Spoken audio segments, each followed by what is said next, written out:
And now, the Opie and Anthony Show on the virus, Sirius XM. They're typical teenage girls from good middle-class families, but to hear them speak will shock you. Oral sex to me really isn't that big of a deal. I ended up having sex with like more than one person that night, and then in the morning I was trying to get some morning after pills, and I was like 14 at the time. These girls from affluent suburbs freely and frankly describe their secret lives in a new documentary with a terrifying title, Oral Sex is the New Goodnight Kiss. Holy shit. Whoa. You're right, Ed? Yeah. Whoa. Sorry. Wait. That went flying. Wait. We all have to tweet that. Oral sex is the new what? Is the what to the who's? I can't think. I have no blood left in my head. It rushed. Well, you know where it went. Yeah, exactly. To your liver. Try to heal the damage. No. Canadian filmmaker Charlene Azam spent 4 years gaining their trust. Do you literally think oral sex has become as commonplace as kissing for teens? If you talk to teens, they'll tell you it's no big deal. In fact, recent statistics cite that more than half of American teenage girls between the ages of 15 and 19 have engaged in oral sex. But Ms. Azam says that... Right, oh, my God, no. I fell over that time. What happened? Oh, my God. Someone help Anthony up. I love statistics. What? Her film is a troubling window into a horrifying reality no parent can imagine. Girls as young as 11 or 12 having sex, going to sex parties, and at the most extreme, crossing into prostitution, exchanging sexual favors for money, clothes, even homework, all under their parents' noses, still arriving home in time for dinner. Jesus. Sorry. Oh, get hold of yourself. God damn it, my mic came off the stand. Hold on. Fix your mic. Oh. What part of that one got you? Every. Sorry. Seem to have dropped something. It's amazing. I've never seen you hold this many things on the air before. I'm always dropping Yet every things time now. the story starts, you pick up a bunch of items.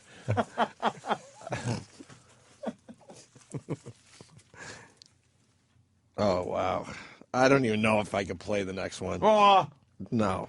I can't do it to you. do it. I can't. Yeah, you do it. No, I can't do it. And I can't play this next clip, for real. You have to. I don't want to be responsible You have to. for a hurtful boner that you're going to have. You're going to have one of those No, aching I'll pull it out boners. and just start jacking right now. Hold on, don't play it yet. Let him pick some heavy things up first. Will you stop giving away our fucking tricks? I gotta carry stuff. It's funny, you never normally hold that stuff. Thank Wow. you. What am I holding? It all looks loud. You want to hear? Yeah, let me hear. 5 minutes and I got $100, right? If I'm gonna sleep with one of them anyway because they're good looking, then why not get paid for it, right? Oh! Oh, wait a minute. Oh, God. The Opie and Anthony Show starts now. Previously on O&A. It's like you know they're feds. But maybe at first... And they're just looking like, yeah, it's you. But maybe at first you're still holding out hope going, maybe they're just business guys. He's just reading Sky Mall magazine. Right. This is great foot massager. I could buy that. That would feel good Just on my foot. looking down, just minding his own business, hoping these guys are looking for somebody else. Yes, the oxygen will drop from ceiling if the pressure of the cabin is very safe aircraft. Don't look at me. Ted's big vacuum and mile-long pipe emporium. I don't have any mile-long pipe. I went down to 2-foot pipe. I said I want to sell you 27,000 units. How much are they each? $35 a piece. Oh, wow. But you have to twist them to make them go together. And they're the size of a straw. Very inconvenient. Certainly is. Yeah, how are we going to use that to get rid of this fucking I have problem? a rowboat and a cup. I'll take care of it. Yeah, that's good. Oil spill clean coming up. Like, Sebastian Bach is crazy, but it's a good crazy, you know? Like, he was high energy. I'm like, dude, you gotta relax. I mean, he'd come in with, like, these tight shirts and these tight jeans and eyeliner, and hair all over the place and be yelling and screaming at me. I'm like, whoa, whoa, whoa, whoa, whoa. Yeah, but you need that. What do you have a bunch of nice people on that show? It's just a bunch of nice fat has-beens dropping pounds. Why don't you come on the show? Fuck that. I'll come over your house and you and fucking Strahan help me with crunches, but I'm not gonna listen to you break me down. Oh, your dad jerked you off when you were 6. That's why you like pie. Shut the fuck up. Here's what I won't do, because even on the set of the fucking movie me and Norton was on, Furry Vengeance, I was an ass. Really? Just an asshole. But not how I thought. I thought just being in the cut, away from people, one-word answers, walk away, was just... It's fucking sucks. This is the way a mother feels when her son quits doing drugs. Opie and Anthony, live next.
Opie and Anthony on satellite radio. Host Anthony Cumia and Greg Opie. Controversial team. Opie and Anthony apologizing for yet another raunchy comment prophetically harassed. Is this the last straw for the raunchy Radio Zero?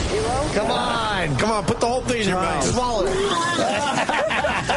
Freedom of fucking speech, like we've said many times, the freedom to say some awful things. You might not like it, but we have the right to say them. Oh, my. We have low self-esteem as a show. They are not doing anything. They're not highly skilled. They have no talent. We're just exploiting people.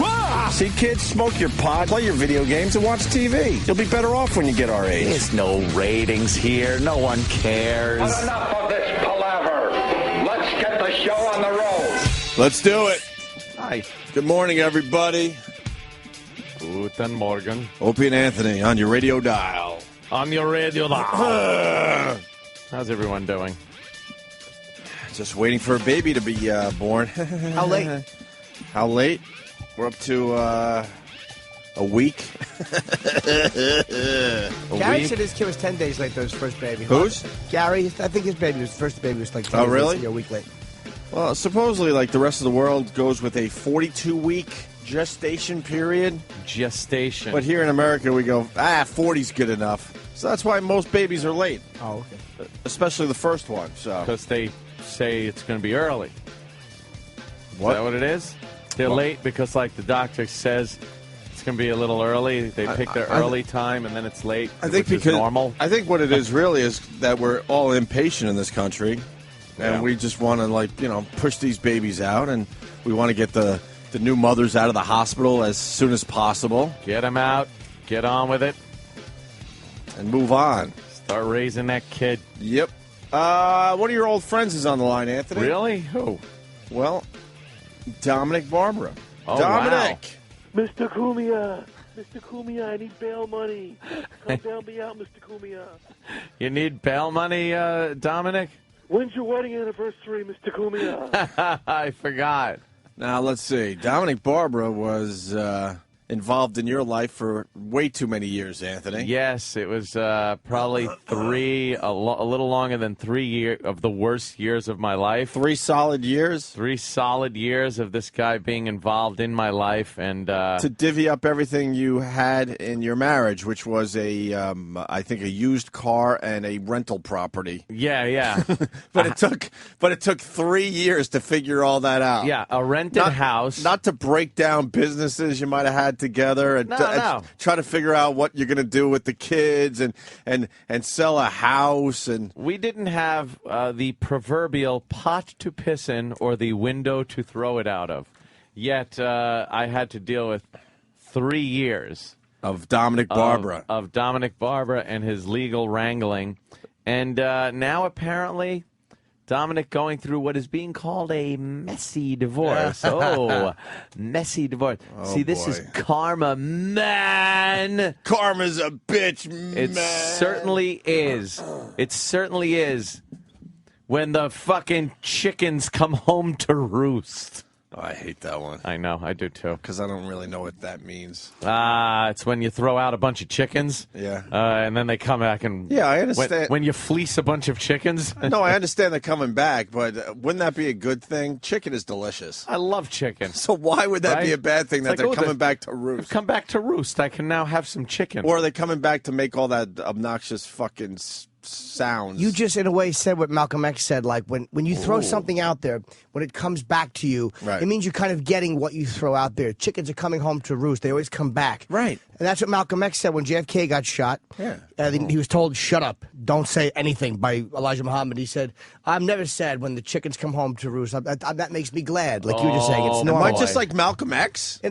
Look at you. Well, hopefully after a speech at the Audubon. But yeah, that got him in big trouble saying chickens go home to roost. Who did he get a talking to for that one? Certainly did. Because there's nothing wrong with chickens coming back. That's what he said. It's an old farm as long as you can handle fucking butchering them in the backyard of your fucking farm. If you put out violence, violence will come back I hear upon you. you. Well, this karma thing with this Dominic Barbara, because he's really just a scumbag. I don't know what Anthony could say, but I could certainly say it because I lived through it with Ant. Well, he's I saw the shenanigans that he was pulling, and it's kind of nice to see that he's suffering a little bit. I see it this way, as he is a public figure. He has been on entertainment programs. He's had his own TV show. He's a regular on Howard. And the persona he puts across is not as a very nice person. And my dealings with him on a personal level I personally did not find him a nice, pleasant person.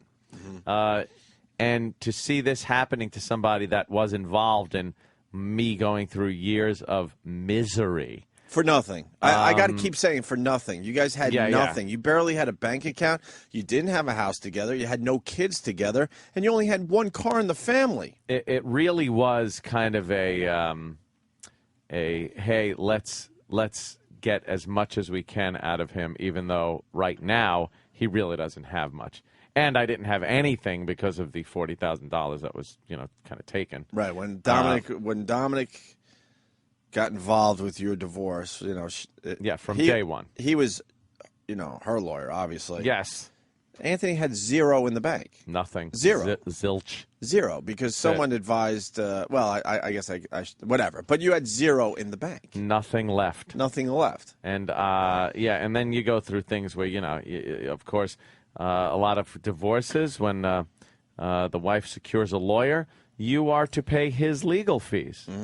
You are to pay support for her during this tumultuous time in her life where, she has to live the lifestyle in which she is accustomed to, and you get to live some other foreign lifestyle that you are not at all accustomed to, except for one thing, which is going to work and earning the money. Correct. That's the lifestyle I was accustomed to, and that's what I did. And to see this happen, I don't like doing things where karma might turn around on me, but this seems to be some type of cosmic justice coming back to Dominic Barbara.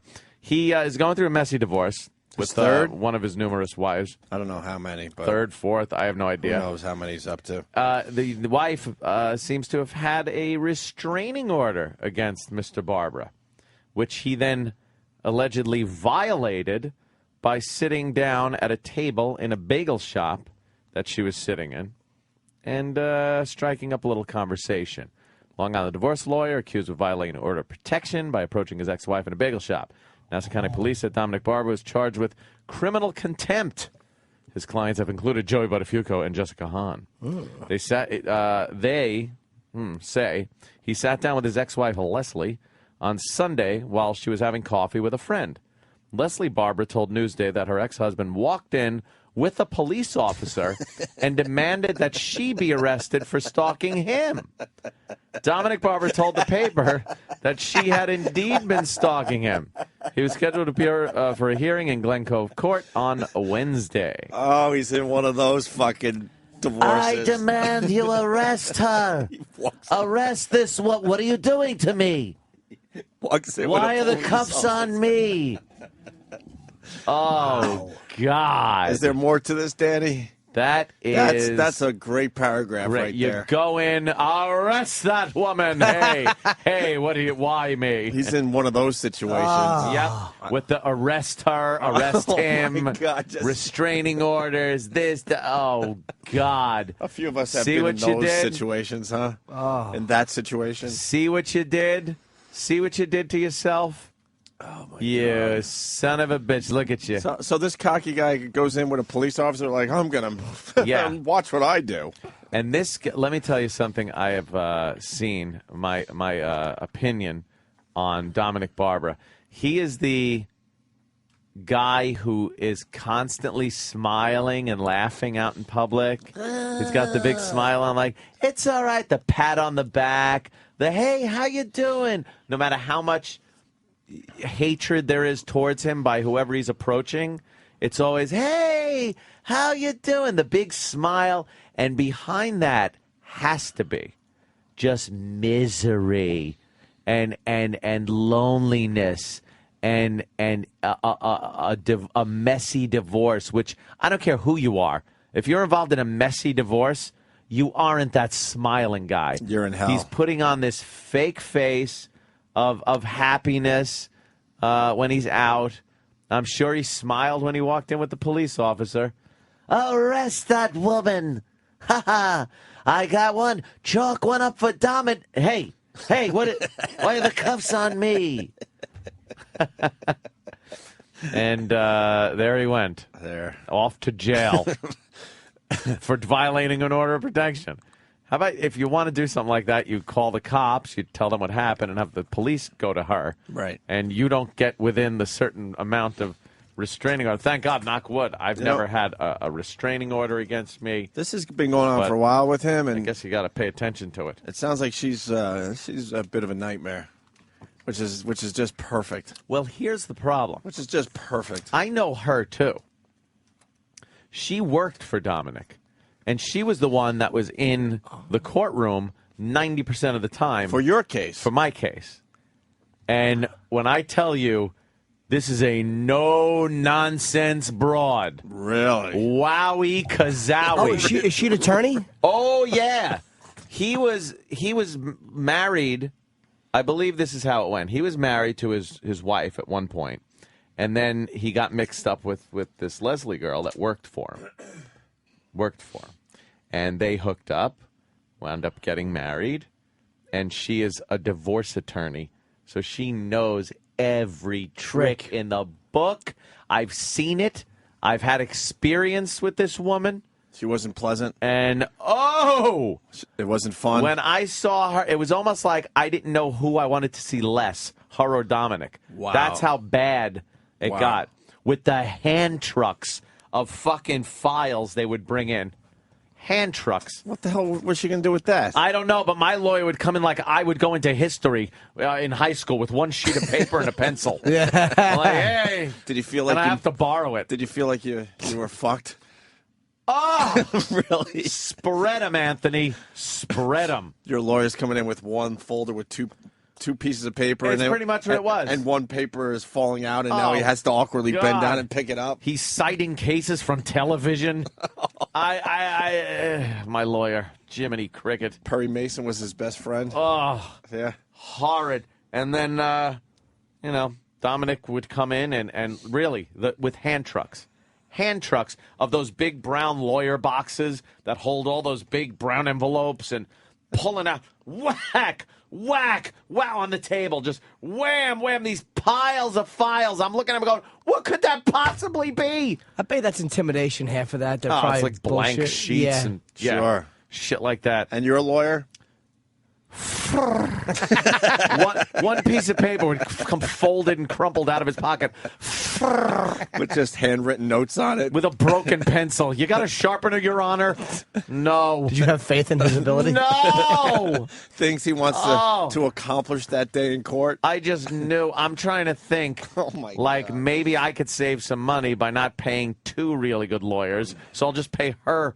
Really good lawyer. And save money on yours. And save money on mine. And hopefully this will be over before people realize whose lawyer is better. No, it didn't work that way. 3 years I was with my cousin Vinny. It was just... Is that how long you had your lawyer for? Oh, yeah, Yes. man. 3 And fucking that's how years. long I had to pay for her lawyer. That's disgusting, man. It made no sense. It was disgusting. When the whole thing's over and you like have a settlement... That, of course, you can't talk about the ins and outs, but it's a settlement. Yeah. It hasn't gone to trial. The judge hasn't made a decision. You and the other person settled on an agreed contract. And then you realize that in that contract, you then have to pay for every screwing you got by annoying. her lawyer.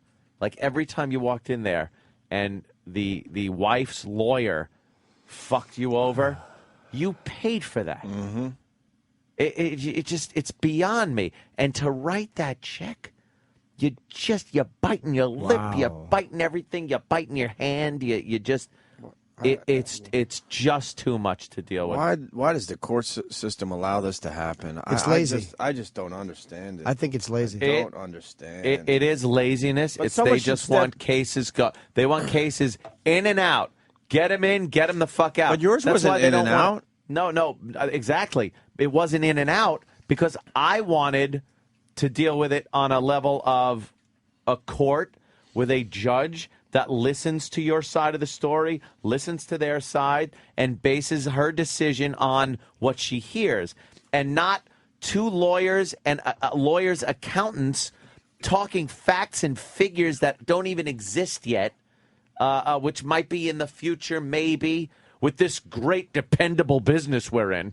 Oh, wow, just the the security, the job security we have. And yeah, I believe right after we settled, we got fired, which was great. Oh, so you didn't have to pay, obviously, because it was... No, you still have to.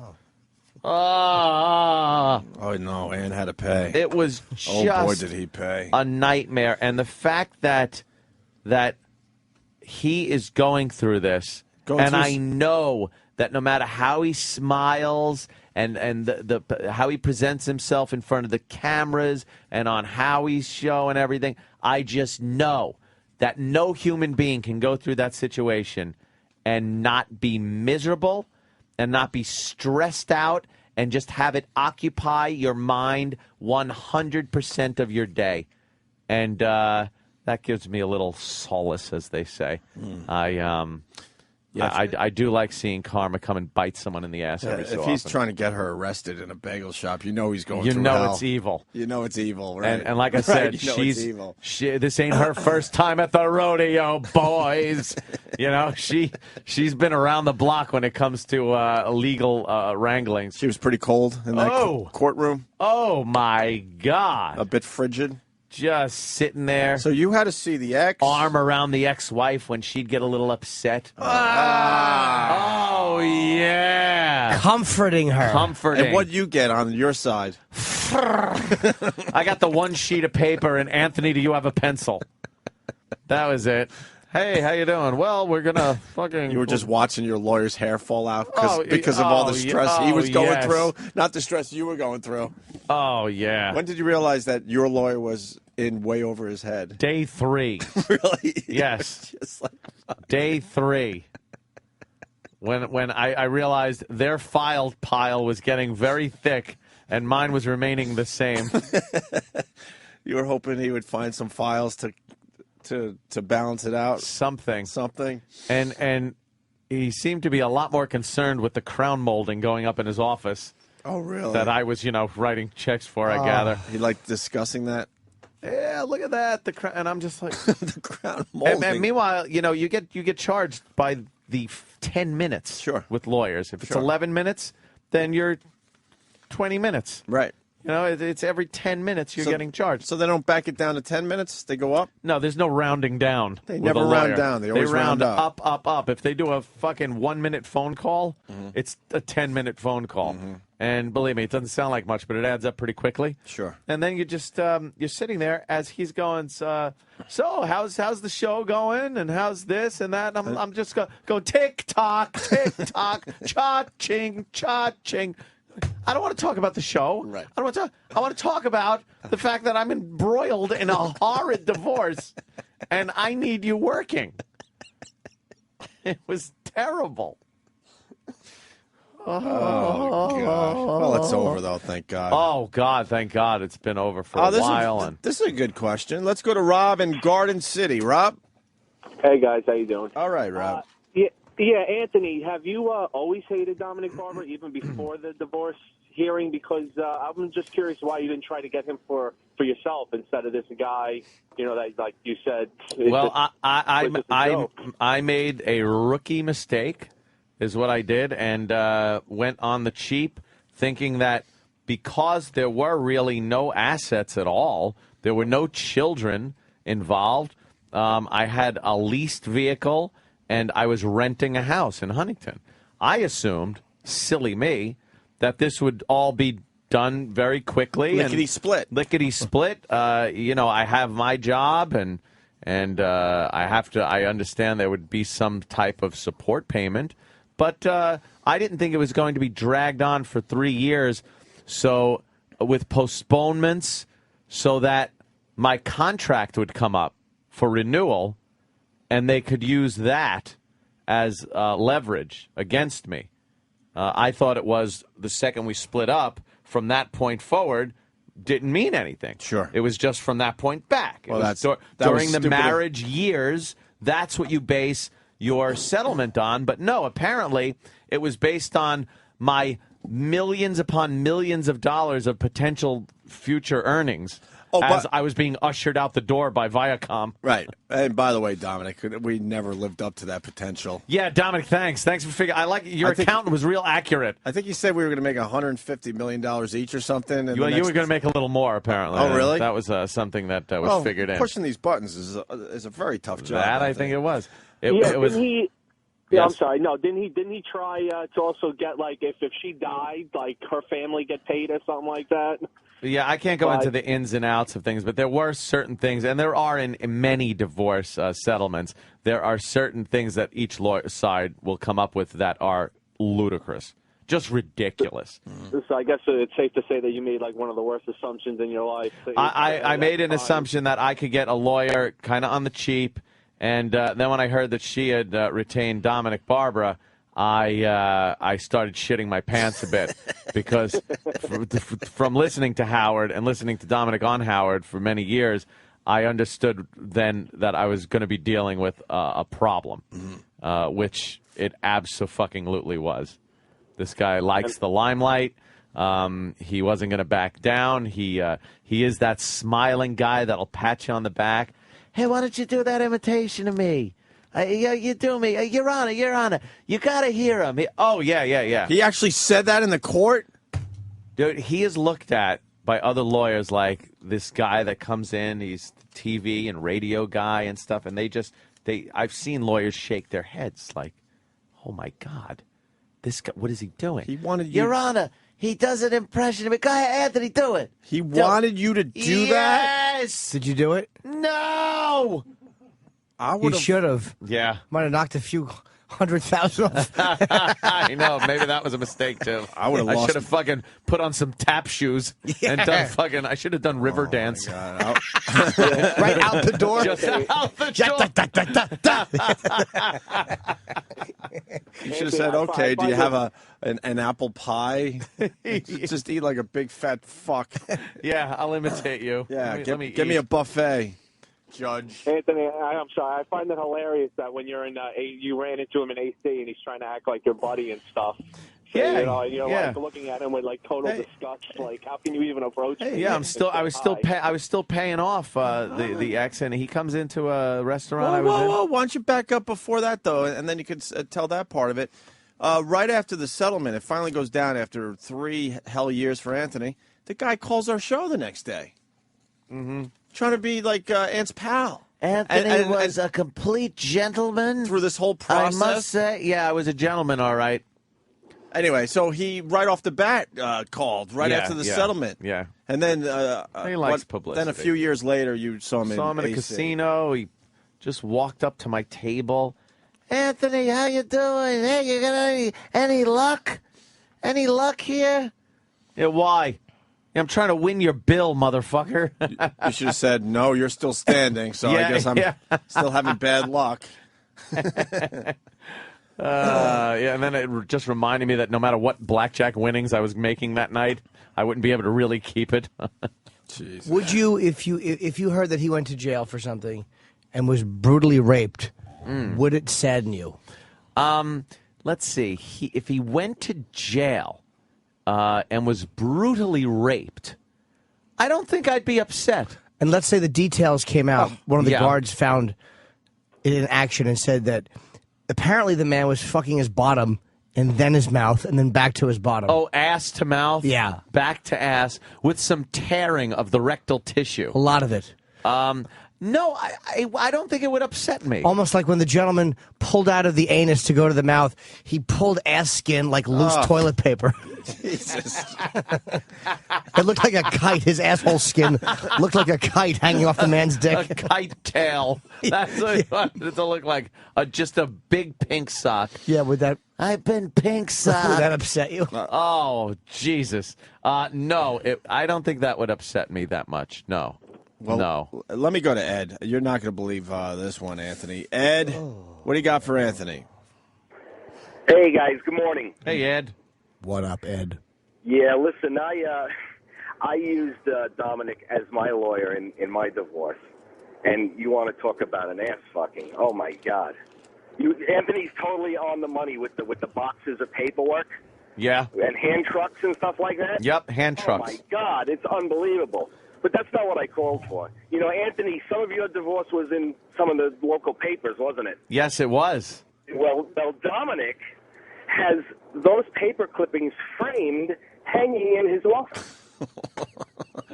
He has the news clippings framed in his office. He has clippings from Jessica Hahn's divorce, or like high-profile divorces that he did, and you have made the wall of Dominic. Oh, wow. Look at that, Ant. I'm honored. I must say, Congratulations, buddy. I'm honored. Is it the one with me walking out of the courtroom looking like a complete beaten man? Something with a cigarette in my mouth and my hands in my pocket. It was like a cold day, and I'm at the top of the stairs, and it's the same stairs. I wish I would have gotten, who was that, Bruno Tattaglia's fucking finish on the stairs, or was it? Was that Stracci? It might have been Stracci, yeah, at the top of the courthouse stairs, because it was the same courthouse from The Godfather, where he gets shot, yeah.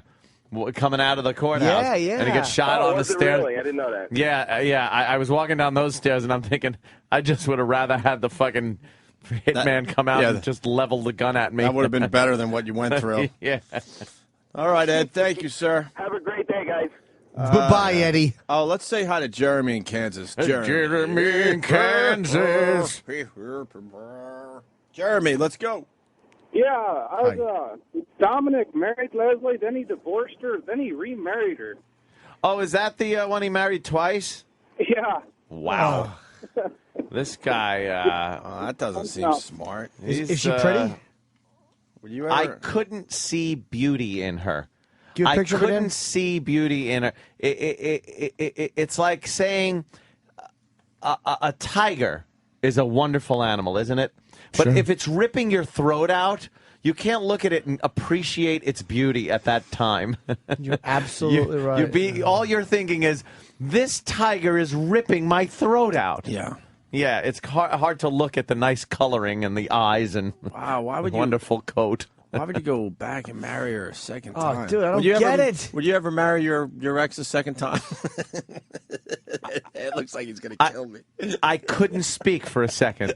I swear I couldn't speak when you asked that for a second. Look, we all make mistakes, but why would you go back to your mistake? Oh, nice one, Jimmy. Son of wet. Let me. Feels that way too. Oh, God. There was no way in hell. Let's go to David in Charlotte. David. Hey, this tells you how subhuman some of these attorneys are, that he could come in and tear you a new asshole, and then the next fucking day act like he's your best friend. That's just amazing. He was acting like he was my best friend, like, through the whole thing. That's what it is. Like, it wasn't, I didn't want to look or hear from them unless it was some type of legal talk. But I think a tactic that he used is this buddy thing, where he'll come up and he'd grab your shoulder and kind of hug you like, hey, and pull you back and forth. So you just kind of like, why he's doing this to, like, I interpreted it as he's doing this to put me down a notch. Like he's grabbing me and giving you a little, like, how you doing shoulder hug. Meanwhile, you're the guy that's is destroying my life at this point. There's no how you doing. No, go ahead. None. You take your hand trucks of shit. None. Pile them on the table, and let's get these proceedings on the fucking road. Yeah, let's go to Kim on Long Island. Kim. Hey, gentlemen, how are ya? All right. Long time, first time. I just want to say I'm a lawyer from Long Island. I live in Jersey now, but I used to work out of the family court. And Dominic Barbara, when he used to walk in, it was like put the crown and the robe on. It was like he thought he was just the king. But oh yeah. A lot of the court staff really didn't like him. Thought he was a jerk, and a lot of the judges would just be like, "Oh, I got to deal with this guy."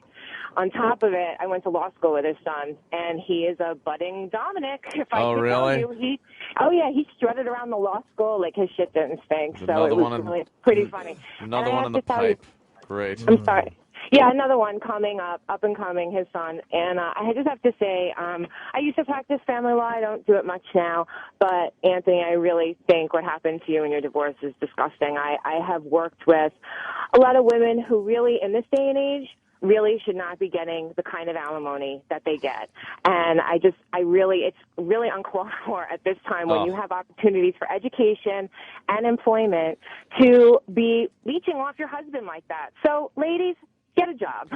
Well, yeah, a lot of women have this, they don't want the glass ceiling in place in the corporate world, and they want to be treated as complete equals. You could get fucked in the workplace if you hang up a picture that they find offensive. It's this whole thing where, they want to be treated as complete equals in the workplace. They want their say. They want, if something insults them, they want it taken care of immediately. Just like the boys.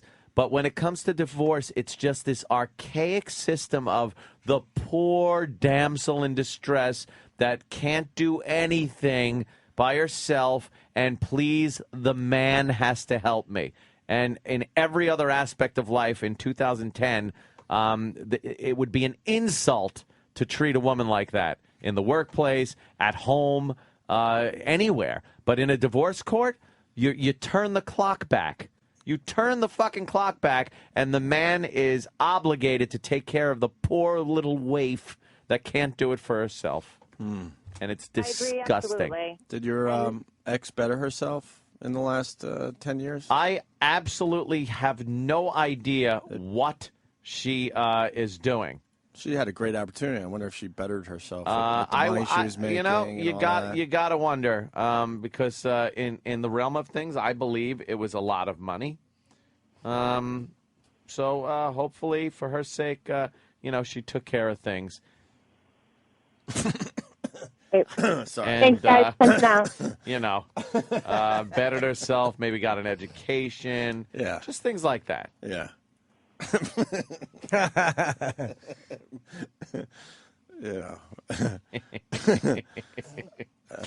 Well, that would have proved she was the victim, if she moved on with her life and exactly got an education and learned to drive, and that would have been good. Somehow got herself in a place where she was sufficient. That's why, Opie, I only wish her the best. Yeah. When it comes to that, and I hope she did sock some money away enough to keep the house and get an education and perhaps go into a career instead of just a job. Sure. Something like that.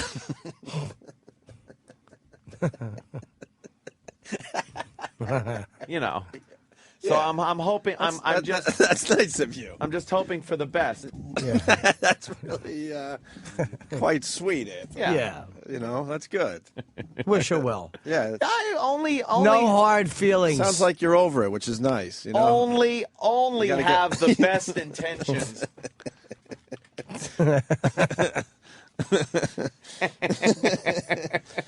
Is that our new bit? Yeah, apparently. It seems so. Okay. Poor Aunt's neck. Poor Aunt's got a sore neck, apparently. Yeah. I gotta stop. I got a crutch that is killing me. What? I gotta stop saying apparently. Why? I'm noticing. I'm saying apparently. It's got to be 30 fucking times a show. Apparently, you're saying apparently too many times. I've noticed it, and it's bugging the shit out of me. I just keep saying it. I say apparently when I'm talking about my parents. You asshole. It is a weird. Apparently, it's something that a lot of comics use when they're trying to sound smart. Although I certainly don't think that's what you're doing. It's just within the past. I don't even know how long, but it's just come up like. Yeah, so apparently he's doing this, and then apparently the terrorist, and apparently the police were. Shut up with the apparently, Anthony. Here's why. Apparently, you're an asshole. Litigious society. It's when you're so paranoid about being sued. Apparently, it's an automatic thing. Like, well, from what I hear, I say that a lot. Apparently, from what I hear, it's such a reflex. Yeah, that's reflex. That's a good word to say a lot. It keeps you safe. Clit hat's better. Sure. Let's go to John in Florida. John.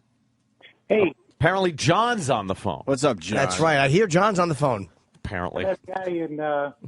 He was from Michigan. He had 4 kids. Found out 2 of them weren't even his biologically. Oh, no. Judge said keep paying. So this guy gets a divorce. He has 4 kids, and he's paying child support. And then it comes out after the case or whatever that 2 of the kids weren't even his biologically, and the judge said, "Well, that doesn't matter. You still got to pay child support, right?" Ugh. Right, that's Michigan. Michigan's the worst state in the union. That's pretty amazing, huh? Can you imagine that? Now you're No. paying for somebody else's kids? Paying for someone else's kids. Wow. Fuck that. Suck. Could you imagine? No. All right, I wonder if he bailed himself out. He probably did. He's got enough money. He probably got arrested. Oh, Dominic? Yeah, I wonder what the I'm resolution. sure he's out I wonder already. what the resolution of that You know is what? if he. We're laughing here today. He probably loves it. He's like, because now he knows he's in the papers again and maybe on some local TV, and he loves that shit. He does seem to. He probably love, did it on purpose. I don't know, certainly, but he probably did it on purpose because he's like, I haven't been in the spotlight in a while. Yeah, he does seem to love being in the public eye, and for some reason during the divorce, he would bring up in the courtroom things like his TV show that was coming up. Remember, he had some kind of legal TV show. Honestly, I don't remember. It was on Court TV, I believe. really don't even remember. And he would talk about cases and shit like that. But, like, why would that come up in the courtroom? I don't know. Has nothing to do with you. But he would just come up with this stuff that had nothing to do with the case or me or anything, but just would take up time. Yeah, who knows? It's terrible. Bobo. Yeah. This is a Bobo. I'm trying to search for the illegal, but it's difficult to convince one to hop on the train and head into the show. Wait, what? Oh no! What have they done?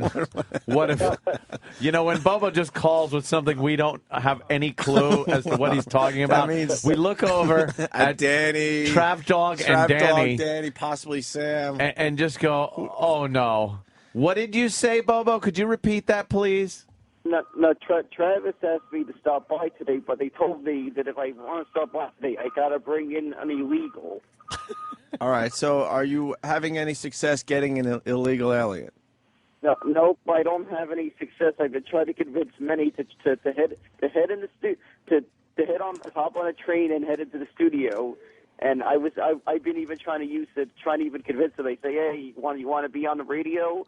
I can do that right now. I can bring you right now. Well, how about we talk to an illegal alien? You got one right there? It is Cinco de Mayo. Yeah. Yeah, well, I'm trying to find one right now. For some reason now it seems to be a bit quiet, but they start coming by. The best way to find an illegal, I think, is just to walk up and go, "Let me see your papers." Yeah, do that. Hold on, no. Hold on. I think there's one here. All right. Person here says. Here, Bobo got punched in the face.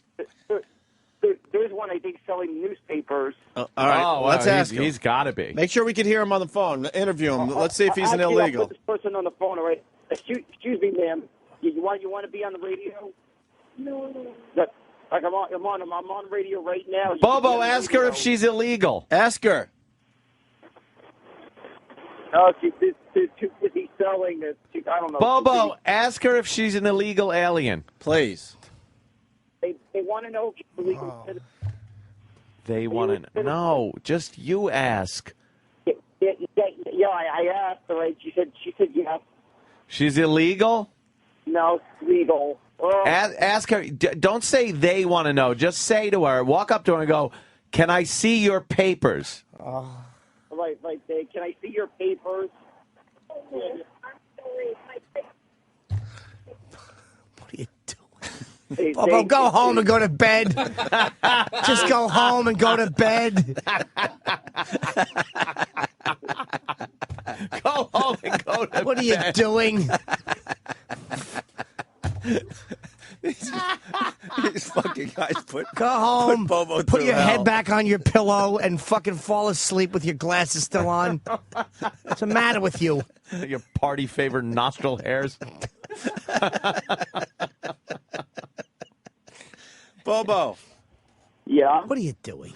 What are you doing? Are you all right? I'm all right. I'm just still trying to search, though. All right, well, do you want him searching for illegal? No, I don't. You don't Yeah, want this him- is going to end well. Retarded, autistic, punched in the face, Opie and Anthony show. No, I don't want this to continue. Would that be the headline, you think? Of course it would. What do you think it would be? What would be the story? A mentally people are saying that a mentally challenged man was goaded by the Opie and Anthony show to engage in racist behavior by asking Spanish Americans or Latin Americans to show their papers while the hosts encouraged him and laughed. Apparently, he'd been comedy fodder, his pants have been pulled off, and his penis has been spit on by an Asian American comedian. What do you fucking want to lose this gig too? Go home, Bobo. You think that would be a problem? It would be nobody would come to our defense. Bobo, go home. He's right. Nobody would come to our defense. Who would come? What do you think Sirius is going to go? Well, we're sticking by the guys right now because we do understand that the retarded man would pull his penis out in studio frequently and pre-cum would leak on the rug with their name on it. After the lawyers repeatedly said no fluid, he just couldn't help himself watching lesbian porn. He's a retard. Is it true pre-cum dripped on our actual names? That's That's not fucking nice. horrible, dude. He sneezes and his dick just leaks. His fucking eyes and dick water simultaneously when he eats fucking hot food. And then just add in racism to that, and you got a great story. And because he says, at first, the retarded man, known as Bobo. Do you know how bad that would look in fucking print? Do you know how bad? Known as Bobo. Known as Bobo. What? Are you trying to say there's no rocket scientist out there named Bobo? No. You have to be a single IQ dummy to answer to that. And they would say, walked up and said, innocently, they want to know, and they angrily corrected the mentally challenged man and said, no, demand her papers, as he was struck and his glasses fell off. Holy shit. Goodbye, apartment.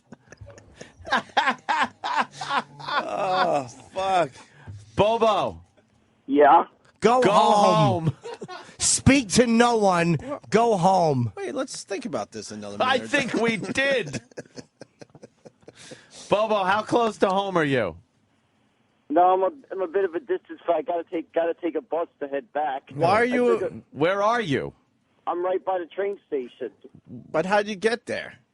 I took a bus out there. Why did you go out there? To the train station? Because you knew that's where the illegals would be? Yeah, that's usually a good spot. I usually know by this train A station. good I find a spot. lot of It's like he's fishing. He found a good spot. I found a good spot. I'm trying to keep it secret. You think it's a safe, good spot or a bit dangerous? He found illegals near a train station? That can't be good. All right. Seems to be a relatively good spot. All right. All right, Bobo. Go home. Yeah. Call us when you get home. Yeah, take a nap, relax, have a fucking piece of fattening food. Speak to no one. Speak to no one. Even if you take a cab, just nod directions like a fucking dolphin. Don't say that because he'll do that now. And then the cabbie will be all frustrated. He'll do whatever you say. All right, Bobo. All right. Just go home. Go to sleep. All right, no problem, all right. It's the fucking Manchurian candidate.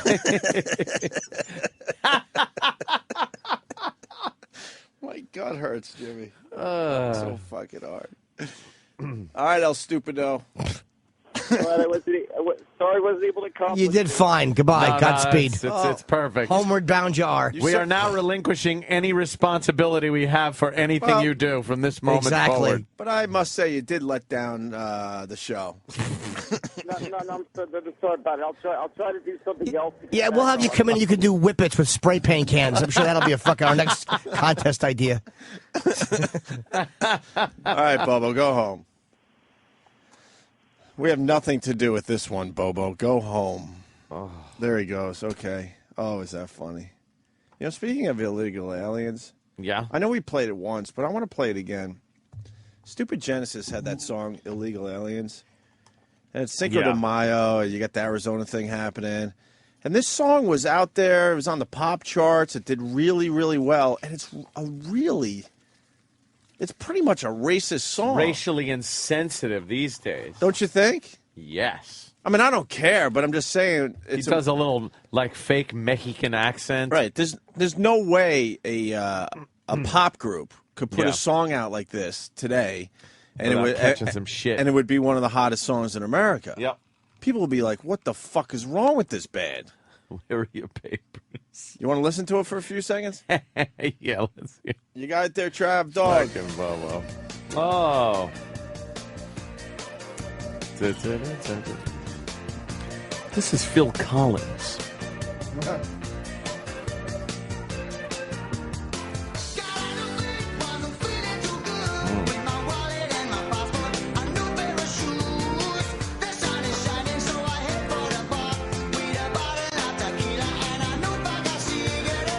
Cigarettes. What a faggot Phil Collins is. This song is horrible.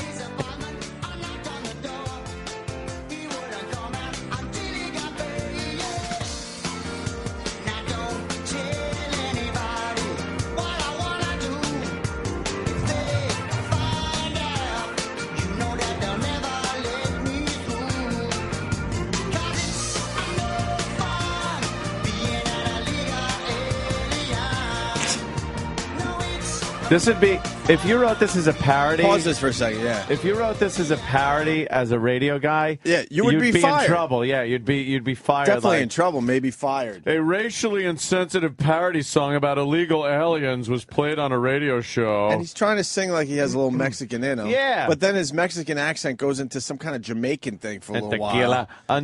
Cigarettes. Yeah, he's trying to do that. You'd get fired. Yeah, let me hear a little more of that.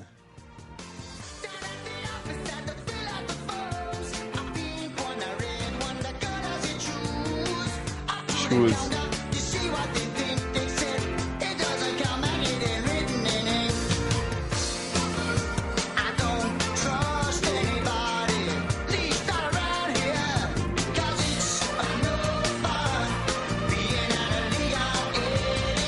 Arizona's state song, by the way. They just adopted it as their state song.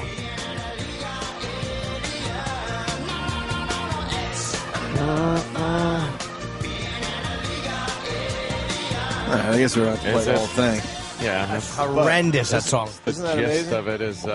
Dennis D in Jersey. Genesis are British. I'm sure they don't give a shit, Ope. Well, that's not the point. The point is that a band wouldn't fucking put out a song like that. Yeah. The times have changed. And like I was saying... A popular band, too. Genesis was fucking huge when that came out. Huge. As a parody. As a that parody. would get you in trouble. Right. There'd be Mexican groups. And the British are more politically correct than we are.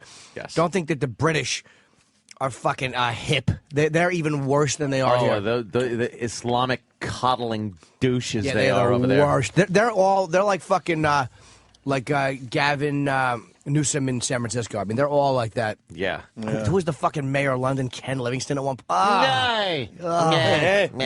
Yeah. Our friends. Shut up. Speaking of Arizona, they're changing the name of their team for the playoffs there for a game. Oh, brother. Did you guys hear about that? Sure. What are they going to be called for the game? Los Suns. Los Suns. That's good. Los Suns. Los Suns. Because I'm sure the Phoenix Suns would hire illegals, and I'm sure Major League Baseball would hire illegals to play for 1/50th or 1/100th of what players are making right now. And I'm sure the players' unions would have nothing to say about that. I'm sure the players' unions would go, you know what? Give that pitcher an opportunity. I know he's not legal. Oh, let him play. That's it. Let him play for a few shekels. You phony motherfuckers. Shut up. And they can't even go all in. Los Suns? What's the Spanish word for sun? I forget.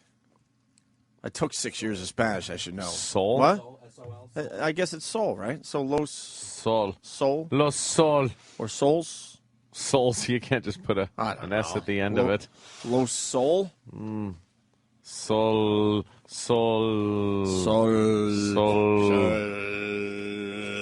Yeah, but no one would know what that meant. So that's what they're doing for their playoff game. Adobe. Oh, it's terrific. That's very poignant of the Suns to do. All right. All this phony protest. Well, even if you don't like the Arizona law, I would just love to see. I know that they get a lot of illegals here and they make them citizens before they can play, and then they're bound by the fucking players' unions. But let's just see how they would fucking react if illegals were playing, and instead of making the minimum Major League Baseball salary, let's say you're paying them $40,000 or $50,000 a year, which would be enough in their own country to have a life like a king. Let's see how fucking fast these phony players' unions would be up in arms about it. Oh, yeah. Shut your faces. Nice. Bobo's back. Bobo. Hope he's home. Listen to this. Bobo. Yeah. Why are you calling back? But there's money I have to spend to get here, just to get to the train station alone. How much did you spend to get to the train station, Bobo? I spent about $12. $12. And you want that money back? You need the money? Yeah, all right. I'll be willing to do something for that money, all right? I'll come in and I'll do something for that money. All right, where are you now? I'm at the Sunnyside train station right in front of the turnstile. Well, when I see you, all right, in front of the turnstile, I'll be so specific. I to got- the left of the Pepsi machine. I got an idea. We're gonna like throw a bunch of dollar bills down this long hallway, and as many dollar bills you could pick up with your pre-com, have them stick to your dick. You get to keep. You can't use your hands, obviously. Whatever you. What was that? You ever have a friend that could do the spit thing, like the 3 or 4 foot spit? Yeah. Oh yeah. And he can make it go pretty much right down to your fucking nose if you're laying on the ground and then suck it up. disgusting. Matter of fact, thank you, Bobo. You want Bobo to come back? We'll come back where? Is he coming here to get the money? Where are you going, Bobo? Where are you headed, Bobo? Bobo. Bobo. Bobo. Bobo. He didn't hang up. What happened to Bobo? Bobo. What? He's gone. He's gone. My friend. And He's gone. My friend, my old high school friend, who listens to the show. He's down in Florida now. Glenn Notice. He was on David Letterman doing that exact human trick. He was able to get a fucking spit thing going. Standing up, he could get it all the way down to the floor. And I think he was able to pick up like chips or something. I forgot. That's disgusting. This goes way back. No, he said chips. This goes way, way back. But he was able to pick them up off the floor using his spit or something like that. I don't even know if his human trick is still online. But he was known in our high school as, he made it on Letterman with that dumb fucking trick of his. That's a disgusting trick. It was pretty I disgusting. don't know what it is about spit, but once it leaves your mouth, it can't go back in. Like it's in your mouth all the time, but it's never really out of his mouth. Yeah, work up some spit. It's connected to his fucking mouth, though. Still, and then you swallow it, and you swallow spit. But you'd never put it in a cup and then drink it. But it was never out of his mouth officially. I mean, it was never no, it's a detached from his stream. mouth. No, once it passes your lips, it's over. If you make a string of it, oh, Jimmy! Oh, you're one of those guys. You could do that. Jimmy's doing like a lizard thing. He gets the spit almost down to his chin, and then he pops it back up. He can make it snap out and then back in really quick. I think Glenn had to drink. That's what's not though. Like a frog. I think Glenn had to drink a lot of orange soda to get a nice spit going. It probably would make him get all phlegmy. Yeah. And fucking Letterman loved it. He put him on his fucking show. This goes back easily 20 years ago. 20 fucking years Some ago. heavy cream. Bobo's back. Let's say hi to Bobo's back. Bobo. Yeah, sorry about that. There was signal interference. I understand. Signal interference. So what are we doing with Maybe you that? should wear a tinfoil hat. Oh, wait a minute. Wow, is it still gross, Ann, with this nice All little right. thing It's doing? not as gross when there's that's some broad doing it. Spit stringing gross on YouTube. Yeah, it's gross. The spit string is gross. Unless the girl's just spitting in your mouth. Would you let a chick just spit in your mouth if her breath was fresh? No, I'm not a spit in my mouth kind of thing. I don't mind. Spit. No. You don't want dry breath in your face when you're spit drinking. No. Don't want cotton mouth. Spit. You know when someone spits, it just comes out really, really white because there's no fucking fluid in their mouth? Just foam.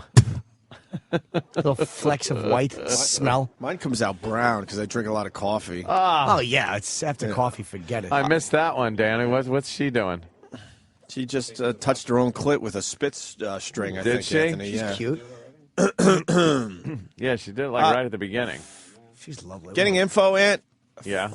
I can't even say his name. He's from Queens. Check out the video for Illegal Alien. Phil, Mike, and Tony are wearing sombreros and Dirty Sanchez mustaches. Yeah. They got like fake mustaches and sombreros. Do that nowadays. I wish you could, but you just can't. Like a Black to the Future video that Right. the cops always end up getting in trouble doing every few years, or firemen. They think it's a good idea to do Black to the Future as a float in a parade, and they all get in trouble. Remember Blackula? Blackula, yes. Yeah, but this was the cops. What was that? Staten Island, was it? Yeah, I think so. Who thought that was a good idea? Yeah, I got a good idea. And that wouldn't cause any problems. We'll do Black to the Future, and we'll all get on a DeLorean, and we'll dress like the characters, but we'll be in blackface. That won't make a problem, will it? I don't think the news will pick up on this one. Yeah. Fired. Wow, that so was a bad fired. one. All right, listen, we got lots to do. We're going to take a break. We're going to give you the latest on the Times Square suspect there. Maybe some apologizing will be going on after the break. Maybe. Jimmy was on Red Eye last night. We got the clip. And you were on Hannity, right? Double duty yesterday? Yeah, what happened, I taped Red Eye Monday, but it didn't air. There was some kind of a breaking news thing that Fox ran.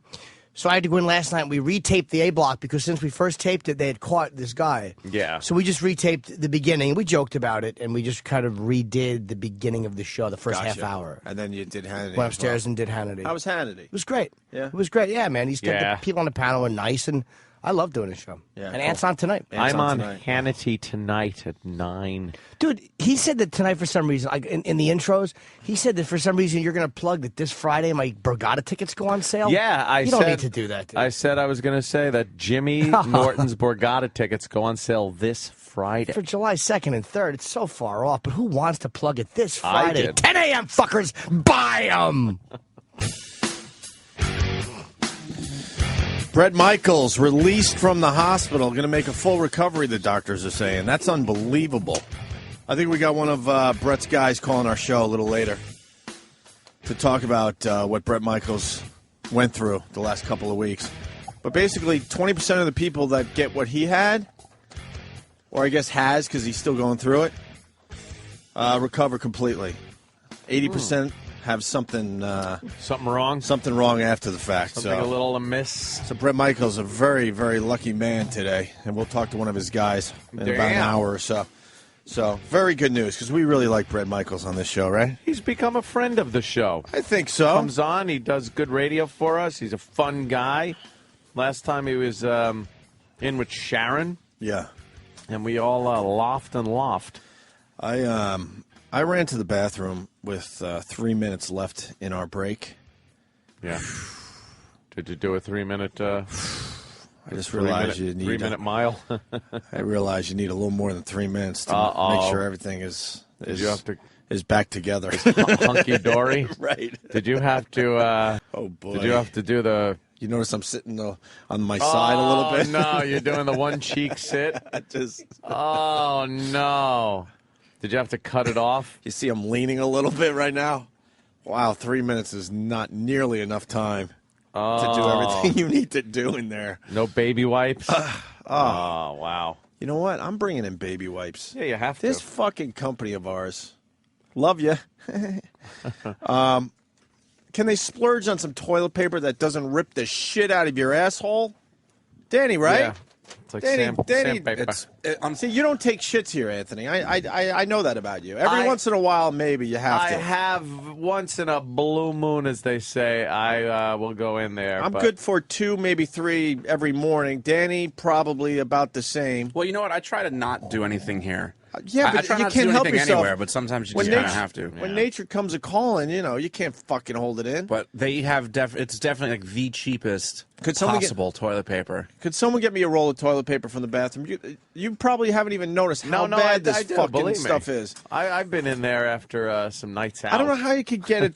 I don't know how you could get toilet paper where the sheets are almost see-through and they cause damage. That doesn't make sense. It's like wiping your ass with cheap copy paper. Yeah. Because it doesn't really do anything. It just kind of moves everything around. You think I haven't had a horror episode in the bathroom after a night of drinking Guinness?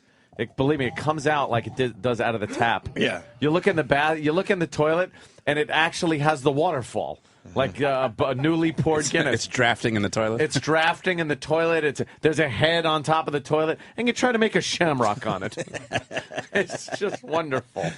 But yeah, move your ass around. What's and make that a about? Shamrock, I mean, like at the bar. I mean, they give some of these idiots around here millions of dollars to do absolutely nothing for the company. And I'm just talking generally right now, because then they do hire people and they pay them well, and they do a very good job for the company. But they can't fucking splurge on toilet paper that's not going to rip your ass apart. That's how the stock Look at that price goes up. Look at this. Wow. Look at that. Look, I could see you. Yeah, you could see through it. I could see my computer through it. Sure. But it's even though it's see-through, it does a world of hurt. That doesn't necessarily mean it's soft. Now, if you blew your nose, let's just put it this way: if you blew your nose with that toilet paper all day, you would have a chapped, red, fucking almost bloody. You'd have the kid in the playground that has a cold nose. There you go. There you go. There you go. Remember in school having to blow your nose with the brown paper towels? Yes. Have the absorbency of a brick, and they're almost as soft. Just horrible. Those brown paper towels. How about they get us some, I don't know, some softer toilet paper? Yeah. Please. I like having that here. There we go. It's really causing distress. Little distress on the hiney. And Danny's right. There's something to be said about absorption. When they advertise absorption with the toilet paper, this stuff just... I'm trying not to be too gross, because I know people got their bagels and their fucking egg sandwiches right now. But let's just say it just smears everything around. It doesn't really... Oh, God. It doesn't really... Ever since I got on the baby wipe train, I don't understand how you could wipe your ass without it. It's just like who thought this was a good idea? Right. You're just taking dry paper and rubbing it all over your asshole. Like, I don't see how that's cleaning anything. And the idiots that came up with the concept baby wipes couldn't figure out that everyone would enjoy that. Yeah, not just baby. They only figured out that it's that adults could use it recently. Fairly recently, yeah. And they got rid of the baby part of the wipes in a lot of the brands. Now they it's just call them wipes or what whatever. Do they call wipes, flushable wipes. They call them flushable wipes, and they don't call it like cool ass. But even if they did, I don't care. I'd buy them anyway. Yeah. I like to do the baby wipe toilet paper combo, because I find that to be the most effective way to clean things up. That is good. Yes, you do need the combo, and sometimes you need the to get everything started. Baby wipe first. Sometimes if you're burning down there, you got to just kind of lay it in to just prep the area for the toilet paper. It does depend on... Then toilet paper, and then finish the whole thing up with another baby wiping. But then you got to go dry, because then if you just pull your pants up, now you got wet ass. You got to dry. But I don't like drying with the paper after the last wipe. So I'll sit there and maybe look at some apps and just kind of let the air do it. You let everything cool off. Yeah, you let it all cool down. It's like a reactor core. You got to let it cool slowly. You know what? And I've been saying this for months. They don't want to listen to me, but I know there's a serial killer that works here at this company. Because in the morning, one of the toilets is so beat up, someone is a very angry man. Are you talking about the one where it looks like someone's making a bird's nest? They make a huge bird's nest in the toilet. Safe to say, at least a roll of toilet paper? Dude, it's a lot of paper. Someone is a very angry man that works at Sirius XM. I'm assuming he does some kind of night shift, because every morning, one of the toilets, it's a horror show, Ant. It's so fucking scary. This is somebody that just wants to fucking destroy a toilet every night. I think I have a picture of it on my phone. Do you? Yeah, was that compelling? Probably not now, but I was going through some old photos. We're not talking about a little extra toilet paper. We're talking so much toilet paper that they can't flush it. Yeah. And one of these poor fucking slobs has to go in probably with a gloved hand and clean the whole thing out almost every morning. Every morning. There's someone really angry that works here. It honestly looks like someone threw a turban in the toilet and then just dumped egg foo young on top of it. Like, it's disgusting. That's disgusting. And it's not one time. I mean, how many times have you seen it? Safe to say. Multiple times, to the point where it's definitely a pattern. And it's to the point where it's kind of scaring me. Like there's a person that works here that has some issues. Why can't Why can't it just go into the water? I don't understand. I don't understand. Why does it need to be like padded? I don't. Padded. It's padded in the bowl, though. He's not making a seat. Maybe he because doesn't they do like have those splashback. They have the toilet cover seats. Splashback. He doesn't like splashback. He doesn't like splashback, so he's padding the water. So when it falls, it just goes, no water goes up. I'll take a picture next time it happens. I've been meaning to, but I haven't done that. You ever have a perfect hit with splashback? Where it just it's a bullseye. Oh, yeah. Right back at you? Yeah. Makes you giggle. You go kind of, woo. All right, let's go to Nick in Philly. Perfect. Nick. Opie. Hey, buddy. Try taking a shit on one of them spotter pots on a construction site. Right. You get halfway through, you look down, there's no toilet paper. You got to wipe your ass with your fucking sock. Oh, my God. Your sock? Is there anything worse than going into a porta-john when it's 90 degrees out and they haven't cleaned it? And you see the clean schedule and it's like it still has a day or two before they're coming around? I've been in ones that the clean schedule said 1969 August Woodstock. That shit is like spoiled, man. This fucking It's shit. spoiled. Why does shit have to smell so fucking bad? Because it's shit. And all it needs is a little water. You don't smell nothing for the most part. Yeah, when you take that water away, though, holy shit. Yeah, when you have to do a waterless. Now, on the job sites, I've told you about spackle buckets. Yeah. We'd have to use spackle buckets, and like it's animalistic. The What about when aroma. you shit and that blue stuff splashes up in your ass? Yeah, we were talking about the that. blue We stuff. can handle that. Yeah. No problem. All right, punch it out, boys. All right. Let's go to John in Nebraska. John. Hey, guys. How you doing this morning? All right, buddy. Hey, I just wanted to let you guys know, I took advantage of that free Best of XM preview deal.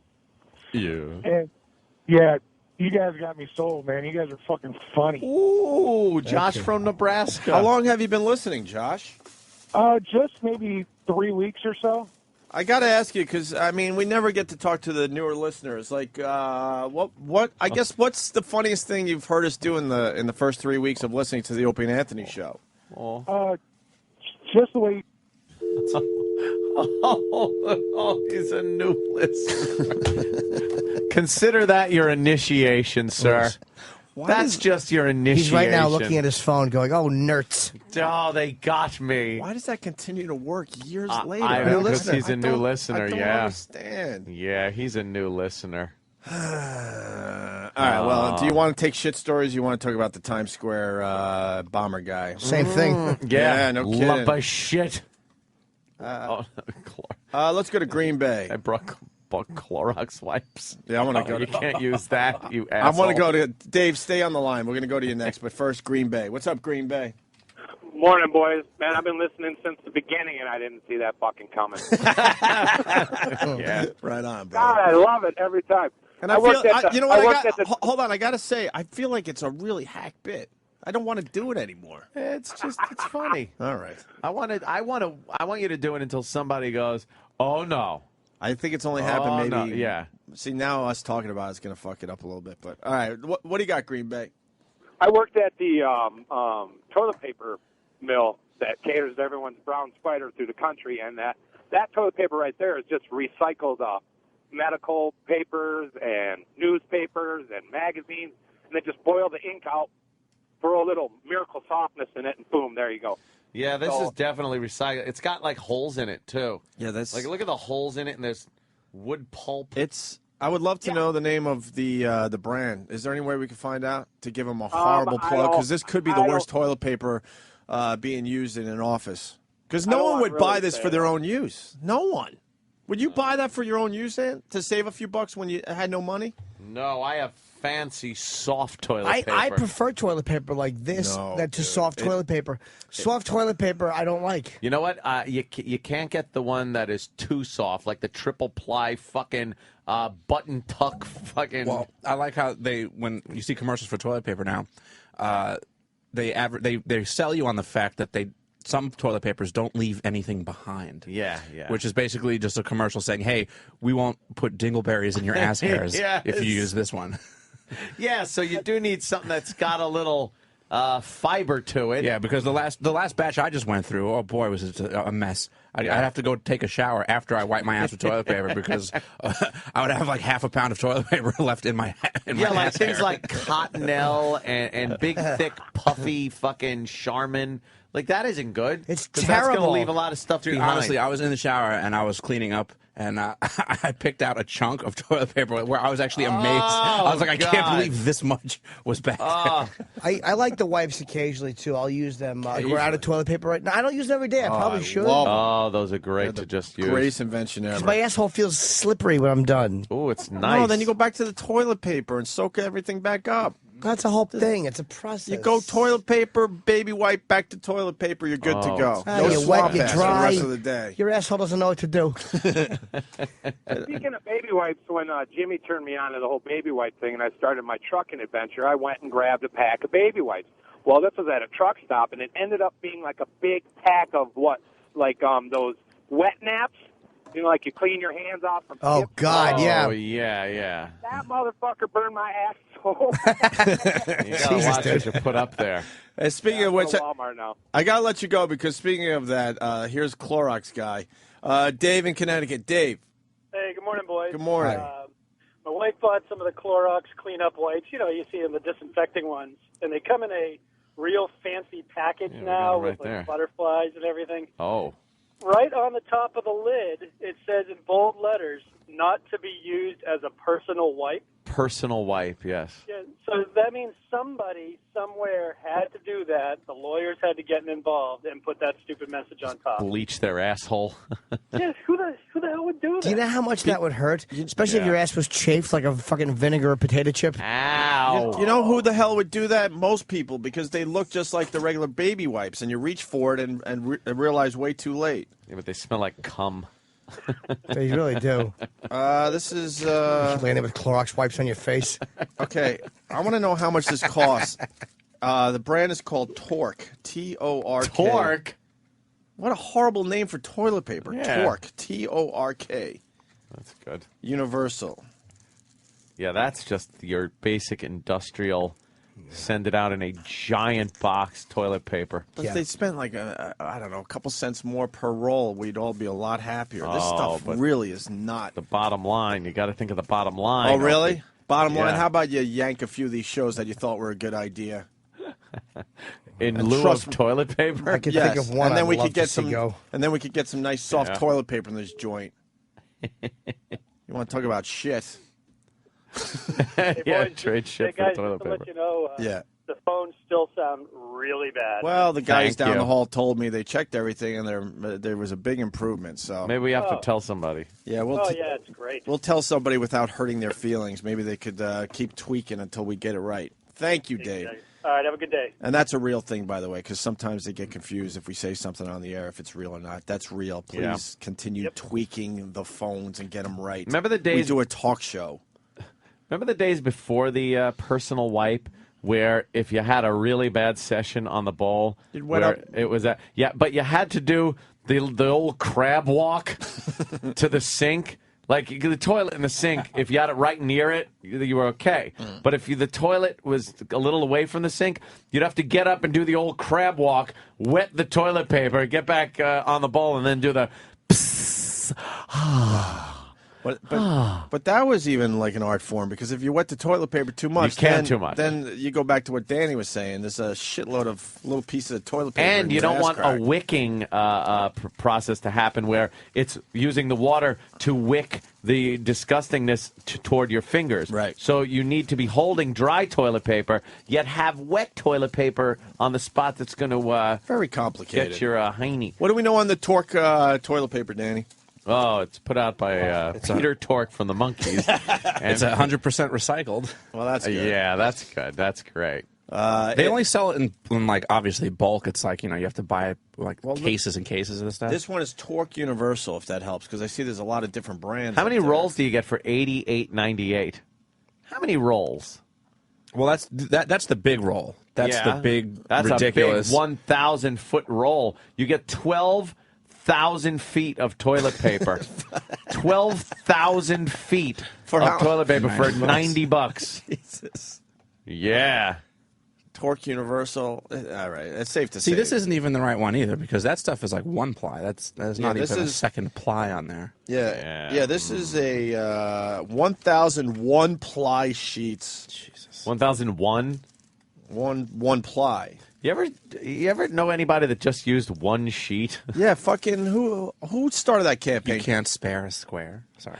Yeah, spare a square. Ready for this? Who uses one sheet? Sheryl Crow, I believe, was the one that was trying to get America to use one fucking square. Oh, stop it. That's impossible. Let me take one square. You think that Lance Armstrong sitting on that bicycle seat all fucking day is using one square? Right. He probably turned to her and said, look, dummy. Oops. I'm going to fall down on the floor. Yeah, whatever. Might start Cares. a fire. All right. Do we need to keep doing this? I think we've covered toilet paper and shitting for our Actually, the day. this guy, though, the little knowledge for the people that missed it the first time. Chris in Western Bay. Where's Western Bay? It's just west of East Bay. Chris? Yo, Western Bay, where is that? Oyster Bay. Oh, Oyster Bay. Oh, well, they wrote down Western Bay. I know where Oyster Bay is. Fucking non-Long Island motherfucker. Yeah, what do you got, Chris? All right. Well, two things I got. I heard about Anthony's car troubles over the weekend. I'll talk about that in a second. I don't know if you guys mentioned it, but a few weeks ago, you had a guy calling about how to shit properly. About you guys were talking about the dry ones, and this guy suggested you sit back properly with your hands on your knees. Changed my life. Everyone's fluid. Everyone's a good fluid, meaning comes out dry, one or two wipes, out. Well, Jimmy told me you got to get a little fucking. I forgot what you have in your place, but you put your feet up a little bit. Jimmy looks like he's going down on a luge. Apparently, he stretches his legs out and leans back like a luge. No. It's like a little step. So when I sit, I can just comfortably. It's like my knees are raised, so I almost look like a little V, a little blubbery, fat-titted V, firing soft serve shit into the toilet.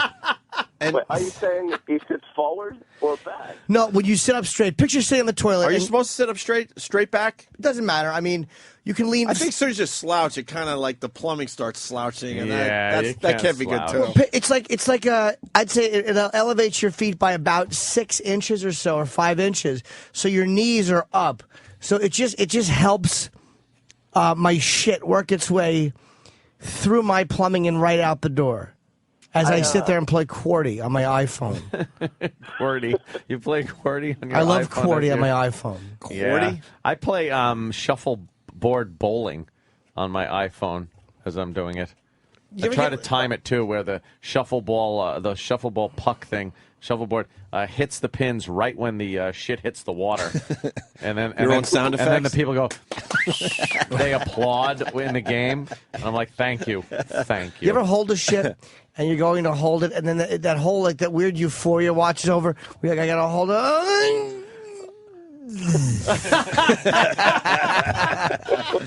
like I'm holding it now. It's a little bit uncomfortable. I got to be. That happened to me once when I was driving, and I had to take my foot off of the gas pedal and just coast until it was over. Dude, I had to pull over in L.A. once. I had lunch with Whitney Cummings, and I had a Cobb salad and 3 coffees. Oh my God. And I'm driving home, and I'm like, all right, the reality is you're in traffic. You're going to shit your pants. How do you spin this? I made it back to my garage in Los Feliz. And I pull into the thing, and I had to sit in the car because I'm sitting there. And I'm like, all right, maybe you can get on.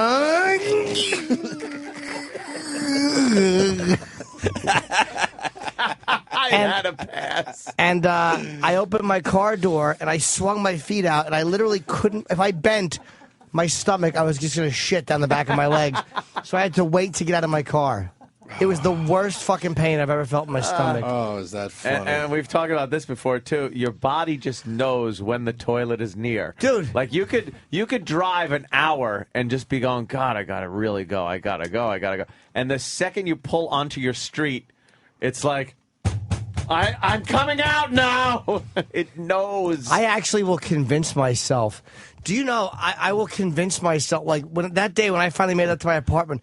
If I undid my pants and I couldn't bend if I bent, I was gonna shit onto my belt and pants. Wow, you were close. I had to fucking divert myself. I was like, "Is that a roach?" And then my mind went, "Ha!" And I went, "Ha!" And I dropped my pants and sat. You fooled your ass. I really did. I fucking. I went, "What's that?" And when my colon looked, you sat down. I'll lie to myself and I'm stiff-legging down my fucking hallway. Stiff. Dude, there's nothing worse stiff-legged. than when you make it up. Stiff-legged? You make it up the elevator, fuck. and you gotta stiff leg down and I see my door, and I'm like, I'm going to shit before I get in that apartment. You get so excited. Yeah, because it's like your body it does know. It just knows it's close. And the shit goes, excuse me, pardon me. For a while, it's hanging in there, and then it's like, excuse me, pardon me. And then I'll actually tell myself, all right, I'm going to make a couple phone calls, go on the computer. I'll tell myself I have other things to do to make my shit think there's still 5 more minutes. You're not that important. You're not that and important. And it works. Yeah, and then, I'm on the bowl. Yeah. Hey, good one. A couple things, and when you casually said that it was 12,000 feet of toilet paper for, what, $9? Yeah. People obviously did the math, and we should have 2.5 miles of toilet paper. That's 2.5 miles of crappy toilet paper. Yes. And Dennis D. from Jersey, Sheryl Crow must be shitting squirrel pellets if she can only use 1 square of TP. Chris, you good? No, I one last thing. I'm sorry, guys. Okay, go ahead. Did you talk about your car troubles from Rhode Island or something like that? Yeah, is that all settled? No, it's not done yet. I got a call yesterday. Okay. From the gentleman, and they said that they were putting it up on the machine and going through all kind of diagnostic to check out what it was, because it's some kind of a electrical problem. It's the check charging system light came on, and then the juice came out of the battery, and that was it. The car just conks out. And I figured while I'm having it up there, I'm having the high-performance rear brake calipers put in. So, fuck it. My father-in-law They actually was make going money to on me. almost... Sorry, guys. My father-in-law was almost going to pick you up. He's a tow guy, and he got a call. You called somebody, and he got a call, and they were waiting for your call back, and they said your people, quote-unquote, said you were probably sleeping. They couldn't get in touch with you. My people? I didn't have people. That's what I was told. One guy called and said, they can't get in touch with him. They said he's probably sleeping. So I used Coletta towing. Oh, okay. Yeah, it wasn't. I don't know. They must have got another guy. But I was hoping you're all right. So good luck to you. Yeah. You guys missed the obvious joke. What's that, Chip? This guy says he's a toe guy. It was, you can pick up my toes, but it's going to get the rest of my body. All right, guys. Have a great day, man. Yeah, exactly. Thank you, Chris. He just goes, all right, Exactly. guys, have a great day. At least I know I'm not the only one. Thank you, Chris. Acknowledge Exactly. Chip. Oh, didn't even acknowledge Chip said anything. Yeah, guy's going to be laughing all the way home, though. Probably steal that one from himself. Did Sean Hannity enjoy your Chip impression? I didn't, but I did do an Emporium reference on Red Eye. I like that. I like the Emporium. Yes. Speaking of Red Eye, we're going to play that clip after the break. Yes, and get into this Times Square bomber thing. It's the nerve of me to listen to this show for my news. How stupid am I? Did he get spanked? We are the No, worst. but I realized I was wrong. Yeah. All right. I said it on the air, and I already apologized on Twitter. All right, we'll explain next. I'm not going to apologize, though. I think our info was accurate. No, we were wrong. I don't know. We were. We might have to take a hit on this one, Hope. How wrong? I'm giving a percentage of we were 85 to 90% wrong. Really? Yeah. We're There's a cunts. 10%. Yeah. We'll explain that. Get in touch with the Opie and Anthony Show. Call 866-WOW-11. I want to give a big fuck you to the guy who answered the call. He keeps fucking hanging up on me, and I'm the one saying the reason why. That's 866-969-1969. I just want to say fuck you to whoever's answering the phones at O&A. Every time I fucking call in, I get thank you and hung up on. You little piece of shit. Smartphone users, send your feedback to feedback@opieandanthony.com. I'd like to give a big F you out to your phone screener who thinks everything I have to say isn't funny or relevant. Fuck you! And now, this is the Opie and Anthony Show on the Virus, Sirius XM.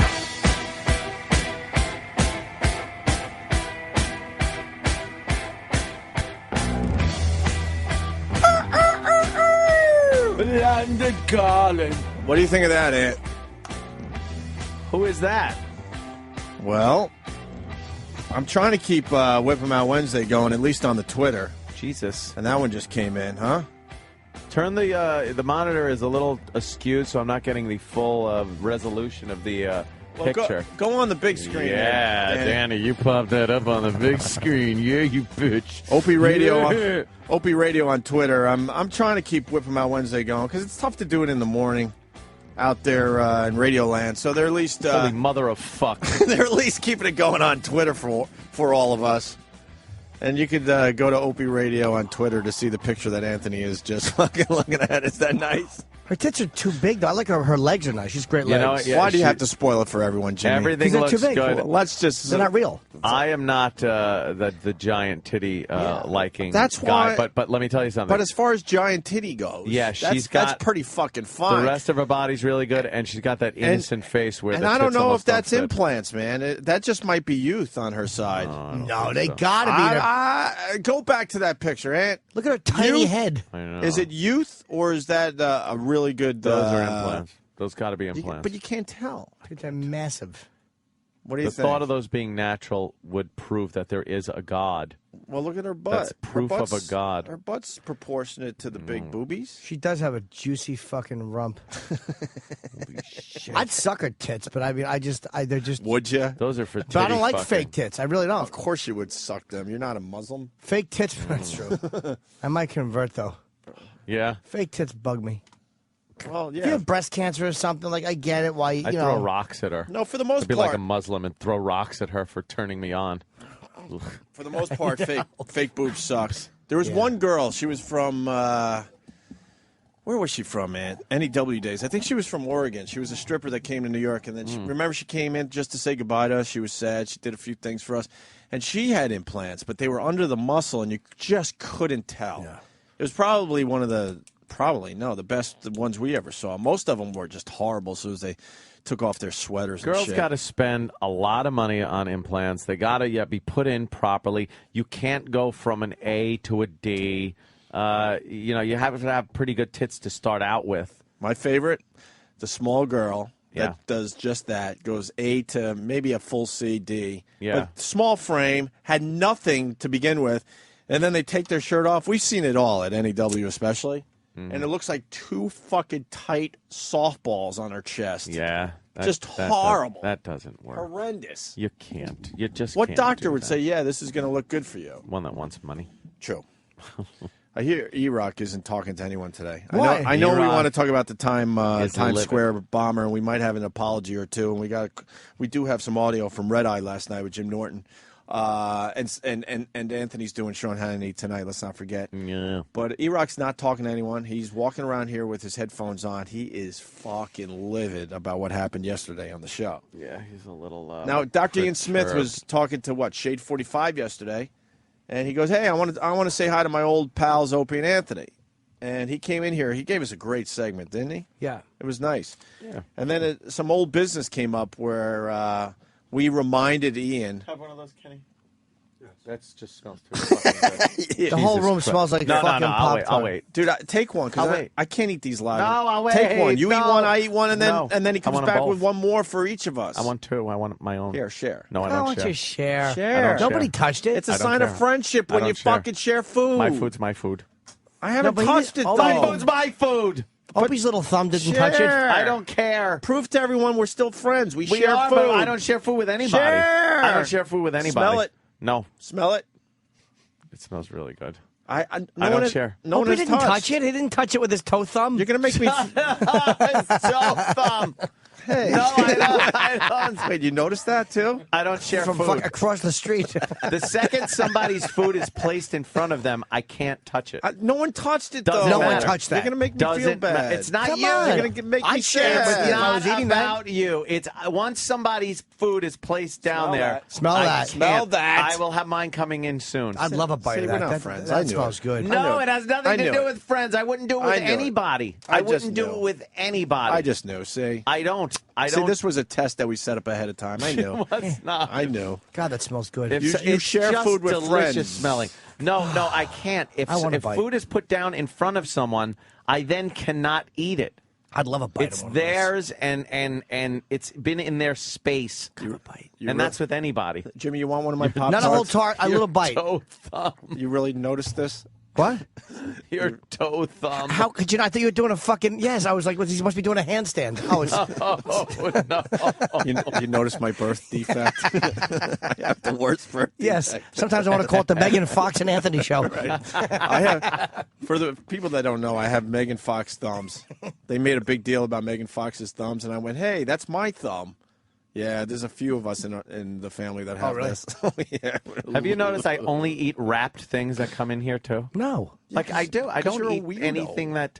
I am. I'm very weird Got when a it little, comes to that. a teeny corner. Look, A little corner. I got the Is that exact... Megan Fox's thumb? Yeah, me and her. Look, it's the same fucking thing. What's wrong with her thumb? Do you know that, shut up? There's No, I'm nothing saying, wrong why, with it. why didn't she grow her nail a little longer? if you were fucking her, that would eventually start to annoy you. Would it? Because It's- she's gorgeous, it's the but it one would bother thing. you. Yeah. Are both her hands like that, or is it just one? Well, my left one's worse than my right one, but they're both bad.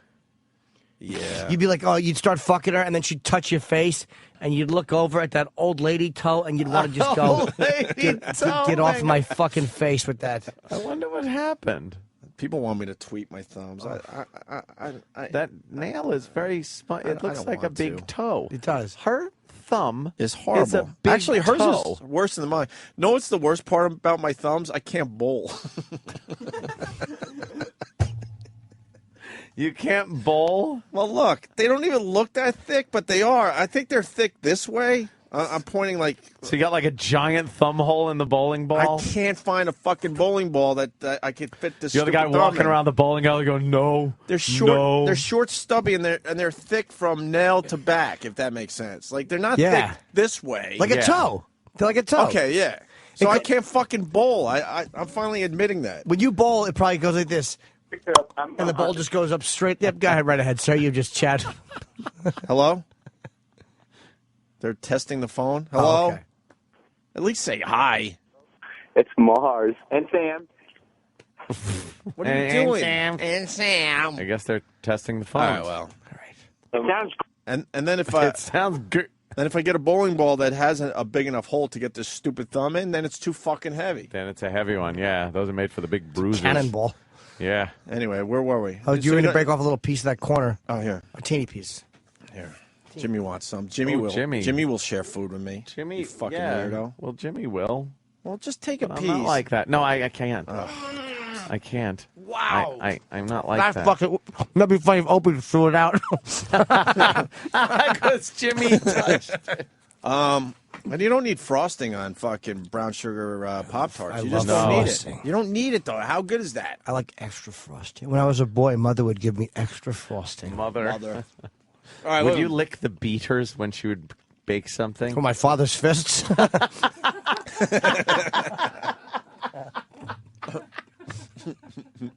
God damn, Jimmy. So where's Sam? Because Z-Rock... Oh, here come your Pop-Tarts, Sam. Oh, yay. Don't bring him close to me. I'll smash him from So your it's- face. I know, everyone's going to smash him now. Don't smash him. One time I had Pop-Tarts. I said, why don't you bring me some Mom-Tarts, too? Oh, Chip. They're not called that for paternal reasons. Because they pop out of the toaster. I didn't say they had nothing to do with the nighttime. No, not nocturnal.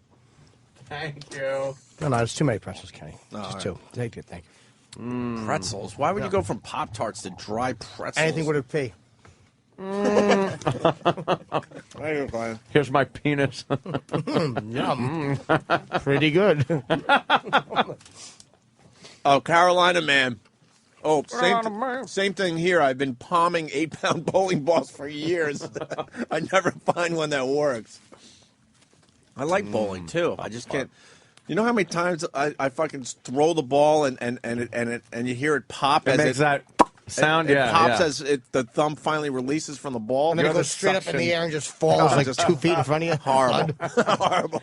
You're the suction popping bowling ball guy in the bowling alley. Sam, so as we enjoy Pop-Tarts and pretzels, coffee, friendship, you deserve it. You drink ginger ale when you're not sick? It's Schweppes diet ginger ale. I've not been drinking much soda ever since Colin said ginger ale that he sucks read unless you're sick though. Colin said he read that certain sodas cause pancreatic cancer, so I'm avoiding soda now. I drink a lot of unsweetened iced tea, but occasionally I treat myself. After I jerk off twice last night, the second time I came, literally my dick just went, all right. And fucking gave me one drop to shut me up. That was it, huh? It was awful. It's awful. It was like squeezing a leaf. And what does Colin know about the... He reads a lot. He's a fucking older man with his fucking horrible soda? skinny What kind arms. of soda? He said Diet Coke, but again, might be bullshit. Yeah. Oh my God, Blue Healer. Jerry? The best thing ever. Ready for this? Put butter on a brown sugar Pop-Tart and then throw them in a toaster oven. Oh my God. What's Doesn't wrong? sound very healthy. Not like a Pop-Tart is. Well, when you eat a Pop-Tart, you're I not know. thinking health. Yo, we can cheat a little bit. What are you going to do? Are we on the radio? Yeah. Oh, E-Rock. Yes. Yeah. He's Hold on. angry. I got the setup, though. So, Ian comes in yesterday. We have a great set. He's called Happy or something? Happy. Okay, you should check it out. E-Rock should check it out. Oh, why? He's not happy? No, he's So, not. He's been reading miserable. We decided to bring up some old business with Ian Smith, where Ian gave E-Rock $500, and if he didn't lose the weight within 30 days or something like that, he had to give the money back. But Ian never did our show again until yesterday. A couple years went by. So, of course, we have to remind Ian about that. And he goes, fuck, I want my $500 back. Make a long story short, E-Rock went down to an ATM after a long time of being told to do so, gave the money to Ian. And then we suggested that maybe he should give the money to Sam. And then Ian came up with a brilliant little thing. He gave the $500 to Sam and had Sam decide if he was going to give it back to E-Rock. And, of course, Sam, God bless him, said, fuck that. E-Rock needs to be taught a lesson and decided to keep E-Rock's $500. Is that pretty much how it went down? I said that the lesson that E-Rock would get losing the $500, E-Rock. Right body. I said that the lesson he would get when he realized that he has to live up to his word was more valuable than the $500. Of course it is. And here's what I was thinking, too. If Dr. Ian Smith really wanted to give him back the $500, he just would have given it to him. Yeah. But he gave it to you, which means inside he didn't want E-Rock to have that back. He didn't want to be the bad guy, but he also did not want E-Rock to have the money. So he gave it to you. You didn't want to enable E-Rock. Right. So you felt this was a time for him to take some tough medicine. So, yeah, personal responsibility. Say, okay, you know what? I lost that one. Let's move on from it. But E-Rock thought it was just some kind of on-air routine. Just some kind of bit. Nope. Because after they got off the air, he was talking to Dr. Ian, and Dr. Ian, I guess, said, hey, make sure you get that money back from Sam. At which point Eric said, Sam, Dr. Ian Smith said that you have to give me the money back. And I let E-Rock know that unfortunately for him, Dr. Ian Smith has literally no authority over any financial decisions I make. And that him saying that to E-Rock really doesn't mean a whole lot. How bummed do you think E-Rock was to just see him in the halls, even before he came in here, just look at... Oh, man. Like when I was younger, I would owe somebody money, and I'd see him and be like, oh, no. Louis Beans! Louis Beans! Yeah, you know, it's $20. Then For $20, he's out of your life. You're right, John. You're right, John. You're always right. You read, John. There's just a natural reaction from Voss, the idea of reading. Then E-Rock insisted I love that he was leaving at 11 a.m. yesterday. He was leaving early, and he needed the money back. He said, I demand that I need the $500 back. I'm leaving at 11. Demand? I need it to pay bills. And I said, I mean, I don't know why you think demands are going to get you anywhere here. And if he needed it to pay bills, why was he paying back Dr. Ian with it? Right. I said you probably would have been able to figure out a way to pay your bills if Dr. Ian had taken it. And he said no. And then we came into the studio to clean it up, and he physically put his hands on me and shoved me. We should get E-Rock in here. He hasn't talked to anyone today. No. I'm distracted because Mark B. in Connecticut is calling me light bulb thumbs. Dude, your thumbs are not that bad, Tweety Bird heads. How about... Where's E-Rock? Let's get E-Rock in. And then JD in New York City, as E-Rock makes his way down the hall. There he's right. Take your toe thumbs and your T-Rex arms to the pro shop at the bowling alley. Buy your own bowling ball and have them drill out the holes to fit your monstrous thumbs. Monstrous I don't bowl enough to get my own stupid bowling ball. I don't care how much money you have. Opie's thumbs are like the first step of making a balloon animal. That first twist. Dude, would you ever get your own bowling ball? No. I always thought those guys were losers when they went to the bowling alley with their own What's wrong with his thumbs? Who cares if they look like Dudley Moore's foot? I'm hiding them now. Oh, I'm sorry. E-Rock. E-Rock! Welcome to the program. Thank you. You see, look at his face. He's so unhappy. Are you mad? A Walk bit. walk us through this. What happened? What's up? What's up? What happened? Walk us through like what happened yesterday. Yeah. Then after the show ended and all that. Well, we just got Sam's part of the story. Yeah, we'd like your half. Mm-hmm. All right. Well, you pretty much know most of it where, you know, that asshole's demanding his money back after 3 years. So I go, okay. Well, he's not an asshole. No, that he's an asshole. That was his Who's the money. asshole? Dr. Ian Smith? Yeah, he's an asshole. That was his money. Why would you say he's an asshole? You welched on the bet. He's got 7 books. So he's not an asshole. And he's happy. What? Dr. Ian Smith has 7 books and he's happy. I wouldn't call him an asshole. E-Rock said wince on the bet yesterday, too. Yes. Don't wince on the bet. E-Rock says the books aren't selling well. Why? You did some research? Yeah. Yeah. That's why he's doing 7, because the first 6... Well, actually, the first 2 or 3 did okay because he had the TV show. One was After the New that, York Times #1 bestseller, though. probably when he was doing the TV show. After that, they tanked. I mean, #1 is good. Yeah. Very good. All right, so that asshole, our friend, Dr. Ian Smith. Who, by the way, so when I, after that bet, when I was supposed to give him the money, he threw a temper tantrum having to sit in our office at K-Rock because we didn't just walk him into the studio while you guys were doing something, threw a fit, and then he left, and then we never heard from him again. For 2 years. Yeah. So 3 that was years. 3 years. It's been 3 years? 2007. And that was and that was the day he was going to collect his money, and we never put him on the air? That was everything. We had the envelope and everything. So you had the envelope full of money. You were going to give Ian Smith his money back. Yeah, we were going to do this whole ceremony thing on the air, And we how had to give long? it back. How long did that money remain in that envelope? For another 4 or 5 months. You had $500 in an envelope for 5 months. You're crazy. I have that spent cannot by believe that. Monday. No, it was because it was used towards something else, so it was being saved. What was he used towards? None of your fucking business. See what I mean? Very upset over nothing I did. Ew, here's a little ew today. Sam is basically saying that you're getting your comeuppance. Yeah, because I need to get comeuppance from Sam. Fair is fair. Fair is fair. All right, so bring us to yesterday. So, you know, he wants his money and he's throwing his little tantrum. So I go, okay, I'll go get the money because, yes, I did owe it to him. And you didn't want to, you know. And it wasn't your money. I didn't want to wince on the bet. No, so I went and got the money. It was going to be good for on air. Whatever. I didn't use that, but whatever. So I went and got the money, came back. We did the whole bit here, and you know he's going to give it to Sam to show me. So But he did you showed hear? me. He said, I thought it would be good for on air, and we would do the whole bit, meaning that this whole thing was just a right. farce that we Just scripted for Because the after O&A 3 show. years, We his do that all the the statute time. of limitations on that is he doesn't own the fucking money anymore. When was if the last we wanted time we it back just did so a bad. bit? Most of our stuff, I'd say well over 90% of our stuff is as real as it gets. Yeah, the fake stuff is, the bra bombing. All right. Please. That was fake. They almost forgot. It sounded they so almost organic. forgot out there. Will you shut up? Hey, we're above the building! All right, you know. Our brows away! Boo. Yeah.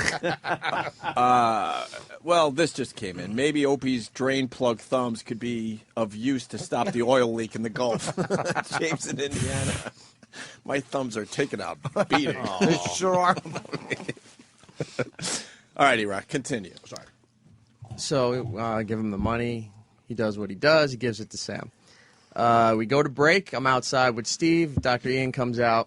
He's talking about something, and he turns to me. He goes, make sure you get that money back from Sam. I'm like, he's not going to give that back. Sam, did you hear Dr. Ian say this? No, I did not So hear this him. could just be an E-Rock Steve did, though. fabrication. Steve was there. Yes, he said it. I heard, and it was confirmed by a caller from Australia. Corey, thank you. Corey. I seem to have forgotten his name. Anthony, do you get annoyed when your thumbs get stuck in those plastic rings that hold a six-pack? Oh, that'll happen. Yeah. Yeah. Sorry. There's a couple it's things all right. going on. Go ahead, E-Rock. At least you only have 2 thumbs. So I say he won't give it back. And he says, well, you should go talk to him. I said, no, you should go talk to him. And that's when Dr. Ian said, oh, he looked at his watch, said, I'm late for Rachel Ray, and had to leave. He was. And to Ian's credit, he could have talked to me all he wanted. Dr. Ian Smith is not going to tell me what to do with my money. And it was at that point, and is your money. You really feel like it's your money as soon as it was given to me. Right, so, E-Rock, I'm thinking if Dr. Ian Smith really wanted you to have the money, he would have given it to you. So instead of saying make sure you get the money from Sam, it's like why? Why wouldn't he have just given it to you? He's just trying to be the nice guy. No, he's just being an asshole. That's his quote-unquote character that he does. Character. He's on TV being a nice guy. He's no character. See, Dr. Ian Smith, he does characters. Like Mr. Imus. Yeah. So, what happened after the show yesterday? I mean, more. Like there were demands made. Yeah, let's go, E-Rock. Tell your whole side here. So I was talking with Sam, and I said, look, I have to get out of here at 11 o'clock. I want that money back. Oh, shit. Assuming that the radio bit was over. Right. And it's time now to give my money back. The first answer from Sam was, we'll see. The second answer... Well, see, that is such a thing like that Dad says to you. We'll see who behaves himself. We'll see. Can we go to the we'll see, which means no, by the way. Always means no. It just means I don't want to hear your shit. And what I guess you were assuming after the show that Sam's going to play with you a little while for a couple more hours, make you sweat a little. Couldn't have been a couple more hours because he went home so early. No, because you had to go home at 11. Yeah. Nice little jab there. No, because the show's over at 10:30. You had to go home at 11. It couldn't have been more than a half hour. I'm just saying. Just to get the time frame. So we're all, on the same page, as yeah. they say, yeah. So you were out at 11. Yes, I was. Oh. And he says it like, yes, I was. All right. All right, and you demanded the money back before you left at 11. A second time, yes. Uh-huh. And Sam goes, yes, because demands will make you get that money back faster. Something along those lines. Oh, shit. And then tell them about you physically putting your hands on me. Okay. Did you assault him? That was when the show was done. We all came in here to wrap up, to clean up, whatever. And did you touch Sam or use foul language against him in any way? Foul language, no. Touch him, yes. You're fired. Okay. Yes! Wow, you Fast just Times. fired him? From Fast Times. Great. Go home at 9 some today. That's awesome. Brad, he was being an asshole and wouldn't give me my money. So, yeah, I walked in, and then there's Sam, giving his look and making his little laugh. I was talking to Patrice, and he's a comedian. He made me laugh. Lying, because Patrice is pointing at me, just, giving me that look that, you got fucked. The joke was at your expense. Yeah, and then Sam's doing his little, evil cackle. So I reach back as I'm walking over to where Jimmy's area is, and I did apologize for this afterward because I meant to just push him, but I leaned back and I grabbed his face and shoved him back into the couch. You mushed him? You gave him a mush? No, it was more like a heave. Yeah. Wow. Are you going to HR with that, Sam? Well, the best part about the whole thing... I would, if I was you. The best part about it was I looked at him. He won't admit this, but immediately after he did it, I made eye contact with him, and he had the look in his eyes like he knew he had just made a big mistake because I still had the $500, and if demanding didn't work, bullying certainly wouldn't either. Right. Bullying isn't going to work. No, not for me. Never He realized he made a tactical error. Yes. No, that was just in response to the Patrice pointing and him just doing his laugh. I reached over and Now, is it true you're not talking to anyone today? You're livid still? No, actually, I've been talking to everybody. No, I just haven't talked to certain people out of the office. Now, you feel this isn't fair that you, in essence, pretty much eliminating the middleman here, you pretty much went to an ATM yesterday, took out $500 and handed it over to Sam. No, I didn't hand it to Sam. Well, no, I mean... Take out the middleman. Take out the middleman, because this is the end. Sam wasn't in the... Forget about the whole... Forget about everything. No, this is why I'm saying you're angry, is because you should feel like what you did was went to the ATM, took out $500, and handed it to Sam for no reason. Correct. That's pretty much how it ended up. So, taking out all the Dr. Ian Smith stuff and this and the bet and everything, you pretty much just handed Sam $500. Why'd you do that? I didn't do that. Yeah. And then he got upset because I posted something on my Twitter saying I was happy with the decision I had made. Which, by the way, was one of the funniest tweets I've read in a while. This motherfucker. What was the exact fucking wording? It was... I'm happy with my decision. So, and I tagged him. Yeah. So happy with my decision to keep at E-Rock Radio's $500. Yes. Oh, so... And then I got a text within 5 minutes saying, are you seriously keeping that? Oh. Yeah. And I go... From at E-Rock. Right. And I go, yeah. I mean, it was given to me. It's done. I already told you. Already spending some of it? Well, yeah. And then he got really pissed off because I told him I bought Troy some concert tickets he was looking for.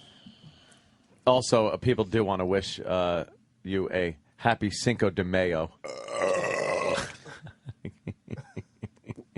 It's Cinco de Mayo. E-Rock, could you respond to the happy Cinco I'm not de listening Mayo? to you. I'm reading what Danny wrote there. You should listen to Anthony. He's your boss. Anthony, Oh, shit. I am? Well, yes. All right, cool. Your name's on the wall. I didn't think I was a boss. My name's on the wall in bathrooms, too. Doesn't make me the boss. What did you call Dr. Ian Smith? I forgot. Oh, shit. He's an asshole. Oh, I thought it was something else. Holy Jesus. Hello, Mr. Asshole. Oh, thanks, guys. Whoa. Hold on. Don't blame me, because you know me and you are friends. We're tight, but E-Rock is calling you an asshole today. He is not happy with how everything went down yesterday. Well, it's interesting. He says that behind my back. He knows I'm in Philadelphia right now, of course, and he knew I was leaving. So instead of saying, well, I was in Philly, he does it while I'm away. Okay, I got you. Good point. I'll be back on the 13th. Ooh, that's wow. E-Rock just threw his hands up in the air like, ooh, you scare me. Just want to let you know that. You know what? Not only will I be back on the 13th, but get your video cameras out so we can stream it live on the website. E-Rock, we are going to town. Should I be a nice guy? Should I be the nice Dr. Ian? Well, why don't you play your character on Celebrity Fit Club? Oh, E-Rock. Just because you lost a bet and had to pay the guy off, it doesn't mean he's the asshole. And E-Rock didn't have to pay the guy off. He just had to return the $500. This is not E-Rock's money. Right. This isn't even your money. It's my money. After 3 years, it's my fucking money. You basically did just collect interest on $500. Yeah. Yes. I love how E-Rock came to work yesterday minding his own business. He's out $500, and now Dr. Ian Smith's going to beat the shit. All because he's a sourpuss. And believe me, E-Rock, when I come to the studio, I don't get dirty, but I will bring some boys with me. You can't do it yourself. Oh! You know something? I think he could. No, we can't. He probably could. Wouldn't it be ironic if he beat you with his happy book? What irony. Why is Chris S. and Shirley's dragging me into this? What E-Rock is failing to realize is that Opie instigated the whole situation by telling Dr. Ian Smith that he would start massive shit if he gave the money to Sam. Is that what...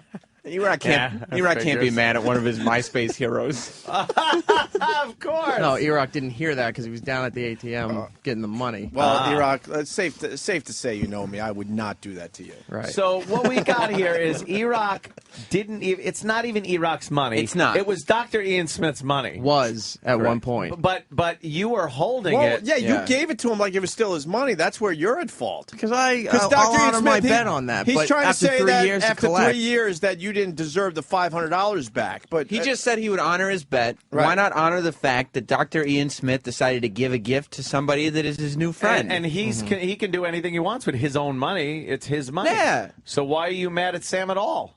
I'm in good shape, and Dr. Ian Smith wanted to reward that.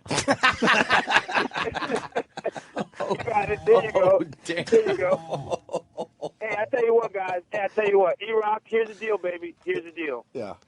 We can do a 2-week competition if you want to do it. 2-week competition. 2 weeks. Involving what? 10 pounds in 2 weeks. You follow my new book called The 4-Day Diet.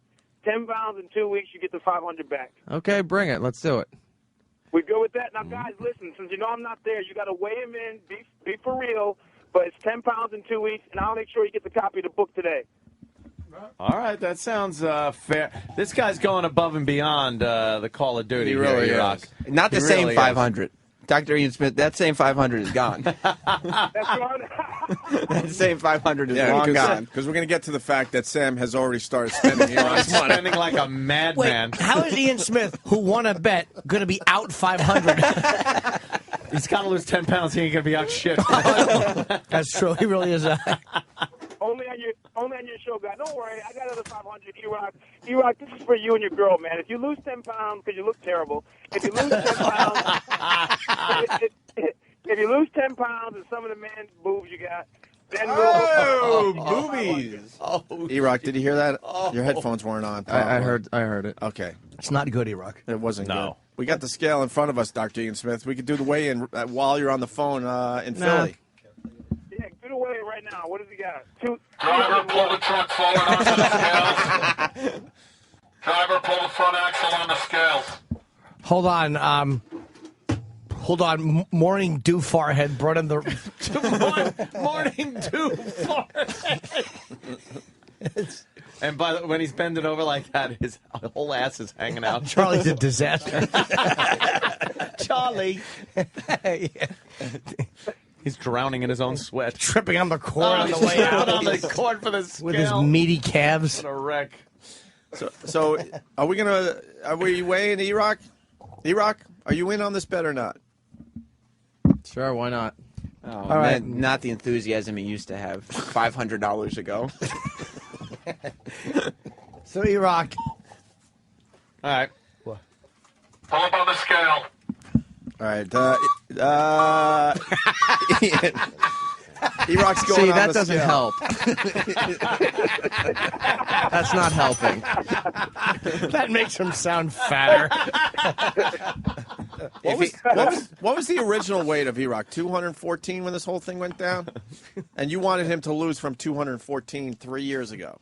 Yep. All right, so let's see what E-Rock weighs today. It's more than 214. He should be in his underpants, otherwise the 10 pounds thing. Yeah, fuck you. I'm not doing that. Sorry. No, you should be. I mean, I don't give a shit. I'm not doing it. If money's on the line. How about just with you keep the shirt on, but down.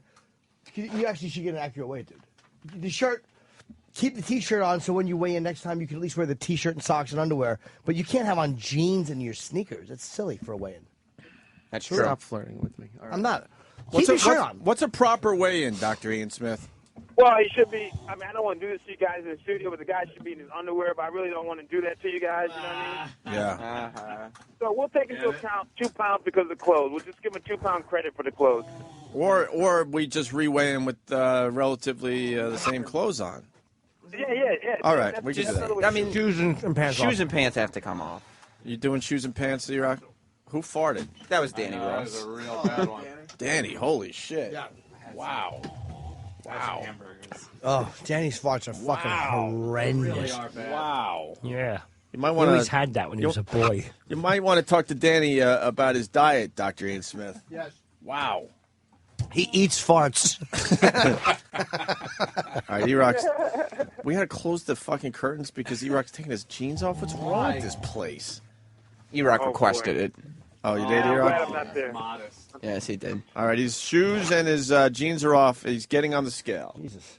Fucking calves in this kid. He's got nice calves, right? Yeah. All right, you're stepping on the scale.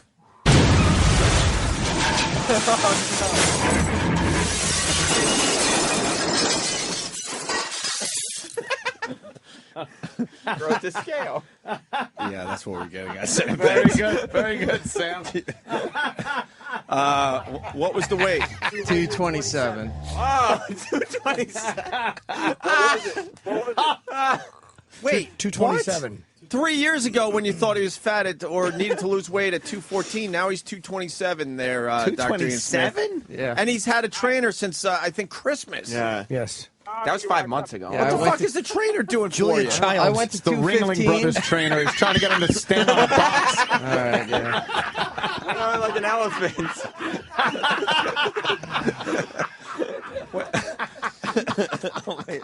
My head's sweating. That was really good. E-Rock, what happened with the trainer?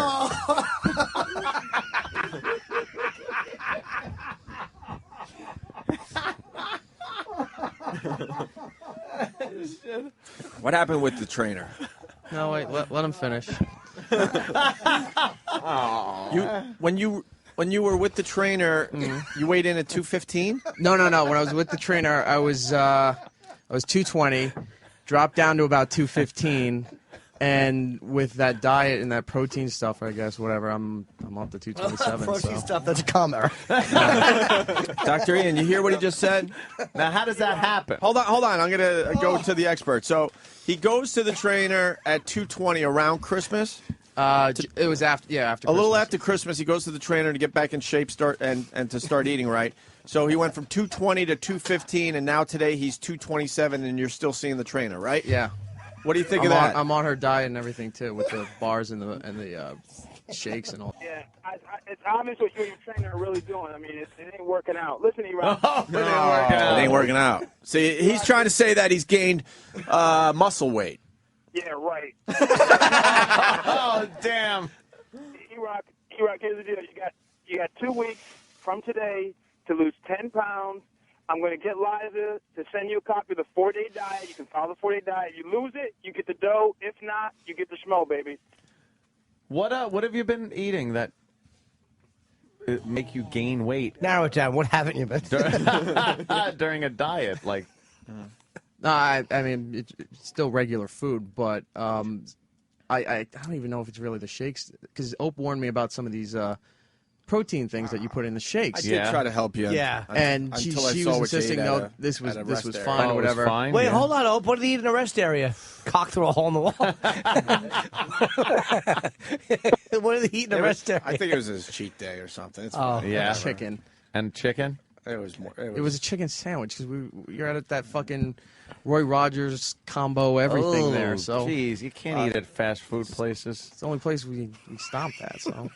Hey, guys, I got to rock, but I'll call back in a week to see where it is in a week. All right, take care, Ian. We'll see you soon. Dr. Ian Smith in Philly. His new book is called Happy. I'm sure he's down there promoting that. So we'll talk to you soon, Ian.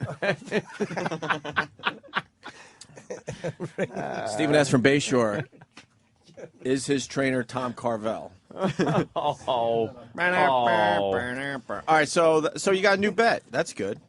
You have another chance to get your money back. But Sam, you're not giving the $500 from yesterday back? It's gone. It's true you've been spending it? Yeah. What'd you buy with the $500 that was E-Rock's yesterday? Yeah. Well, E-Rock's friend of 13 years, Troy, wanted to take a girl out to a concert, so ponied up some dough for some concert tickets for him. I had some money. Why not? Well, that's not. I had some money. That's very generous That's of not you, that by the bad way. because you like Troy. Yeah. That is generous of you. And they were like $50 a piece plus tax, so that's So you no big deal. Still got money. Me a bag of shells. I had to get some new sneakers.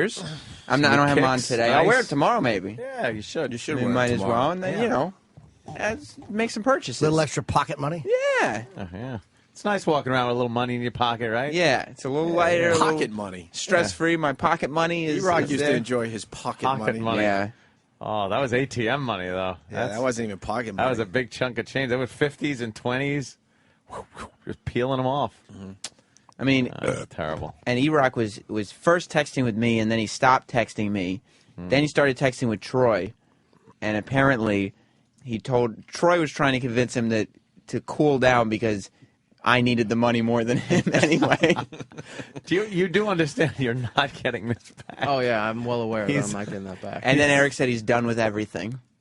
What do you mean everything? With the whole thing. I was done with it by time I was finished talking with Troy, I was just fed up. Yeah. Yep. Fed up. Would you? All right. Wait, let another fat joke come through. No, I didn't say anything. You said fed though. Fed up. No, Yeah. I mean, Past tenses. yeah, let it be known. You might not want to use the word fed. Another fat joke. So he's got, hey, get a load of E-Rock over there. So you have to lose 10 pounds. 10 pounds, and you're 127 or 227. Oh, sorry. Sam, yes, 227. Sam, are you willing to give a little money back if like E-Rock does something today? Because for Cinco de Mayo, I'm thinking, We could, yeah, we could. I'm thinking something. I could pony up a little bit. He's got. You're gonna make him earn his portion of his money. If he back. could eat my money. If he could eat a whole, I don't know, thing of mayonnaise for Cinco de Mayo. For Cinco de Mayo, would you give some of the money back? I mean, but that's counterproductive to the bet, which would get him $500. He's got 2 weeks though. Yeah, he's got 2 weeks. Yeah. Think about it this way. How much would you give E-Rock if he ate a jar of mayonnaise today? Would you eat a full jar of mayonnaise? You can't eat a full jar of mayonnaise. Not with that attitude. No. You can't. How about this? So you're not willing to do that? How about this? A bowl of ice cream smothered in mayonnaise. That might be good. How much of a jar of mayonnaise do you think you could put down in an hour? It's not going to be one of those big one things. No. You could actually make money on this if you do this, then just buckle down for 2 weeks and lose money, lose weight. I got 100. Fuck it, I'm in. Wow. I got 100, and then whatever Sam puts on it, I'll give you $100 fucking Which is dollars. just 100 from Opie. Well, it would be funny if you said 110. Yeah. Sam, are you willing to throw some of the money back at him? Yeah, I will. I mean, how much? This could be for what? What's the wager? Well, he's got to eat. How much? He's got to get a whole jar of mayonnaise down within an hour. Are you going to do that, Eric? Can't do a whole. Can't do a whole jar. How Why? much? You can't. You'll throw up. What about if we prepare him a Sunday? I don't care if you throw up as long as the fucking jar is empty. I don't give a shit. What about you could fucking purge like a teenage girl after you're done. I don't care. A nice ice cream sundae with mayonnaise instead of the chocolate toppings. We could prepare it for him, obviously. Come on. What are we, fucking rookies? All right. It's a jar of mayonnaise, or we move on with the show. All right. It is just mayo. Yeah, but you try eating half a jar of mayonnaise before you start throwing up. All right, well, you can do that. Well, at least try. Yeah, I tried, goddammit. At least I did that. At least I fucking tried. Yeah. How about for $50 extra? Doesn't matter how much money you throw at it. You can't stomach it. Well, obviously, Eric doesn't need the money. But you throw up, and then you just get back in there. And you continue eating the mayo. Jar of mayo. Would we be Sick willing of the mayo, for Christ's sake. Would we be willing to do it if we felt that he couldn't get through the jar of mayo, but if we all agreed that he had given it his best effort? Well, or should it be like if he does half the jar, he gets half the money? Oh, yeah, we decide. Oh, that's percentage. not a bad idea. Yeah. Percentage-wise of the jar. We put will some equal how much Sharpie money marks you get. on the jar. Yeah. You know what I mean? And then you'll reach there's the $10 mark. Right. There's the $50 mark. Don't forget, Opie's got $100. That's a good one. I got 100, right? Plus Sam's 50. Plus, I could probably pony up something. Look, I got 100 right here in front of me. So now you get 105.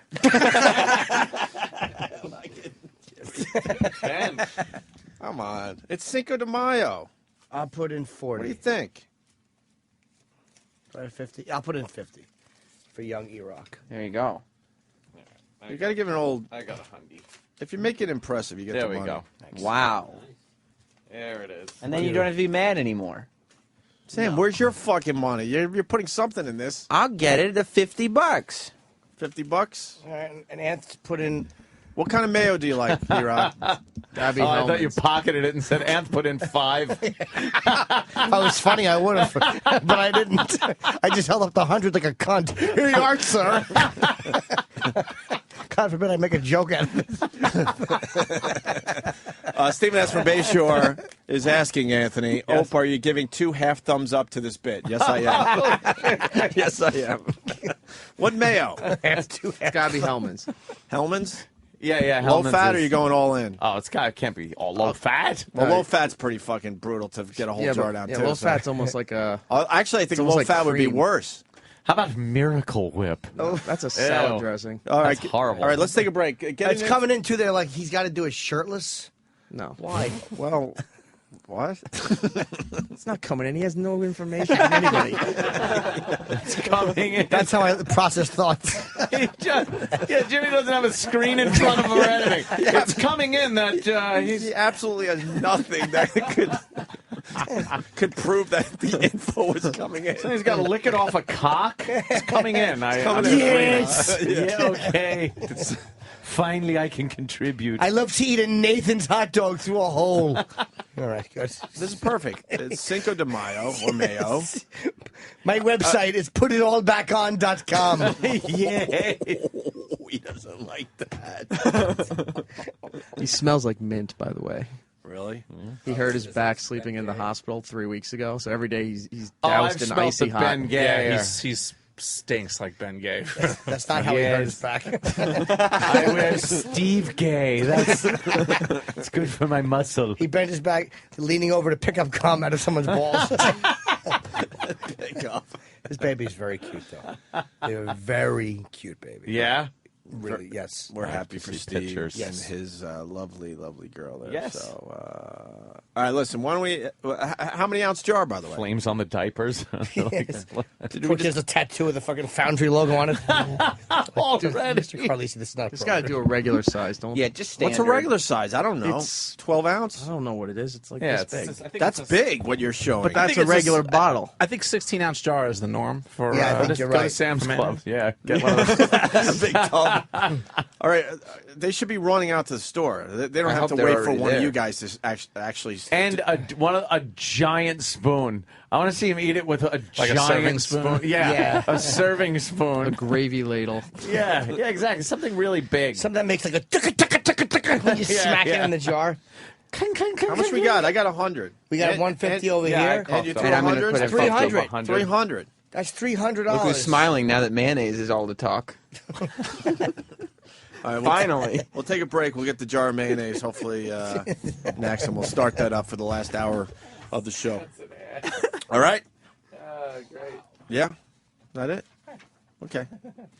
I'm a little teapot. Short and stout. Here is my handle. Here is my spout. Put a finger in my backside and cum shoots out. There is the closet. I should step out. Opie and Anthony. Opie and Anthony. The Opie and Anthony Show on the Virus. Sirius XM.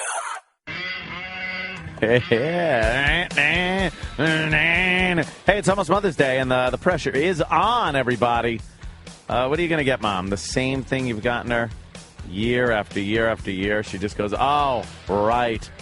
Get her something different. Vermont Teddy Bear, they come up with something new. It's called the Bear Bouquet, and it's really unique. Imagine, if you will, a bright bouquet of 3 handmade teddy bears, pink, green, and white. That's what color the teddy bears are. And they're scented. Each one has a different scent. Strawberry, watermelon, and cupcake. It's like a bouquet of flowers, but this bear bouquet lasts a lifetime. So call 1-800-829-BEAR, or you go online for Mom. VermontTeddyBear.com. This it's not a fancy over-the-top gift. It's just something very sweet from Vermont Teddy Bear. And it's new, fun, and different. It's perfect for all the moms in your life. Your wife, your sister, and your very own mummy. The bear bouquet is the freshest way to say, I love you.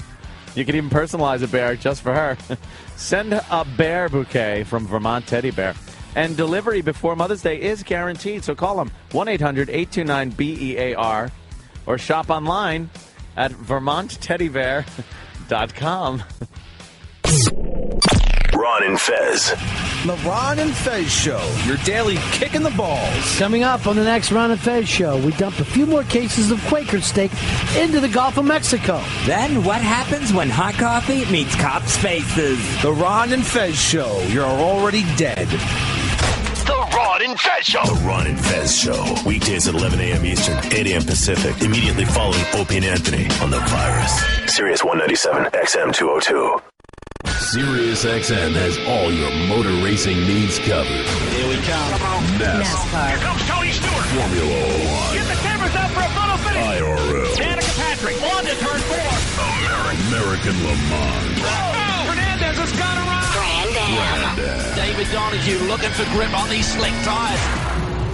Nobody brings you the world of motorsports like Sirius XM Radio. Fight. Don't miss a moment. Policies issued by American General Life Insurance Company, Houston, Texas. Not available in all states. For details, visit matrixdirect.com. Do you think you're getting your money's worth for your life insurance policy?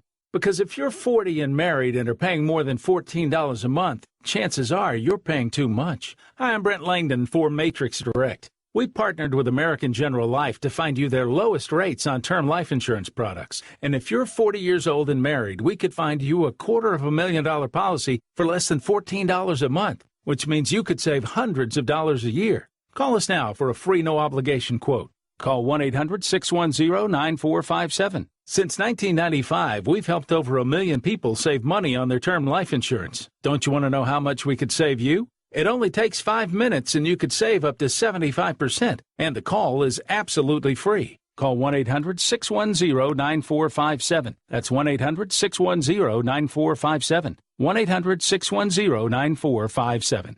Does your vehicle have less than 175,000 miles with an automobile warranty about to expire or no automobile warranty coverage at all? Automobile Coverage of America has announced a low-cost protection plan to save consumers thousands on auto repairs. Drivers who are covered by this protection plan will not have to pay for a covered repair bill again. Now, they pay the bill directly for you. Call now and receive roadside assistance, towing, and car rental at no additional cost. Call 800-585-4980. That's 800-585-4980.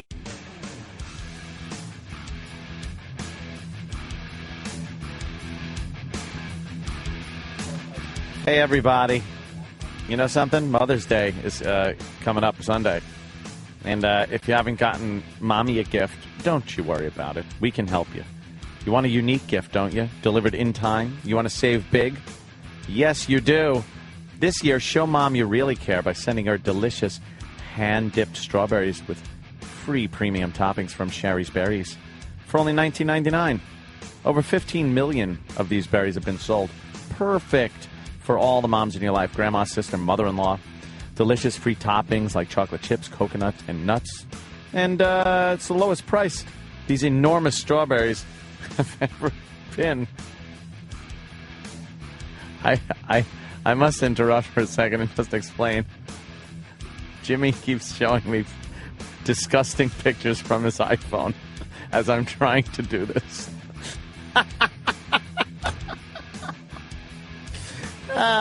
Jimmy. $19.99 from Sherry's Berries. Yes, and they're giant. Oh, my God. We had these delivered to the studio, and not only were they giant, but they were delicious. Nice, juicy strawberries, delicious chocolate, great toppings. Order now for guaranteed delivery by Mother's Day and lock in that special $19.99 deal while they last. Here's what you got to do. Call 866-FRUIT-02, or better yet, go to berries.com. Click on the microphone. It's in the upper right-hand corner of the screen. You know where it is. And enter the password Opie, O-P-I-E. Order giant hand-dipped strawberries with free premium toppings for only $19.99. Order by Friday. Order by Friday to get this terrific deal. Call them 866-FRUIT-02 or visit berries.com today. Check it out. It's probably the perfect gift for Mom. Click on that microphone. It's in the upper right-hand corner. And type in O-P-I-E. Make Mom proud. Order now. As Kurt Cobain's wife, mother of his child, and driving force behind the band Hole, oh, make me over, Courtney Love is the mother of 90s alternative rock. And she's celebrating Mother's Day at Sirius XM. Hey, I'm Courtney Love, taking over Lithium. To play her favorite grunge and alternative rock songs from the 90s, the 80s, and the 2000s. On Sirius XM. We figure she's going to do whatever she wants. There's a shocker. Courtney Love. All Mother's Day weekend. On Sirius 24. XM 54. Lithium. My girlfriends and I decided we needed a spontaneous girls' weekend in Miami. We saved enough through GetARoom.com to stay an extra night. Now we're all in the doghouse, but it was worth it. Thank you, GetARoom. At GetARoom.com, we offer hotel rates in major cities at up to 50% less than other travel websites. Why pay more?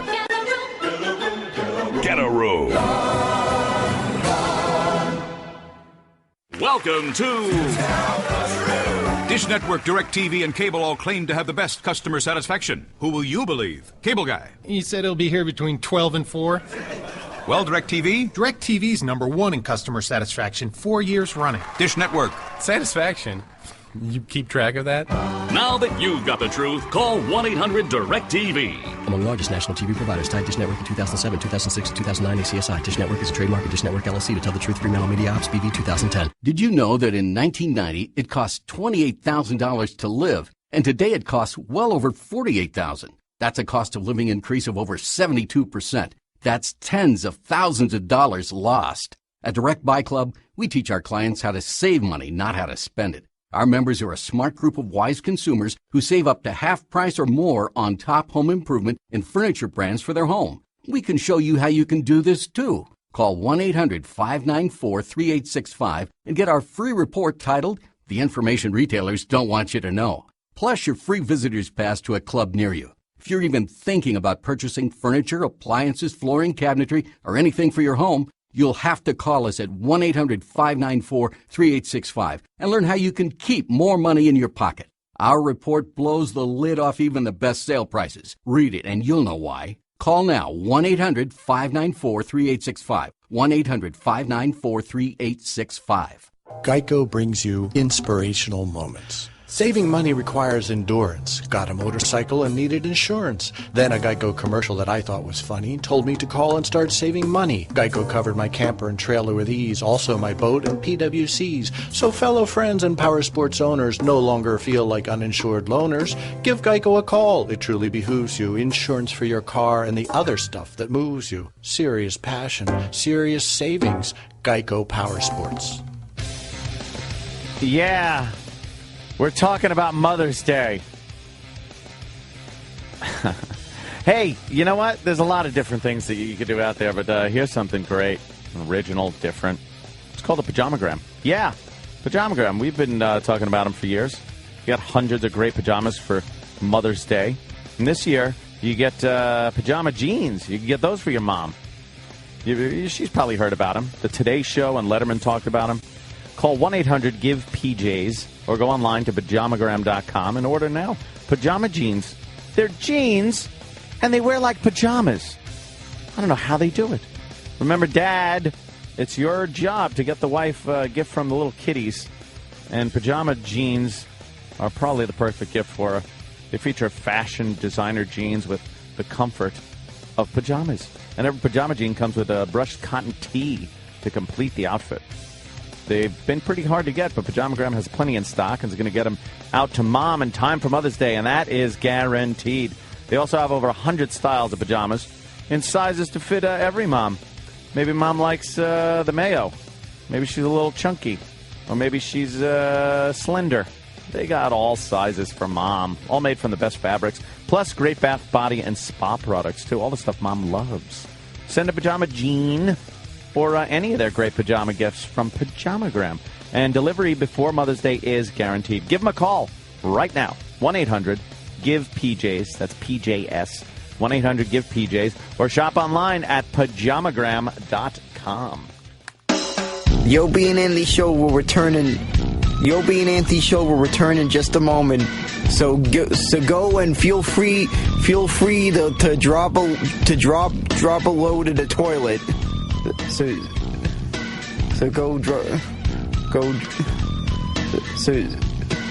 go on the virus, Sirius 197 XM 202.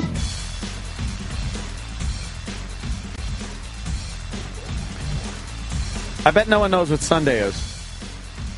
Do you know it's Mother's Day Sunday? I didn't even know. Serious. I didn't know. And this is a last chance offer to our wonderful listeners. 1 dozen assorted roses for Mom and a free glass vase, only $19.99. You're getting roses for under $20. It's an amazing deal for Mother's Day. We've been using Pro Flowers for years, and we love them because they got that 7-day freshness guarantee. They're beautiful, and the girls just love them. Upgrade to 2 dozen long stem roses, and you get free chocolate truffles, and that's just $10 more. So this is a great deal. Supplies are limited. and you're running out of time, don't be caught without something for Mom. And this will be great. Here's what you got to do to get this fantastic $19.99 assorted roses deal. Call 1-800-PRO-FLOWERS and mention Opie, O-P-I-E. Go to the website, proflowers.com. Click on the microphone in the upper right-hand corner and enter the password O-P-I-E, Opie. That's proflowers.com. Click on that microphone and type in Opie, and you'll get that great $19.99 1 dozen assorted roses for Mom with a free glass vase, or upgrade to 2 dozen long stem roses, free chocolate truffles, and that's just $10 more at proflowers.com. Do it now. It's your last chance to take care of your mommy. Order now. Traveling to a foreign country can be an exciting and educational experience, but sometimes learning the local language and customs can be difficult. Luckily, there's the Opie and Anthony Show Guide to European Travel. Let's take Swedish, for example. Learn how to ask if a person enjoys being fucked in the ass. Kana jag tranga igenom din asna. Kana jag tranga igenom din asna. Or if they enjoy eating shit. Ata mitt shit. Or big cock. Ni vill stora hannen. Narrated by famed radio personalities Jim Norton and Anthony Cumia. These step-by-step instructional tapes will show you the easiest and most effective way to learn a foreign language. Listen to these first-hand testimonials. Jag vill att ni dansar latte. I just learned to ask if they'd jack off my big cock. Suga min penis till du krakas upp på min balerna.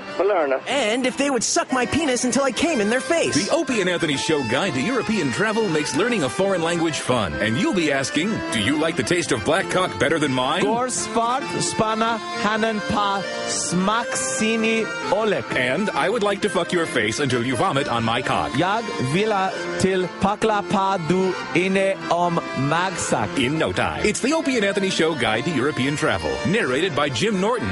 You have to try it. Call now to receive your first lesson free. Get in touch with the Opie and Anthony Show. Love you guys, man. Keep kicking ass. Guys, call 866-WOW-1-WOW. That's 866-969-1969. Love your show. Love you. Said that backwards. This is the Opie and Anthony Show. Sirius XM.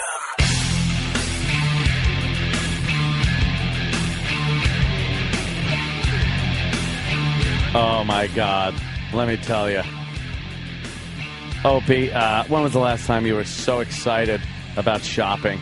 Well, am I supposed to answer that question? I don't know, because according to recent shoppers at Beezid.com, your pulse might jump and your body might start to sweat when you shop over there at Beezid.com. You mean it actually may be fun to shop, Anthony? Yes, Opie. Shopping at Beezid.com is extremely exciting and unlike any online experience. At Beezid.com, you could save up to 99% off retail on brand name electronics, appliances, laptops, cameras, gift cards, and even cars. Huh? Guess how much a new 2010 sports car valued at just under $30,000 sold for this past Tuesday? I have no idea, Anthony. It sold to a listener from Texas for an unbelievable price of $719.66. Wow, that's crazy. Ready to get blown away? This is what sold last week on Beezid.com. A MacBook went for 99 cents. And a PS3 gaming console went for $1.85. A fully loaded camcorder.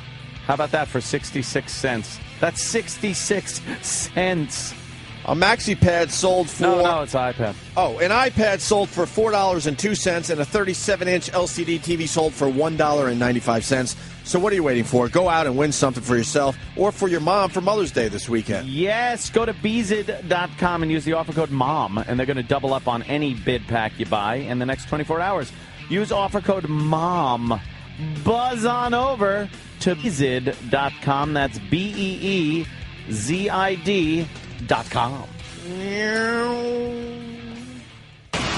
Hey, this is Victoria Gotti. Hey, this is Don King. Because I talked to guys that found the black boxes, and yet our government says they weren't discovered. Why? This is Jesse Ventura. Hey, this is Michio Kaku, and you're listening to Opie and Anthony. Opie and Anthony. Oh, I'm sorry, Ryan. Hey, this is Dr. Michio Kaku. You're listening to Opie and Anthony. Oh, wow.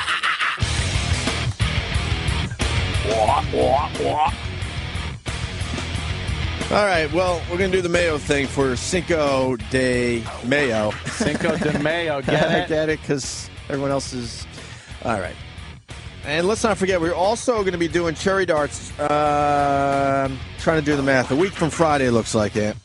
Yes. Week from Friday, we do cherry darts. If you want to be involved in this, the email address is opieanthony at... Travis, do you know? Sirius XM.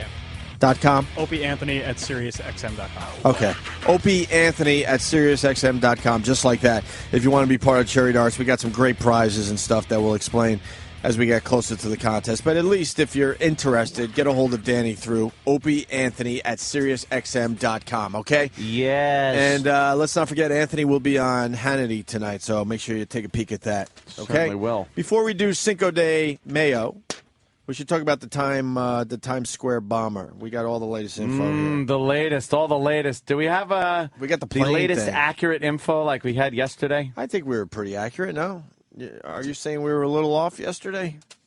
Just a tad. We might have jumped to conclusion. Jumped to conclusion, Matt. We were basically telling the world yesterday that they were onto this guy, following him for a good day or so. The entire time, and criticizing every news agency for saying that this gentleman almost got away. And we got him in the nick of time. And we were saying, no, dummies. They were watching him the entire time. They let him get on the plane so they could see who he was hanging out with and what he was doing, and then let him back out of the gate to see if he contacted anyone. And then they had the plane come back and go to the jetway, and the customs came in and grabbed him. Right. And it was a genius ploy that worked. And meanwhile, we were yelling at the news for saying that he almost got away. He was seconds away from taking off. And the truth of the matter is, he almost got away, and he was seconds away from taking off, and we were completely wrong. It was that close? Yeah. Where did we get our info from? We were pretty confident. confident. Know. We were very certainly confident. We were cocksure. Oh, fuck We were yeah. cocksure. And we have microphones, so we figured, what the fuck, we're experts. Exact-a-tick-a-tackly. But, boy, were we wrong. Well, here's your bullet points on this guy. Admitted everything to investigators and said, yes. But that's not true because they're arresting people in Pakistan, right? I'm calling him the unibrower. Get it? Not really. Look at his picture. Stop. Okay. I thought they got Sully from Godsmack, personally. Oh, really? You think it's a little Sully look to him? Especially with the sunglasses on. Not A so little much bit, when yeah. the sunglasses are off. Reportedly did it in retaliation for U.S. drone attack that killed Taliban leaders in August. SUV was packed with the wrong explosive materials, which is why the bomb didn't go off. Yeah, he used the wrong type of fertilizer. He's a dummy. He bought a bunch of bags of the wrong type of fertilizer. And there's the right kind, and we probably shouldn't tell people. No, everybody knows it's ammonium nitrate. Well, maybe you shouldn't say that, because I don't think everyone all right. knew that. I'll take it back. Pakistani officials claim that up to 8 people have been arrested there in connection with the attack. So if he's saying he acted alone, why are they arresting people in Pakistan? Huh? Claims to have trained at a terrorist camp in Pakistan. No, I don't know. I don't think anyone's getting away with this in the year 2010. Yeah. You can't fly from New York to Columbus like this. It says he made his flight reservation on the way to JFK and paid for his ticket in cash, and he had no luggage. And it's a one-way flight. So, no, I don't... And he nearly got away anyway? And that red flag? He was on the no-fly list, the electronic no-fly list right. From Monday. Right. He was on there. So they put him on there quickly? Yeah, quickly they put it on. Okay. But Emirates Airline either ignored it or had some kind of a problem, a delay, they said, in their updating of the no-fly list. They have an outdated list. Yeah, but if it's popped into a computer, how could that ever be outdated? That's what people are saying. Do you know what the penalty for that should be? So fucking harsh. Like the airlines want to, in general, want to fuck us for blanket money and money for pillows or whatever. The penalty for allowing that to happen should be they either remove all of your routes for a week. I mean, they should destroy you financially for that. If you let somebody who's on the no-fly list on your plane, you should get fucked. It should be your responsibility. Well, why was he paying for his ticket in cash? That's I know. that could be, giveaway. That's the biggest red flag going. That's huge. And he doesn't have luggage on top of it. So why? They're saying he almost got away and he was on the plane, but why was he even allowed to board the plane? That's enough suspicion to kind of like have him look that closer, right? Yeah, and he the only way they found out was customs agents went over the paper copies of the no-fly list and found him and found the guy's name. And said, "Oh, well, look who's on that plane." Now the FBI was trailing him, so we were sort of right. Yeah, for a little bit. They we were basically wrong. We could accept that. FBI trailed him leaving a grocery store on Monday, but lost him. Original plan was to arrest him at his apartment Monday evening. Yep. How do you fucking lose him? If they're being truthful, it's the most wanted guy. Unless there's the only thing I will say, unless there's something that they would rather look like asses who lost him instead of give away something. Like if there's a piece of, what's the word I'm looking for? A technique that they employed, or somebody that they used that they don't want to give away. They'd rather go, we lost him and then caught him. I know what happened. What? He was in the grocery store. The FBI was there, and the FBI guy goes, "You know what? I'm in the grocery store. I might as well go get my mom a Mother's Day card." Mother's Day card. He's not going anywhere. See, he should have ordered from one of our fantastic sponsors. Figured, what the hell? Look at a few cards while he's in here. And he wouldn't have lost them. All right.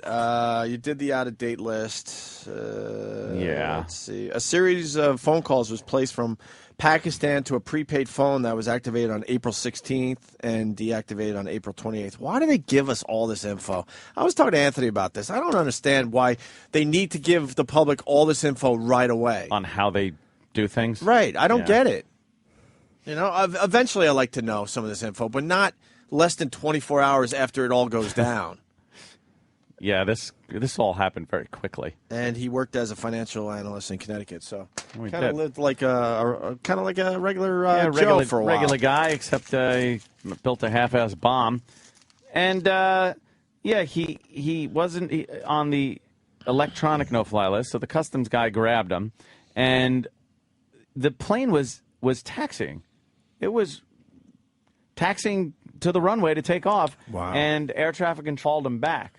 There's actually audio of that, too. Yeah, we got that. Yeah. So what you're about to hear is the audio from the plane. The plane and the tower and ground control there talking to each other. So they were heading for takeoff. Yeah. And this is the audio of basically telling the pilot, you know what, can you please come back? Yeah. Problem here. Wow. Yeah. 123 Nana, Emirates 202, good on. Emirates 202 Heavy Kennedy Tower, runway 22 right position. Actually, I have a message for you to go back to the gate immediately, so make the left turn when able. 202, turning left here. Hi, Emirates 202, make the left turn onto Echo, left Alpha, back to the ramp. I don't know exactly why, but you can call your company for the reason. We'll do that. Left onto Echo, then onto Alpha, and back to the gate via Golf. Yes, whatever is convenient. Emirates 202. We'll do that. Emirates 202 Heavy. Emirates 202 Heavy, go ahead. Yes, ma'am. We're trying to figure out what's going on here right now, but as far as we know, I'd like to request you to just keep the flight plan open for now. Emirates 202 Heavy, no problem. Flight plan's good for another 2 hours. Yeah, good luck. Keep the flight plan open for 2 hours? Yeah, that'll be all settled in 2 hours. I don't think they had that flight plan. Do you know, this is even more satisfying. That asshole was headed out towards the runway. Wow. And then all of a sudden, they made a left. Yeah. Oh, that's even worse. Wait a minute, but the runway's over there. We have been called, because I guarantee you they said, ladies and gentlemen, we've been called back to the gate. Yeah. We're going to, it might be some kind of a manifest issue. Or, Yeah. He knew. We've been called back to the gate. We'll be returning to the gate. Our flight plan is still open for a couple of hours, so no need. We will be leaving shortly, I'm sure. That guy must have been must have been like, oh, they got me. Oh, they got me. I was just... He was probably sitting there like, it's going to be, I hope takeoff's nice and smooth. Here it goes. Oh, wait a minute. We're turning. Why are we turning? Damn. Yeah, see, so we were a little wrong. They were pretty close to. Maybe they were, but again, wow. I'm not 100% ready to give up because what bothered me with the theory of they wanted to see who walked away from the gate, who might have been there for him, was that if they just let the plane door close, and the people might not walk away right away, but if they actually let it back out and take off for a second, then whoever really was, if there was somebody in that waiting area monitoring him for his own sake, by that point they would have gotten up and left. So they may have wanted the plane just to really look like it, knowing they were not going to allow that thing to take off. You know what? I don't know. It seems like you're really kind of using the other passengers as guinea pigs because you don't know. I mean, the guy's been through security and everything, but you don't know how desperate he is and what he might do. And he may have something shoved up his ass, a bomb. You're right. You That's don't true. know. And believe me, there's plenty of shit to grab on a plane in the galley. There's just shit like there's plenty of sharp things and you're right. Just a desperate guy. I don't know. They probably wouldn't because if somebody even got even if he just punched a pregnant woman, they would say that did not have to happen. Didn't have to happen. Yeah. Why did they let the plane get as you're far right. as it Well, did? Let's go to Scott in Wisconsin. Maybe that's why they're saying they lost him, so they don't have to deal with that. Yeah, true. Scott. Morning, boys. Hi. Hey, Scott. Squat. After listening to your fine program yesterday, I went into the truck stop to get breakfast. And watching Fox News, and they're talking about how they almost let him get away. And I said, no, they had under surveillance the whole day. You were wrong the whole day. Well, we've taught you guys a lot of stuff over the years, and the one thing we've said many, many times is not to listen to the media. Okay, and we are part of the media, right? No matter how much we hate it, we're part of the very media that we tell you not to listen to. Right?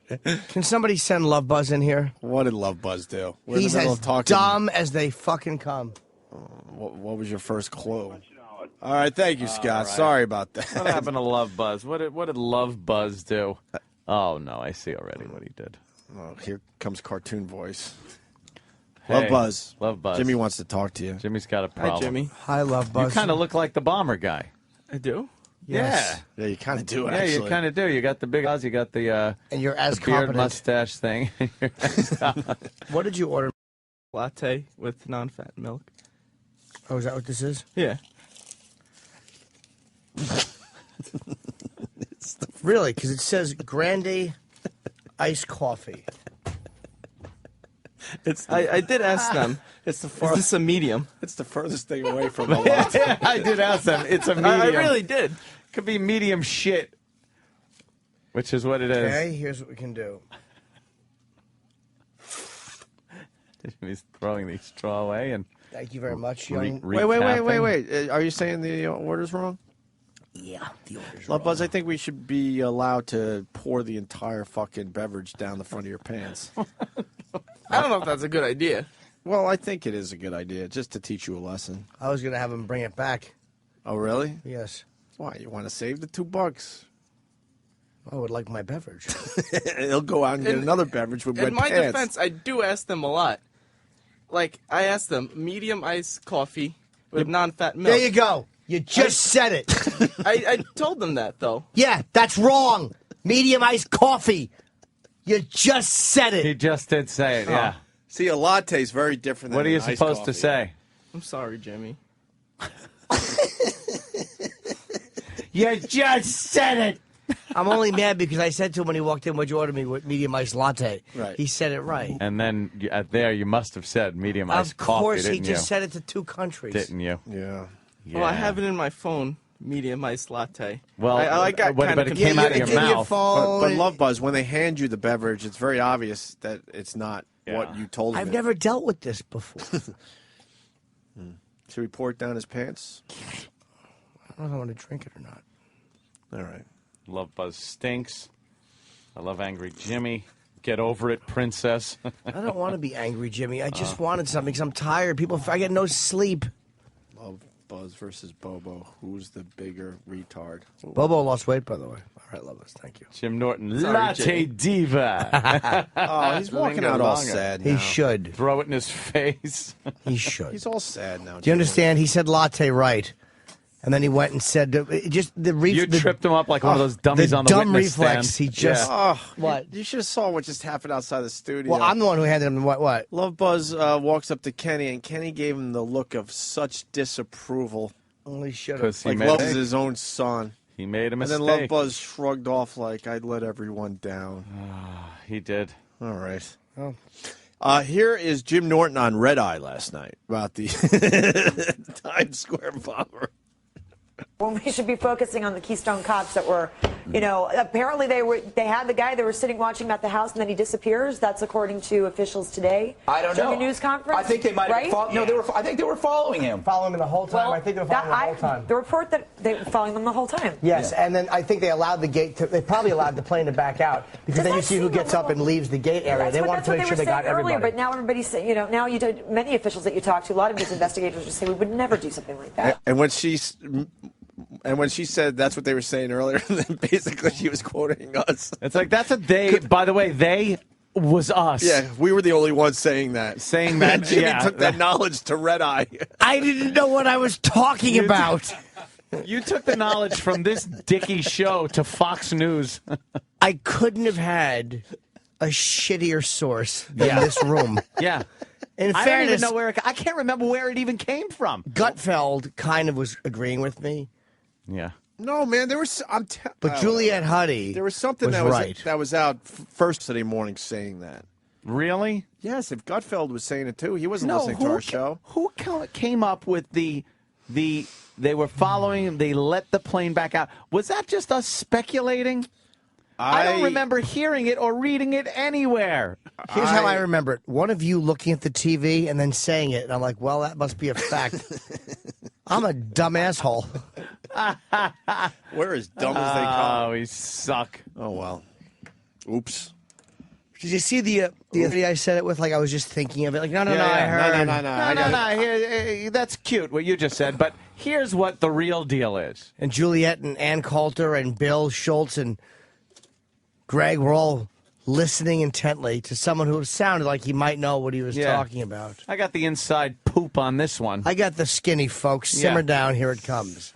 I knew nothing. Take your facts and throw them away. Well, at least you didn't say what CNN said. You hear this clip yet? We, I think, trashed them for this. You did? Oh, but the mortgage, yes. Oh, you talked about this on Red Eye? This fucking CNN cunt, yes. In case people didn't hear.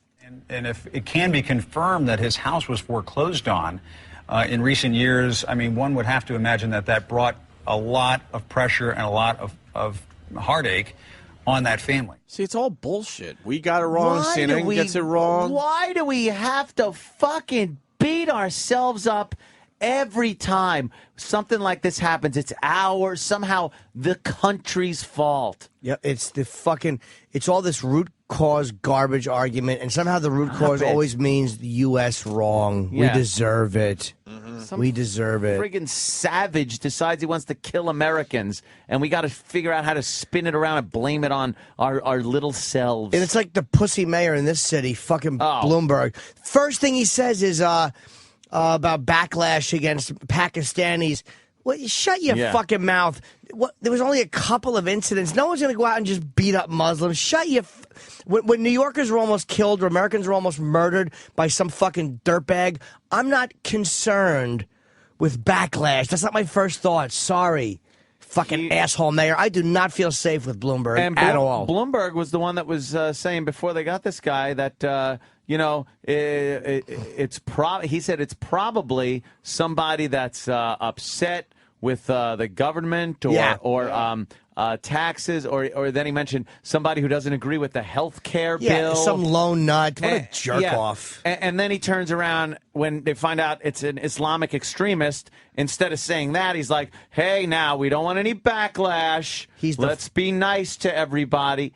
Yeah, fucking liberal cunt. I really hate Bloomberg, man. I used to like him a lot, but I really fucking hate this guy. He's an ass. I don't think he's a terrible mayor. I really don't. I just don't like him. I think that as a guy, he makes me sick. I don't think he's a terrible mayor. Why did I say that twice? Why wouldn't I just say it once? This silence is what I deserve. Yeah. Well, just indifference. Nah, no, it's correct. It's just somebody bring up the fact that it's Islamic extremists. Yeah. Can somebody in this politically correct fucking joke administration just bring that up instead of blaming everything else and the Tea Party people, blaming the Tea Party people? God. Right. Can't stand this. The way they blamed it, fuck you with the Tea Party people. I don't, no one's blaming fucking liberal protesters. No one thought it might be immigrants. I didn't think that it was. It's amazing how they go right for they politicize everything. When this happened, I didn't think, I'll bet it's people who are liberals who are against the Arizona law. I didn't think that. It didn't occur to me that it was liberals doing it. So why is their first thought that it's a fucking Tea Partier? Yeah. You assholes. Yeah. Let's go to Dallas. Blue. All right, let's get on a plane. Blue works Good one, Jim. in intelligence. Blue in Dallas, everyone. Yes. I thought that was a verb. What's up, Blue? Good morning, gentlemen. Hey. Hey, I absolutely agree with you. This is something that I've spent my entire adult life in the intel business. And this is something that, in today's society, in the liberal media, Anthony, I completely agree with you. The people that do the work are never going to tell the truth to the media. The media is asking for information and hounding the public affairs department. We're never going to tell the truth. You know, if we tell the truth, we lost him for a couple hours. We didn't fucking lose him. We know where he's at. He was doing something that we don't want the public to know about. We don't want the people he was doing it with to know he was doing it. Really? That's how this shit works. I kind of believe that a little bit. Why would we be so anxious to tell the media everything about what went down? Why do you think they kept showing that picture of that guy in that red shirt? I firmly believe that was a diversion so this guy wouldn't panic or the people he was dealing with would think, okay, there's a little bit of time to get away. They're all looking for a white guy. Why would you make yourself look incompetent, though, by that letting the part plane pull away understand. and let everybody think that he was seconds away from getting away and that a customs agent made the fucking grab on him instead of, the FBI that was following him? Because the bigger picture might have been... Yeah, because we don't give a fuck what you think. Oh, really? We're doing our job. What the general public thinks about how we're doing our job is irrelevant. We're getting it done. Are you really in intelligence, or are you just a crazy person? No. No, he sounds legit, Jimmy, doesn't he? I don't know. I don't know. He might be very legit, but he might just be a guy that has had this psychotic conversation alone, that he's an intelligence officer. What branch of the service do you work in, sir? And I'm not saying you're not legit. I was in the Navy for about 7 years. Did you sell the 7 C's? Yes. I sailed 3 of them. That's good enough. Did you ever see Felipe Rose and Victor Willis in Navy outfits? I loved the Navy outfits. But no, I've been over to Afghanistan twice in the last 4 years. So, yeah, I've been in the intel business for the last 17. I tend to think this guy knows what he's talking about. Because it's weird to me that they would just give up all that info to the media. Come on. It's almost that's strange to me. The only way to explain, say, hours 2 through 5 would be to give out information they don't want to give out. Like, he went to see so-and-so in Park Ridge. Right. Maybe they don't want people in Park Ridge to know that they're onto them, so they say we lost him for a couple hours, so they don't panic and close up their operation. I believe they used the media to their advantage. Yeah. To like you said, maybe the guy in Times Square, the balding white guy, was, just to throw throw that guy off for a while. Yeah. Red herring.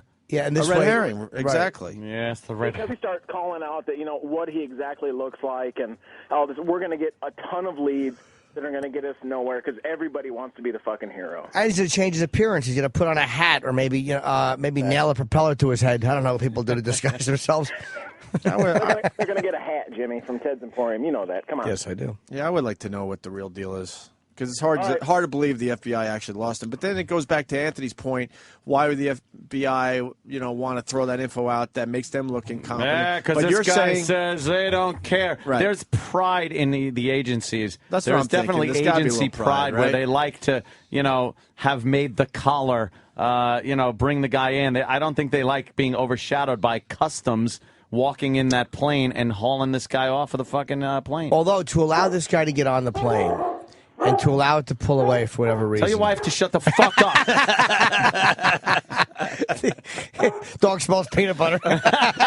So he was quietly taking oven mitts out of the drawer as he continued the fucking phone call. Duct tape tearing.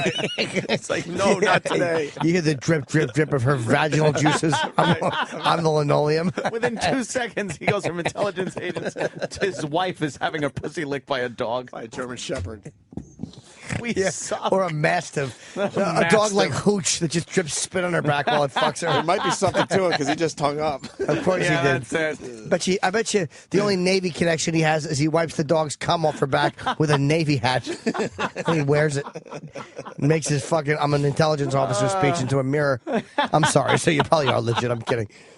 All right, well. Everyone's just speculating, though, even him as an intelligence agency employee. I don't believe that the media's whatever. I think there are it's times the same old shit we talk about. I don't believe it's 100% how they're telling us. Maybe there's times they want to look good, don't. and maybe in the middle of investigations they don't care. But something did get screwed up to have the plane pull away and it's heading toward a takeoff.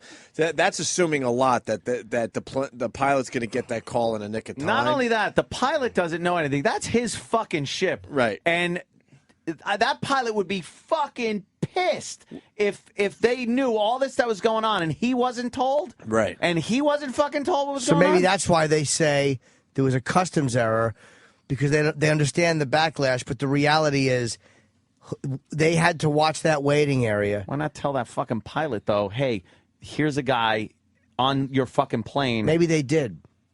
That pilot would have won an Oscar then for his fucking, like, hey, what the hell's going on? We got to go back to the gate? Well, maybe he didn't need to know. And who has all those phone numbers? Yeah, Holy exactly. Shit. All of a sudden you pull out right? your cell and you go, all right. All right, I got the number for the tower. Yeah, here it is. Let me get the number for the tower. I'm Joe FBI. Yeah, you don't They trust have the to pilot. listen to us. Fuck the pilot. He'll come back when you tell him. What if the pilot goes, fucking... fuck you. I'm taking off and I'll deal with the consequences when I land on the other side. Consequences, as long as I'm rich. Who the fuck knows? But I think that if again, we may be totally wrong, but I could see them allowing that plane to clear totally.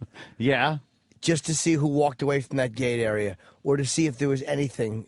Because that way it looks like it's going away. Let's lock up every Haji that was hanging out by the gate. Oh, man, don't That's what be I fresh. say. That's everyone. Cuff them all. It's an Emirates flight to Dubai. Oh, What do you think? okay. It's all Irish? I guess you're right. Emirates fright. Fright. Yeah, didn't you All say Asians. that? Where's it going? You ever walk through an international airport? It gets scary when you see some of these fucking areas. Yes. All right, why don't we...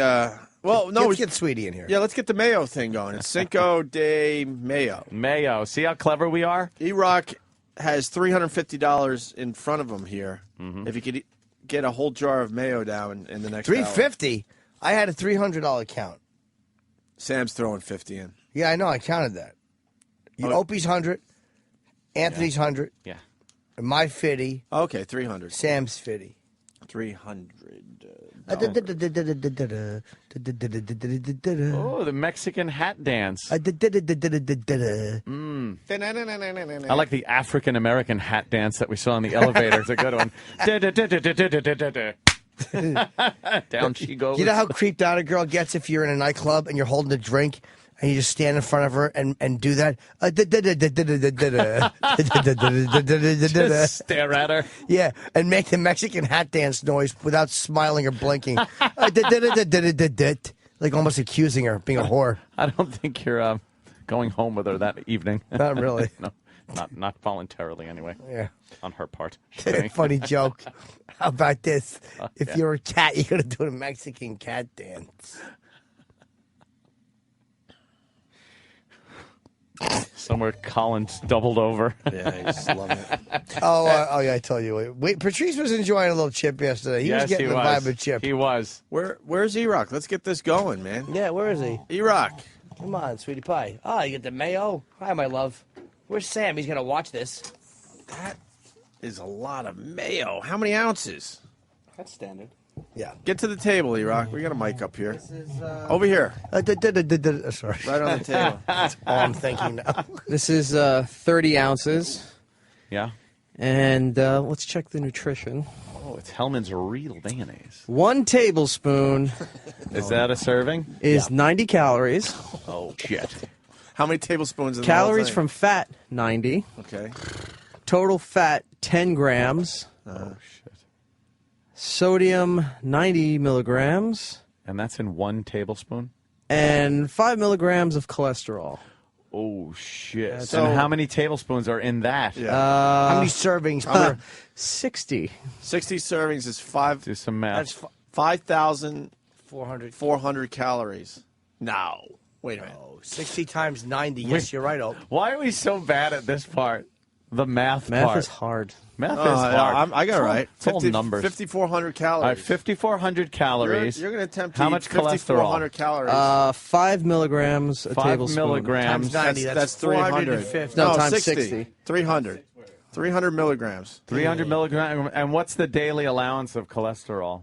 Not that. I would assume it wasn't a full jar of That covers him almonds. up to 2013. I don't even think it's healthy to have 1 tablespoon of mayo a day. No. Day in The and day out. percent daily values are based on a 2,000 calorie diet. Uh-huh. Yeah. Yeah. That's going through the window right now. What's the percent on cholesterol? Out the does window, it say? Rock. You don't say through the window. 2%. 2%. All Close right. enough. 2%. It is close 2%. enough, Rock. All right. All right. You're going to attempt this? Yeah.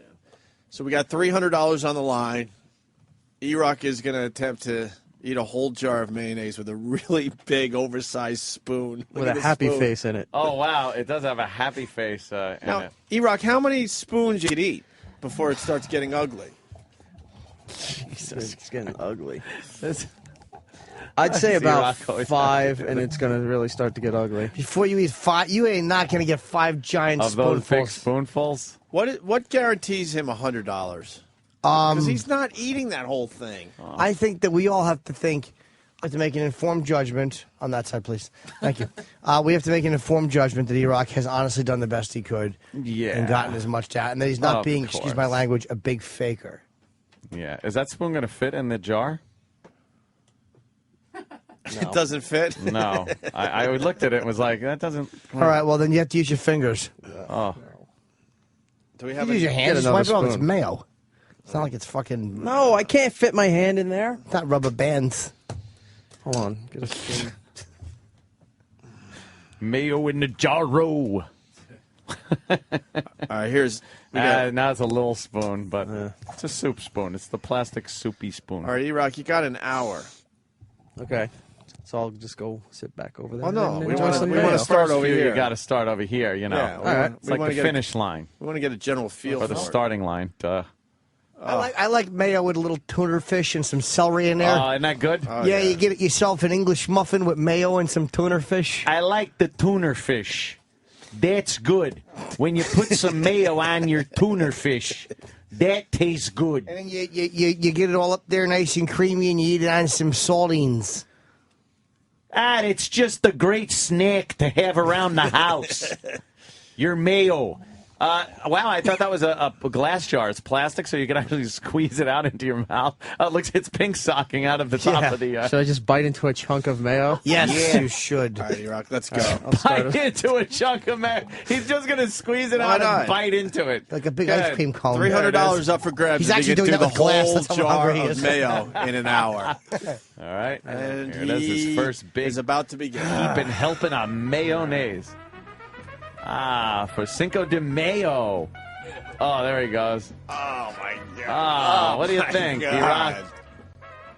Your mouth looks like Steve. You want a napkin? Yes. And How was that first heaping First one not That's bad. delicious. Yeah, the first one you gotta The boy appreciate. does love his mayonnaise. He's a sweetie. He really does love his mayo. All right, but that's the first one. Yeah. Do you know what would make this bit perfect? What? He wouldn't do it. What? If he was naked except for his underwear, and we could snap his tits with rubber bands. As he ate the mayo, yes. Wonderful. What's the matter? You need a lot of napkins and stuff. Yeah, it went up my nose a little bit. Oh, it did? Oh, yeah, that'll up happen. your nose with a rubber hose. Oh, come on, get a heaping spoonful of that mayonnaise. There's the second heaping spoonful of mayo. Still good? You know what? I want to get it to the point where it's not good. Dude, Someone he's has a loving this. creamy He's loving treat. it so far. He is loving that. This is a big ruse No, because it's he made not. it sound like, Nope. ew, we gave him a bunch of Nope. money. This is like someone going, oh, wow, I'm going to give you a fucking lobster tail, Nope. and if you eat it, I'll give you You 200 might be bucks. right. This boy loves his mayo. It's true. That's 2. So far, you're all in? Mm-hmm. Okay. Washing it down with a little Here goes spoonful number Gatorade. 3. He's washing it down with some low-calorie Gatorade. Yes. G2 grape. G2 grape. That's wonderful. Here comes the third heaping spoon Big of mayo. spoonful of mayo. Ow. There he goes. Number 3. How's it getting? That was not quite as easily going Yeah, what's down. the matter? Shouldn't have had the Gatorade, but Oh, the Gatorade made it a little odd. You might want to Yeah. go to water to help Yeah, I think I might do that. wash it down. To help Gatorade. wash it. You got to wash it down with some water. Yeah. Get a bottle of water. Wash that down. That was 3. Here There comes he number is. 4. Number 4. That really makes that spoon stand straight up when you put it in there, huh? Yeah, that's thick, Yeah. creamy, real mayo. None Number of that 4. low-fat shit. There's number There you 4. go. He is up to how many fucking calories? I'll be dead. Jesus. Oh, boy. Say something else quick. What else is your last That was word? 360 calories. 360 calories. Your mom's. No, No. bad. All right, here comes Terrible. number 5. Mom's mayo. Here comes number 5. Number 5. Big, nice, another He's heaping. already slowing down. Or no, it's coating the teeth. Is it? Oh, you're very unkissable right now. Yeah.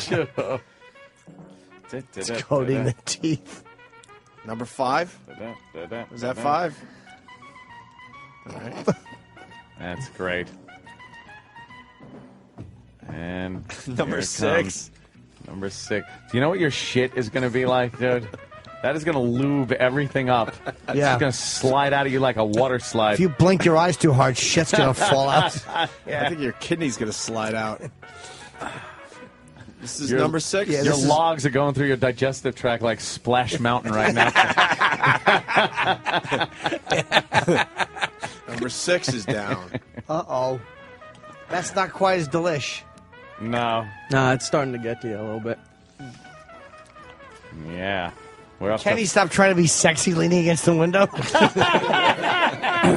is. What Look at a him. jerk with his GQ pose. Yep. All right. I think he's going to try for number 7. Yeah, he'll get it. He's doing fine. Number 7 is in. 7 big heaping scoops of mayonnaise. Let me so see far. in the top of that jar how much is left. Have you made a dent in it? It's Yeah. a dent, but Quarter? it's that skinny part of the jar. Oh, it's starting no. to fatten out now. Yeah, I'm starting to hit the label. Yeah, the label is the thickest Oh, part of the. He's doing all right though. Say what you want about E-Rock, but he never disappoints. He's the greatest. All it is egg whites, right, and oil. Yeah. Isn't that what makes I think that's about mayonnaise? Soybean oil, whole eggs, Whole eggs, egg yolks, egg yolks. vinegar, salt, sugar, lemon juice, and a The few lemon other juice little is one Don't of things. act like you've Yeah, never yeah. read this before. Yeah. I'm going to get it exact. When Who you're says the- he was reading it? It's memorized. Yeah. All right, here Those are goes the names of his children. number little, 8. little wine, sugar. It looks like Clemenza. Here goes 8. Oh.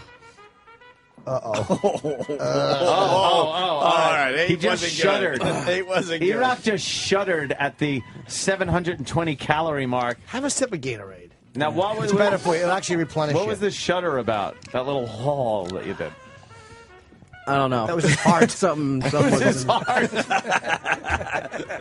His heart just burped. It's like when the vacuum sucks up a sock. Everything's going fine, and then All right, he's going for 9. oh god, here he goes. He's starting to breathe heavy. Yeah. Are you sweating? No, but my stomach's gurgling a little bit. Oh, is it? Oh, yeah, you're going to have the fucking explosive diarrhea. I throw in an Right extra here. 100 if you shit your pants in the studio. Oh man, god, that burp must have been horrible. Here goes number 9 in. Oh, shoes look fatter. He got that one down. Sure he did. Piece of cake. All right. He's got all mayo around his mouth, though. I know. He's going like, And it's all like mayo-y. I'm not sweet boy.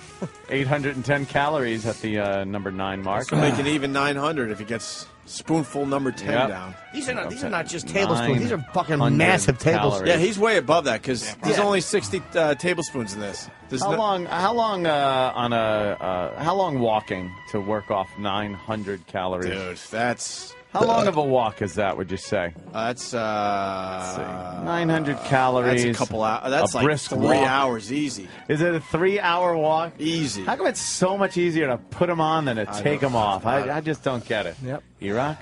Number 10. Here comes number 10. This isn't accurate, though. We got to look at the jar and see how much he's Someone's saying about 2 hours of walking would work off. I'd say more, but Yeah, a little whatever. more. You want to see how much I ate so far? Yeah. Wow. How much is gone, Jimmy?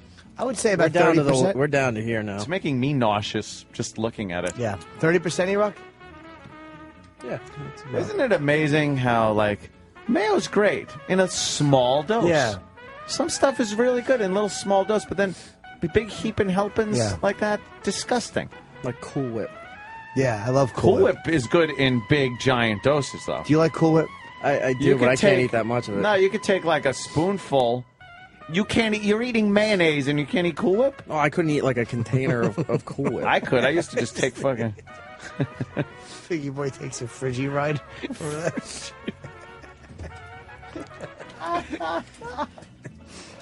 Here goes 10.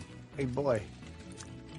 10 heaping There's spoonfuls of mayo. Wow. Swallow. Iraq would need to walk 8 20-minute miles. So that's an hour. 3 miles an hour. So 8 20-minute miles in order to work off what he just ate. Oh, Yeah. Now he's rinsing his that mouth was out just with a rinse? water. Yeah. There's a little rinse and spit. Okay. It's getting Now, very salty. Very thick and... if you're a So third a of the lot way of sodium. done with the jar, that would be 1,800 calories. Yeah? Because didn't we say It was 5,400? 5,400 for the entire So He jar. might be 1,800. taking more than a Right, tablespoon. all right, That's what I'm saying. Yeah, we're So- past that. $100. Third of the jar. Wait, you've already made $100 back. Yeah. Here goes heaping spoonful number 11. Slipping out of my fingers. Well, squeeze the jar, sweetie pie. Yeah, you squeeze it. No, no. Oh, the spoon is slipping out of your Yeah. fingers? Get a Get little him a mayo new on his spoon. knuckles. Yeah. Poor yeah, baby. Of his hooves.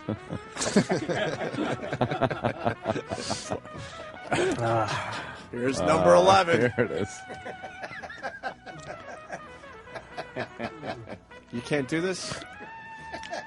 You can, it's just rough now. 11 is in. This music is hysterical. Well, it's Cinco de Mayo. Terrible. Yeah, Iraq would need to walk 16 miles at 3 miles an hour. Think you could do that after the mayo? Do I look like I walk? All right. All right, he's cleaning off the spoon. He's going for teaspoon number 12. Ugh. That was really disgusting. Here goes number 12.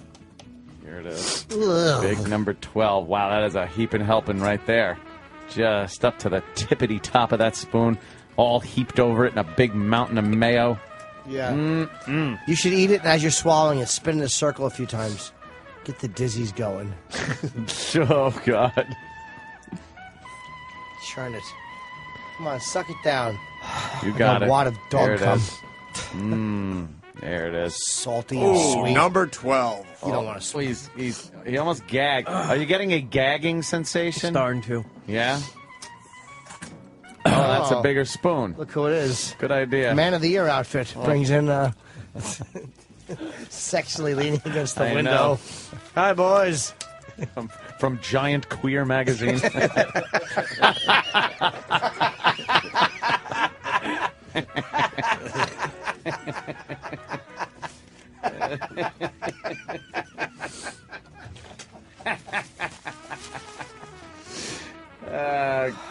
Kenny. Iraq might be done. Oh, Iraq, use the bigger spoon. Are you almost half done? Oh, there he goes. He's going to the bigger spoon. Yeah, where are you? He's tamping it down. I am just above half. Just above half. Just Holy above half? Shit. Just above half. There's no way he's going to be able to do this. No. He's having a hard time getting the spoon down into the jar there. Here comes number 13. Oh, Cinco de Mayo with E-Rock earning his money by eating an entire jar of Hellman's mayonnaise. Not that low-fat crap either. That's real mayo in giant heaping tablespoonfuls. It's already up to, what is he up to? This is number 13. Lucky 13. Here it is. A lot of calories, a lot of cholesterol, sodium, all the stuff that's good for you. Oh, he's had a lot longer delay from the spooning it up to the putting it in his mouth segment. He gagged pretty heartily during that last one. He's shoving in there. 13's in. He's making the now the faces are a lot different. Yeah, he's making the face. You make them the first. Oh, wait. Oh, God, is he throwing up? Oh, okay, there it goes. We have a winner. Here. You're right there, you're right. He doesn't look good. No.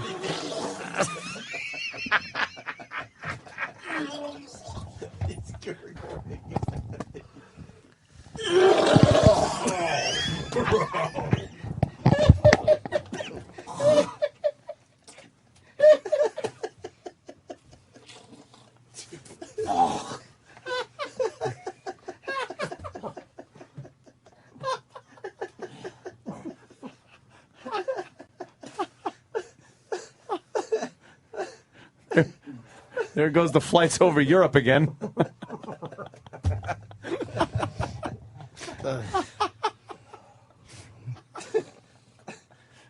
Say, oh my God, you could hear the chunkiness. Well, at least he lost a little weight.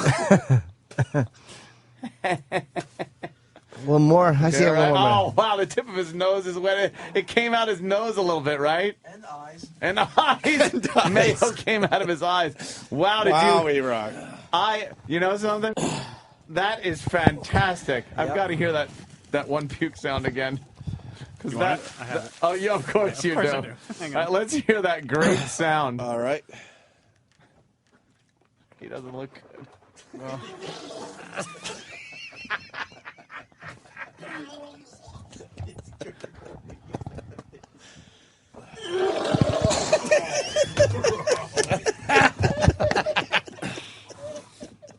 That is such a good one. That might beat the Pat from Menaki. That was a lot more viscosity to it, is what it was. I don't know if you guys saw that on the angle that you're on, but it basically looked like he was vomiting marshmallow fire. Oh, God. E-Rock, comment? How you doing? Oh, God. It's still in it. I think it's in his lungs. Sam, can you do me a favor? Could you just get close? Just smell the garbage can and smell how the garbage can smells. Ooh, there's red in there. What? Oh, is that from the Gatorade? Yeah, it's the Gatorade. Probably That's pimento. purple. Oh. No, leave it there, Charlie. Red. Okay. What did you have for breakfast? Smell it. I want Sam to smell the garbage can and see if it's bad. I don't want to get near it. Ooh. Is that awful? It smells like partially digested mayonnaise. What did you have for breakfast that might be red? I had an oatmeal cranberry bar. That was it. Cranberry. Oh, That'll do it. see, Yeah. That's a little flex of cranberry in there. Well, Yeah. The question is he going to continue? Oh, Of course my he is. God. How is he going to Well, I'm just. It has to be asked. He knows he is. E-Rock?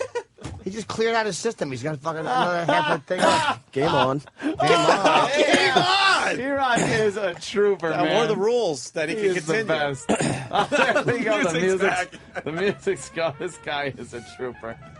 All right. All right, we're at half here. Smell, Danny? We're at half. Yeah, it smells pretty bad. I Doesn't got a even little whiff check. of it before. Oh, there goes the voice. Great. They're calling you Mount St. Helmans.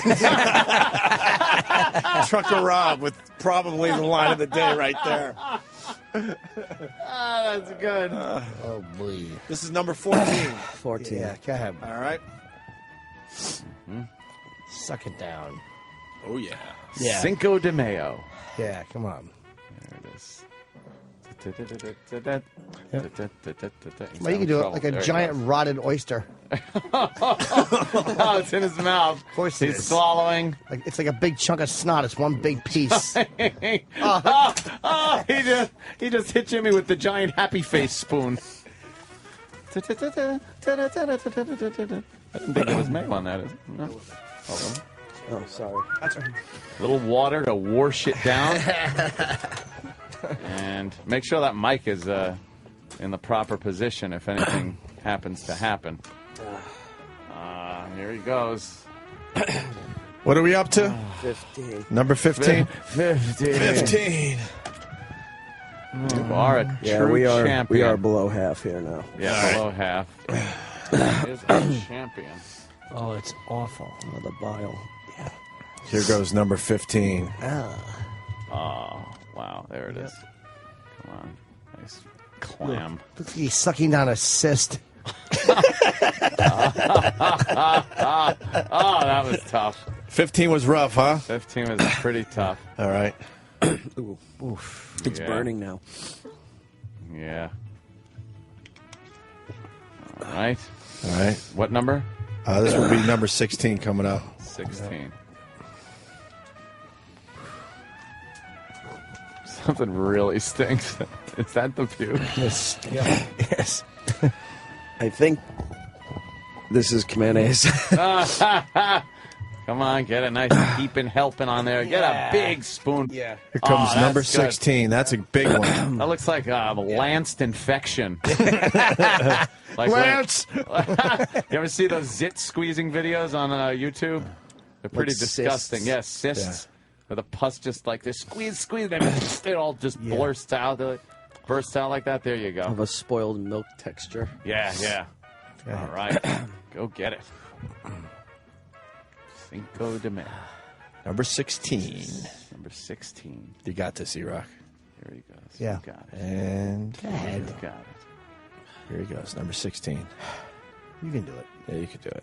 It's like a cancerous tumor. Oh, number Really 16 is Here he in. goes. Come on. Suck down that tumor. He's having trouble. No, he's got it. He's got it. Please. This kid doesn't play games.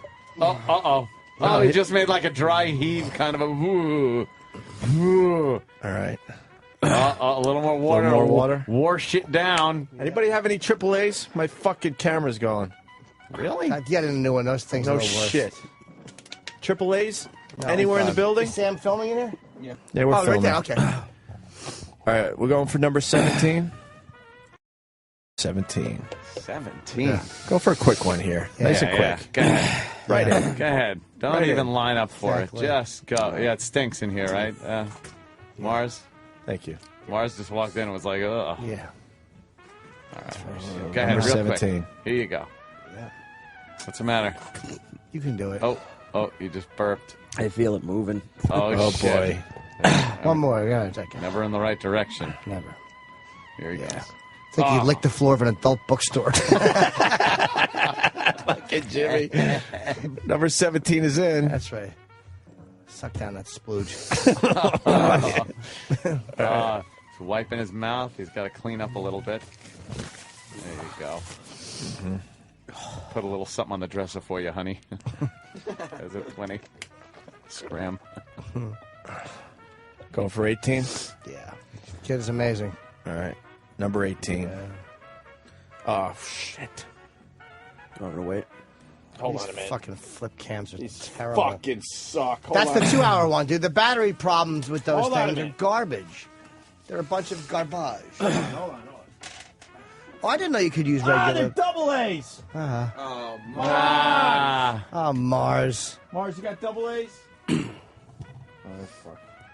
All right, well, Sam is filming it. Well, just hold on a minute. All right, what is this, number 18? Yeah. I need double A's if anyone has them. Yeah. All right, number 18 going in. Here he goes. Wow, that's a big one. Oh, yeah. That's a big full spoonful. That's a, yeah. Cinco de Mayo. A thick, overflowing spoonful. Oh, just eating a full It's shaking. Standard jar of Hellman's mayonnaise. Not your little condiment you get from room service. This is been in the refrigerator for months, perhaps a year jar, depending on how much mayo you use. Size of he shuddered a little there before he got this in. It's moving. He's trying. Right. Well, you know something? Fight back with another spoonful. Yeah, exactly. Fight that. Keep it fight down. It back. Keep it down. The weight of that spoonful will hold it back down. Yep, a thick, heavy spoonful. I'm in pre-med. Number 18. Swallow it fast. Yeah. Swallow it down.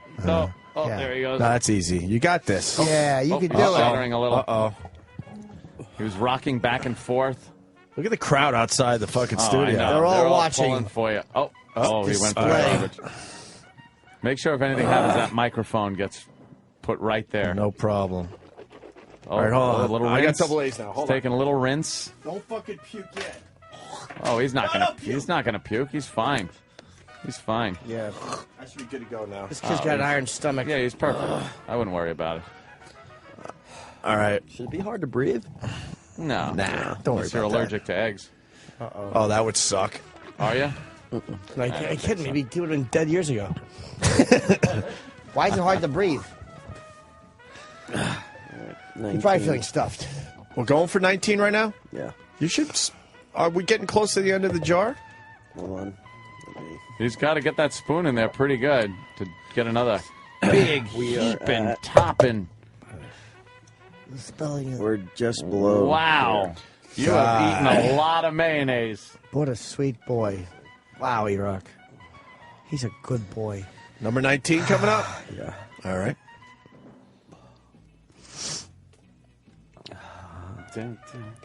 It just looks like white fucking paste at this point. Yeah. Spackle. Here we go. Pudding. Yeah, you're right. No, salty pudding. Number 19 going in. And coming out. And there it is. Number 19. Nah, you're fine. Get it down there. You're good. You're good. Swallow. Big swallow. Oh, Swallow. Oh, you're good. No, you're good. You're good. Oh, that was He's tough. fighting the urge. You're good. By the way, you should see some of the people from Shade are walking by. Like, what are these crazy crackers doing in there? Yeah. I know. Can't we just talk to rappers and be shot at? They're thinking that. Why it has to go to gun violence? Well, of course it does. I think 30 will do it, and he's about to try number 20 here. Yeah. Wow. 30 spoons will do it. Finished off a bottle of water. Get some more water for E-Rock, please. No, he's got another bottle there. Oh, okay. He's more rinsing with it than he is swallowing the water. He wants to make sure his stomach's just filled to the tippity top with beautiful mayonnaise. And my arteries. Yeah. Here's heaping spoonful number 20. 20 huge spoonfuls of mayonnaise here on Cinco de Mayo, which E-Rock is celebrating by eating an entire jar of Hellman's mayonnaise. Here he goes. Wow, it's taking him a while. He puts that spoon about a foot away from his mouth and just has to look at it. He has to psych himself up for it. Yep. He's got his hand up like he's burping. Wait, he just burped. Uh-oh. He looks like the indigestion guy on TV. Indigestion. All right. Exactly. A wife for thin mint. Number 20. Here comes big 2-0. Oh, my God, he just put it back in. Wait a minute. Come on, Get that mic. No, E-Rock. Tough it down there. Get that mic. Oh, no. Hold on, Mike. How are you doing? How you doing, E-Rock? No, you're all right? He's fine. Oh, wait, no. Oh, okay. No, you all right? False alarm. Oh, wow. I thought he was going. That was close. Number 20. Number he put 20. it back in the jar. Now it's back out. Here's number 20. He's having a hard time just even working up the courage. There he goes. All right, it's in his mouth. He's in. He dropped the spoon in He's the, in. in He's the in. jar. There he goes. Oh, my God. Oh, no. He's okay. He's all right, Ant. He's all right.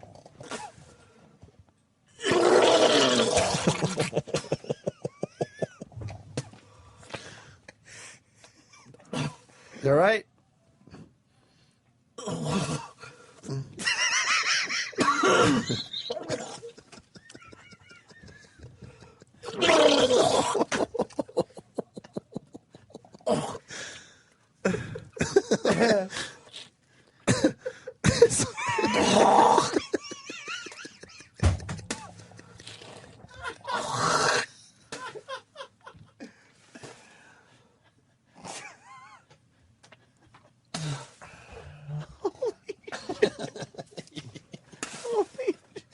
love how the music dramatically stops. You guys just get silent. Sam won't watch him puke. He can't watch it. No, Sam can't watch. You're all right there, E-Rock, right? He's blowing mayo out his nose. I think E-Rock's done a fantastic job. I think he's earned his keep. Yeah, I do. It's up to him. Oh, really? Yeah, it's up to him. Ow. How you doing there, E-Rock? Wow, there's something dripping off the tip of his nose. He's dripping from everywhere. Yeah. There's mayo coming out his ears. E-Rock?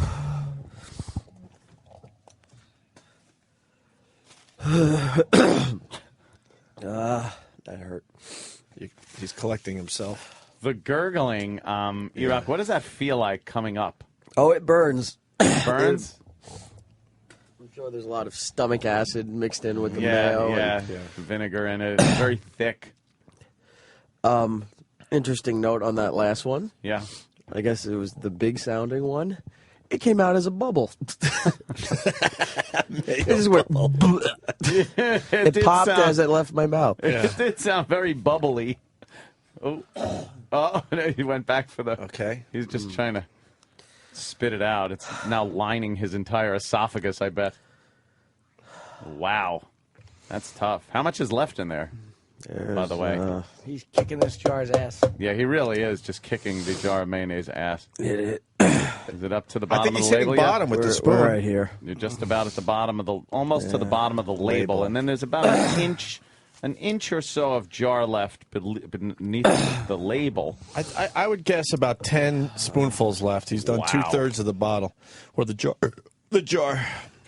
I think he's done more than that even. Wow. Holy fuck, E-Rock is a trooper. Sam has never done anything even close to this. True. See, now E-Rock is actually getting kudos for this, and Sam is looking like the asshole.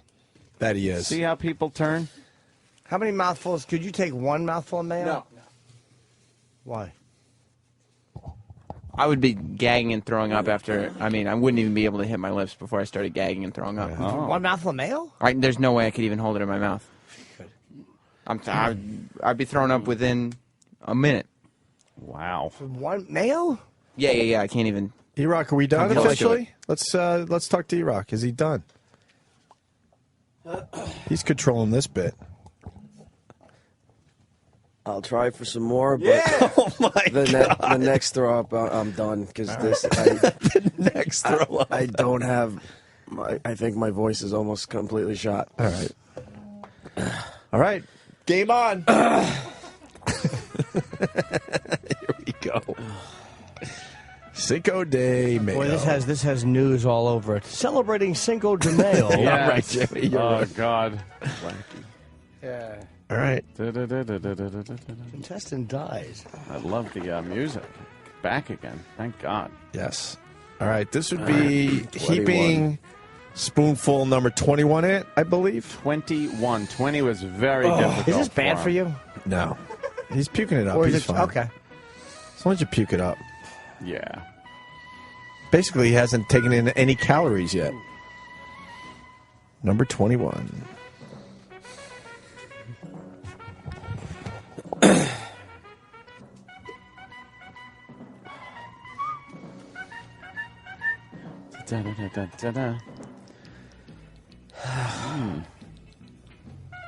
He's taking a lot of time in between scooping the mayo and putting it in his mouth. Have you noticed how... Remember that first spoonful? Went down so easily. 21. Should do somersaults now. You have 21! Blackjack! Blackjack!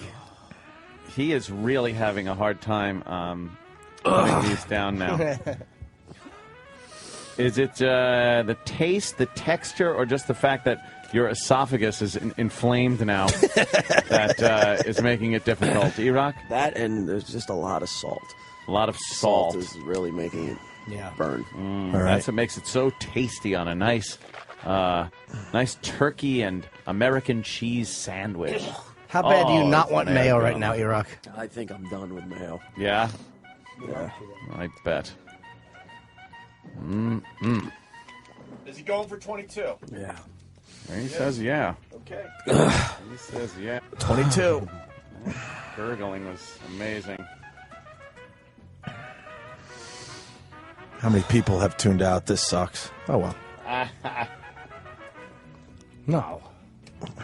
All right, he's having a hard time getting the spoon down there. It's really getting low. And Hi, again, Nicole. Nicole for the morning mashup, horrified. No, I'm going to help you. I'm going to help you. Okay? This is a little trick I learned. She brought a treadmill and a shotgun. I don't know how to deep throat. And yeah, well, you have to learn right now. Oh, shit. And don't taste it. Don't let your tongue touch the roof of. Oh my God, look at your eyes. Don't let your tongue touch the roof of your mouth. If you don't want to taste it, just swallow it. We have to do it all the time as girls. Oh, wow. Come on. Wow, there you go. Big spoonful. That's it. Stinks. Yeah. Yeah. Oh, yeah. It's mayo. This is heaping teaspoon number 22 as E-Rock attempts to eat a whole jar of mayo for Cinco de, that's right, mayo. Yeah, of course. Number Here he goes. 22. Again, just staring down that spoonful. Yeah. He can't just go from jar to mouth now. Here he goes. There it is. Now he's trying the technique of not tasting it, but the trouble is he can't swallow it very quickly now because he's full. He can't just swallow it. Oh, there it is. Oh, God. I tried. Oh.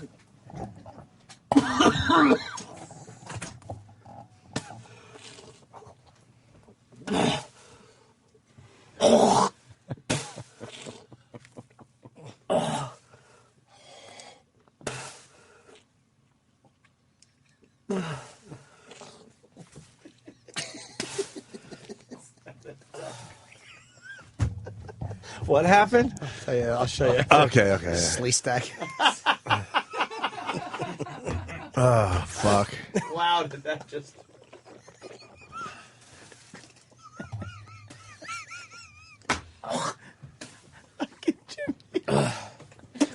Oh, boy. You right, E-Rock? Those should be webbed. Terrible. Well, he said if he puked again, that would be it. Yeah, I'm done. All right. Oh, he's done. Cool. He's calling it. Thanks for quitting. Snorkel with those swim fins.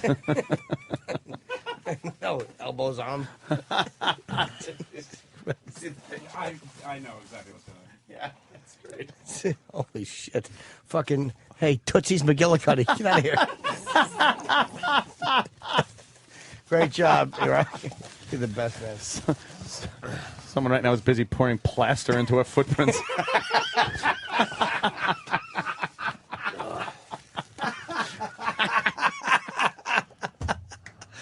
Oh.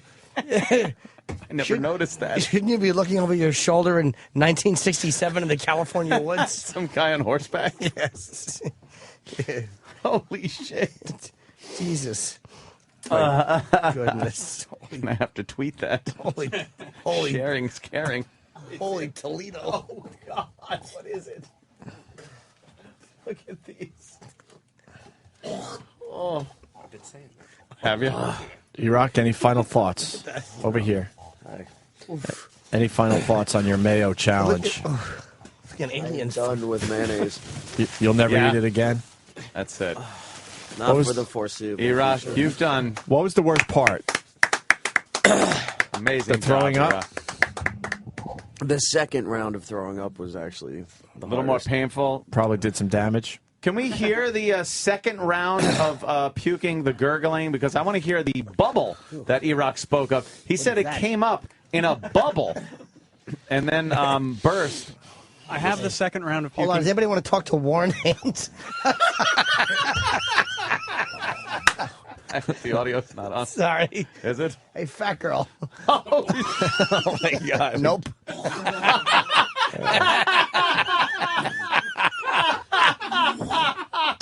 It's not. Oh, Jesus. Holy shit. We should get E-Rock out of here, right? Yeah. Any last thoughts? You good? Camo pants ain't working on that one. No. Jesus Christ. Exactly. If you want to camouflage yourself, it should be like space and small planets. It should be. If she wants to go outside, it should be bricks and a door. Stand against. Right, get it. We get it. Stand She's as against big as what? a building. Windows in pain, and we know. Perhaps. Oh, God. Jeez. I didn't think Meatloaf was swinging back through. Oh, it's awful. What is that? Oh, what does she look like? Oh, God. She looks like at least 3 different people from the WWE.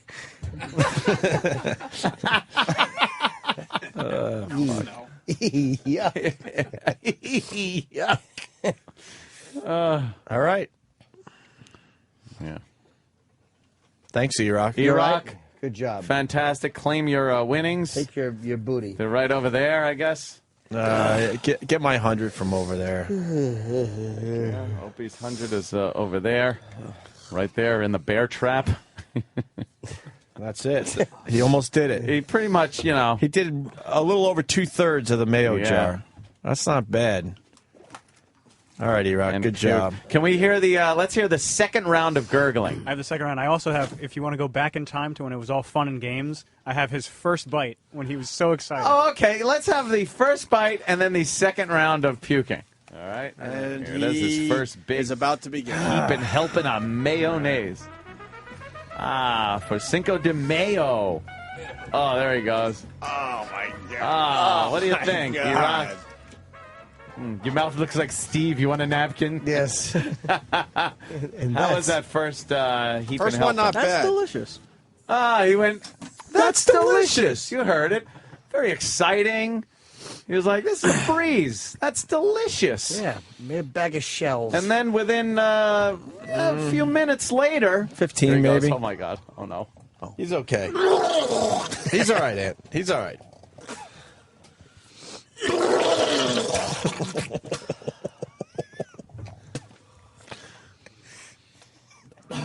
You all right?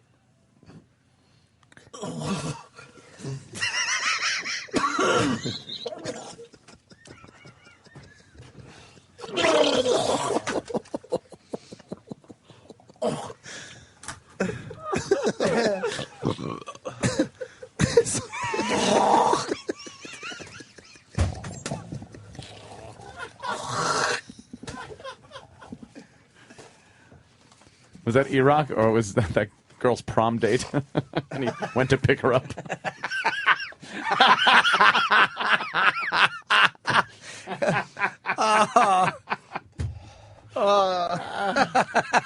She's merely huge. Oh, yeah. Carrie. Oh, not her without a forklift. Oh, I hope E-Rock doesn't stand next to her. We won't be able to tell who's who. That was wonderful. All right. Is that mayonnaise I smell on your breath? It's like a mint to her. It's like Axe body spray. We should take a break. That was amazing. Yeah, absolutely. We'll have some video up later. I think I'm putting that up in real time. Yeah. Fuck it. It's fantastic. Just fuck it. Yeah. In sections in real time. That's great. All right, quick break, and we'll finish up the show next. Stay there.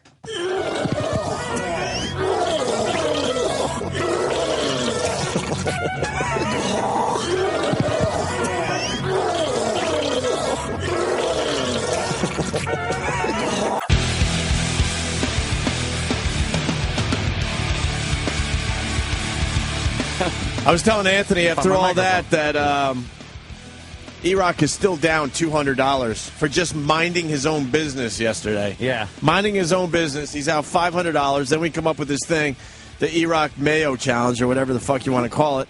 And he only got $300 out of the $500 back after going through that hell, trying to finish a whole jar of mayonnaise. So. Yeah, he's still not even. No, he's not even. He's still $200 down.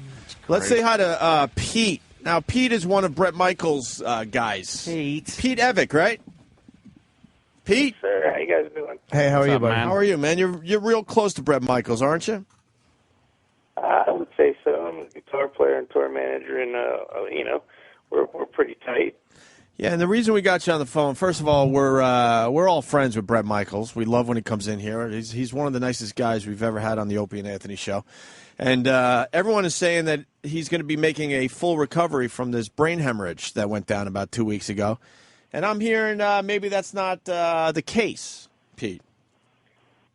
You know what? I would say, let me just say that if anybody can make the full recovery from it, it'll be him. You guys know him. You've seen him in the studio. Right. Oh, yeah. You know, he's 110 all the time. The question is that, you know, the doctors have made all these statements about how great he's recovering, and the truth be told, all the medical tests say that he's recovering. But when you know the guy, even you guys who've seen him in the studio, if you saw him today, you would know that he's not, you know, he's not back to 100%. You know, yeah, he's not the man that you know. He's not the man that I know. And, you know, and so the doctors, you know, the doctors are talking about health by the way the machines are talking, and all the tests and all the different things show that his body is going to recover, but they just don't know the guy that we all know. What differences are you noticing? Well, first of all, just to slow you down a little bit, they didn't say he's made a full recovery yet. They said he's going to. It's going to take another couple of weeks, I believe, right? Yeah, you know, and there's such a lot of information. That's the thing. None of us have said anything yet until we released all that information yesterday, the technical information, because there's so many things that you have to keep into consideration. I think everybody has already forgotten that 2 weeks ago he had an appendectomy, and he's still recovering from that. But that's a 4 to 6 weeks process. On top of that, he's a juvenile diabetic. Most people at 47, that's a juvenile diabetic, have already lost their foot or lost their eyesight or something like that. So, you know, his immune system's kicking in to fix his appendectomy, and now it's got to deal with this brain hemorrhage, too. There's a lot going on. You know? Right. And now to Jimmy's question, which is a very good one. What are the changes you're obviously seeing in Bret Michaels right now? You know, and like I said, he's 110%, 120%. You know, when he comes to New York to see you guys, I've been with him a few times. I've been there in the studio with you guys, and his full day is packed. He comes in, he'll talk to you guys. We'll wake up at 5 o'clock in the morning, and we'll be going till, you know, midnight when he's doing, you know, the late-night TV shows and all these different things. And right now it's really weird to see him have to, you know, just pace himself and do something, you know. He'll talk for a few minutes, and then he'll just talking will exhaust him. Just saying something and just walking to the bathroom will wipe him out, and he has to rebuild his energy for a couple hours next thing, you know. Is he speaking the same? Is his speech the same, or is he slowed down his talking a little bit? Yeah, it's slow right now. It's more slow and thought out.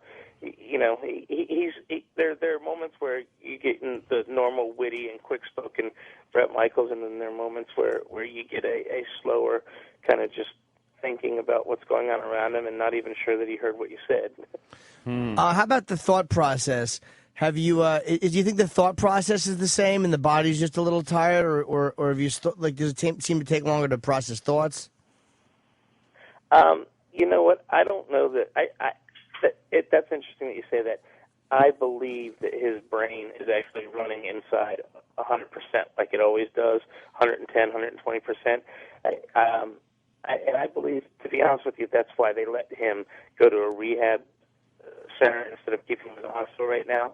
Is I think it's the same scenario as like how, you know, the SeaWorld has never been able to keep a great white shark in captivity. Even though you provide it with all the things you need, it just dies.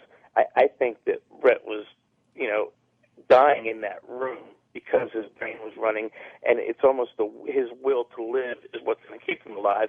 The more he's sitting there hooked up to that machinery with the only thing working but his brain, I think that was starting to do more damage than good. And I also think that, let's be honest with you, I know for a fact that he went into a place that 95% of the people don't come out of, and he saw people that were there before him and after him not make it through, and that was really starting to affect his brain. I think that was, you know, there's a moment in Bret's life, I believe, that happened where he kind of, I'm not going to say it was depression, but I believe he kind of went, geez, man, all these things have always happened to me in my life.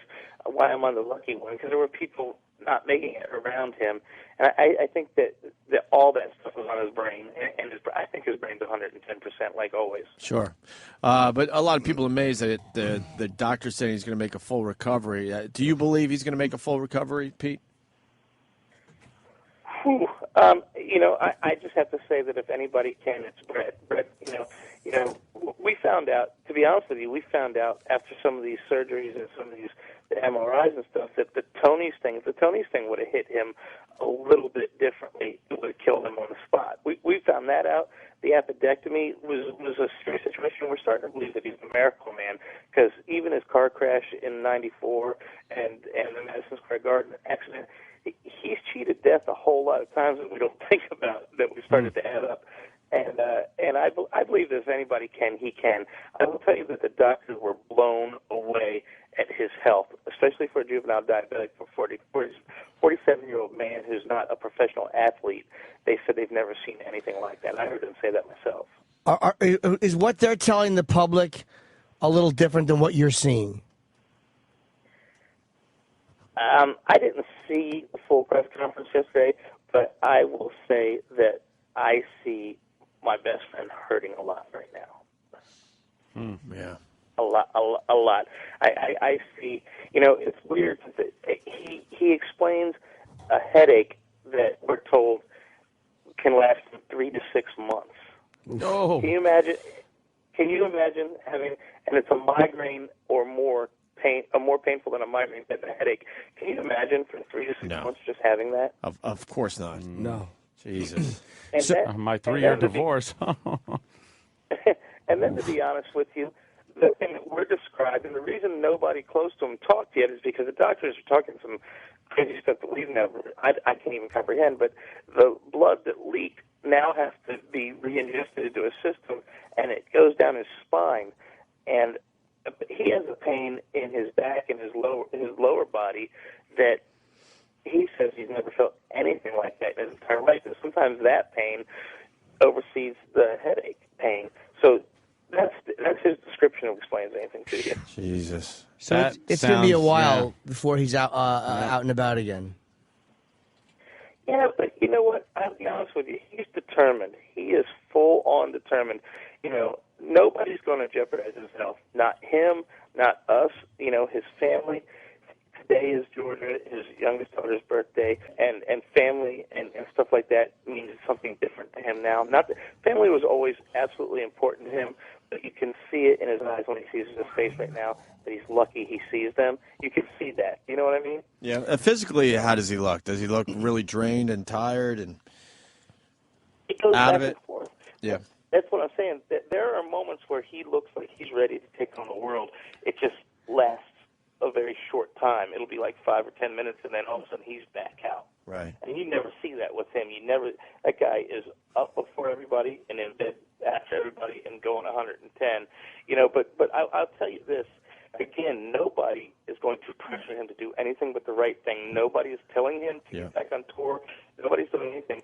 But Leonard Skinner is one of his favorite bands of all time, and we, with the solo band, are supposed to be going on tour with Skinner this summer. Sure. And I think that is going to drive him to recover. I just don't think that in his soul he can miss that. So you're thinking he's going to make the tour with Leonard Skinner this summer? That's pretty amazing. And he's in a tough spot because he won Celebrity Apprentice and he can't go out and promote that. Right. Now, we were right in the middle of a tour, and every show had been sold out, and he was happier than he'd ever been with the success of the solo stuff and the song with Miley Cyrus, and everything was just going absolutely wonderful, and that appendectomy hit Sure. down in Texas. Is Donald Trump frustrated knowing that he won Celebrity Apprentice and he's not available for press? Well, I don't know that. Jeez, Trump's a scumbag. Jesus. What? You mean he won last week? Well, I've heard he won the whole thing, Pete. I know he gets real close to the end. Donald has sent a lot of personal wishes and said a lot of really nice things. Yeah. Brett is scheduled to be in the finale, and they said that publicly on TV. Yeah, we were just trying to get you to slip. We don't have the answers, but yeah, sure. We don't have the answers. Pete, I have an off-the-subject question. Yeah. What phone service do you have? Because I know we have a very rough connection. Oh, it's AT&T. Of course it is. I just figured. I heard a bad phone connection, and it must be that despicable AT&T. The most important phone call of the day for us, and it has to be AT&T. All right, listen, Pete. To summarize, a lot of Bret Michaels fans are very concerned. So why don't you speak to the fans right now? Something that could give them, I guess, a little hope or whatnot. Well. No, you didn't. Look, I didn't even see. You know what? That could be. What? No, it's the fucking AT&T, like Jimmy was saying. Holy shit. I completely didn't see that coming. What? The phone, man. Fucking phone, man. AT&T. God, their service sucks. Oh, my God. Oh, my God. That was so fucking uncomfortable. Jimmy, did you say AT&T has bad fucking phone service? This is so fucking bad. So fucking bad. So fucking bad. Oh, wow. The whole time it's going in and out, I'm like, I guarantee he has an iPhone. Oh, really? Or AT&T BlackBerry. Really? Can we? Well, that's I don't know. I don't know what to think of that. I know. Maybe they're painting a better picture. But again, if you know somebody, maybe the doctors see the physical and know he's going to recover, and this guy just knows him and in this process is seeing that he's not. Yeah. What am I? I'm saying nothing. His mouth is just opening and garbage is pouring out of it. Is there anything worse when you start something, you know you're saying nothing, but you know you got to at least You got to at least try to follow through on it. Right. At least maybe a good follow through will fix this. Nope. I like how Jimmy has brought to the show now just say, oh, holy shit, I'm saying nothing. I'm just saying nothing. Right. I like when I start saying something and I actually had a thought and then you just forget what you wanted to say, and you're trying to keep talking while you're trying to remember. To hold their attention, yeah. And you have nothing. Nothing. Yeah. Happens. Oh, Celebrity Apprentice, the finale is always live, so you don't even know. Oh, it's live. Going into it? Okay, I'm sorry. Assholes. All right. Yeah, let's... well, we wish nothing but the best for Bret Michaels. Sure, I got to be here till about 11:30 doing reads, so I guess we have to... take off. Yeah? Yeah, I would. Well, let's not forget, you're going to be on Hannity tonight. Hannity. Right. Yes, Steve. Oh. And Jimmy? Friday morning, July 2nd and 3rd, tickets to Borgata go on sale. 10 a.m., those shows sold out very quickly in January, and it's their busy weekend, so yeah, I'll be down at the Borgata Casino again. Yeah. I fucking love that gig, man. Yeah. I really do. That is a great place. Oh. I don't love the city, but I love the gig.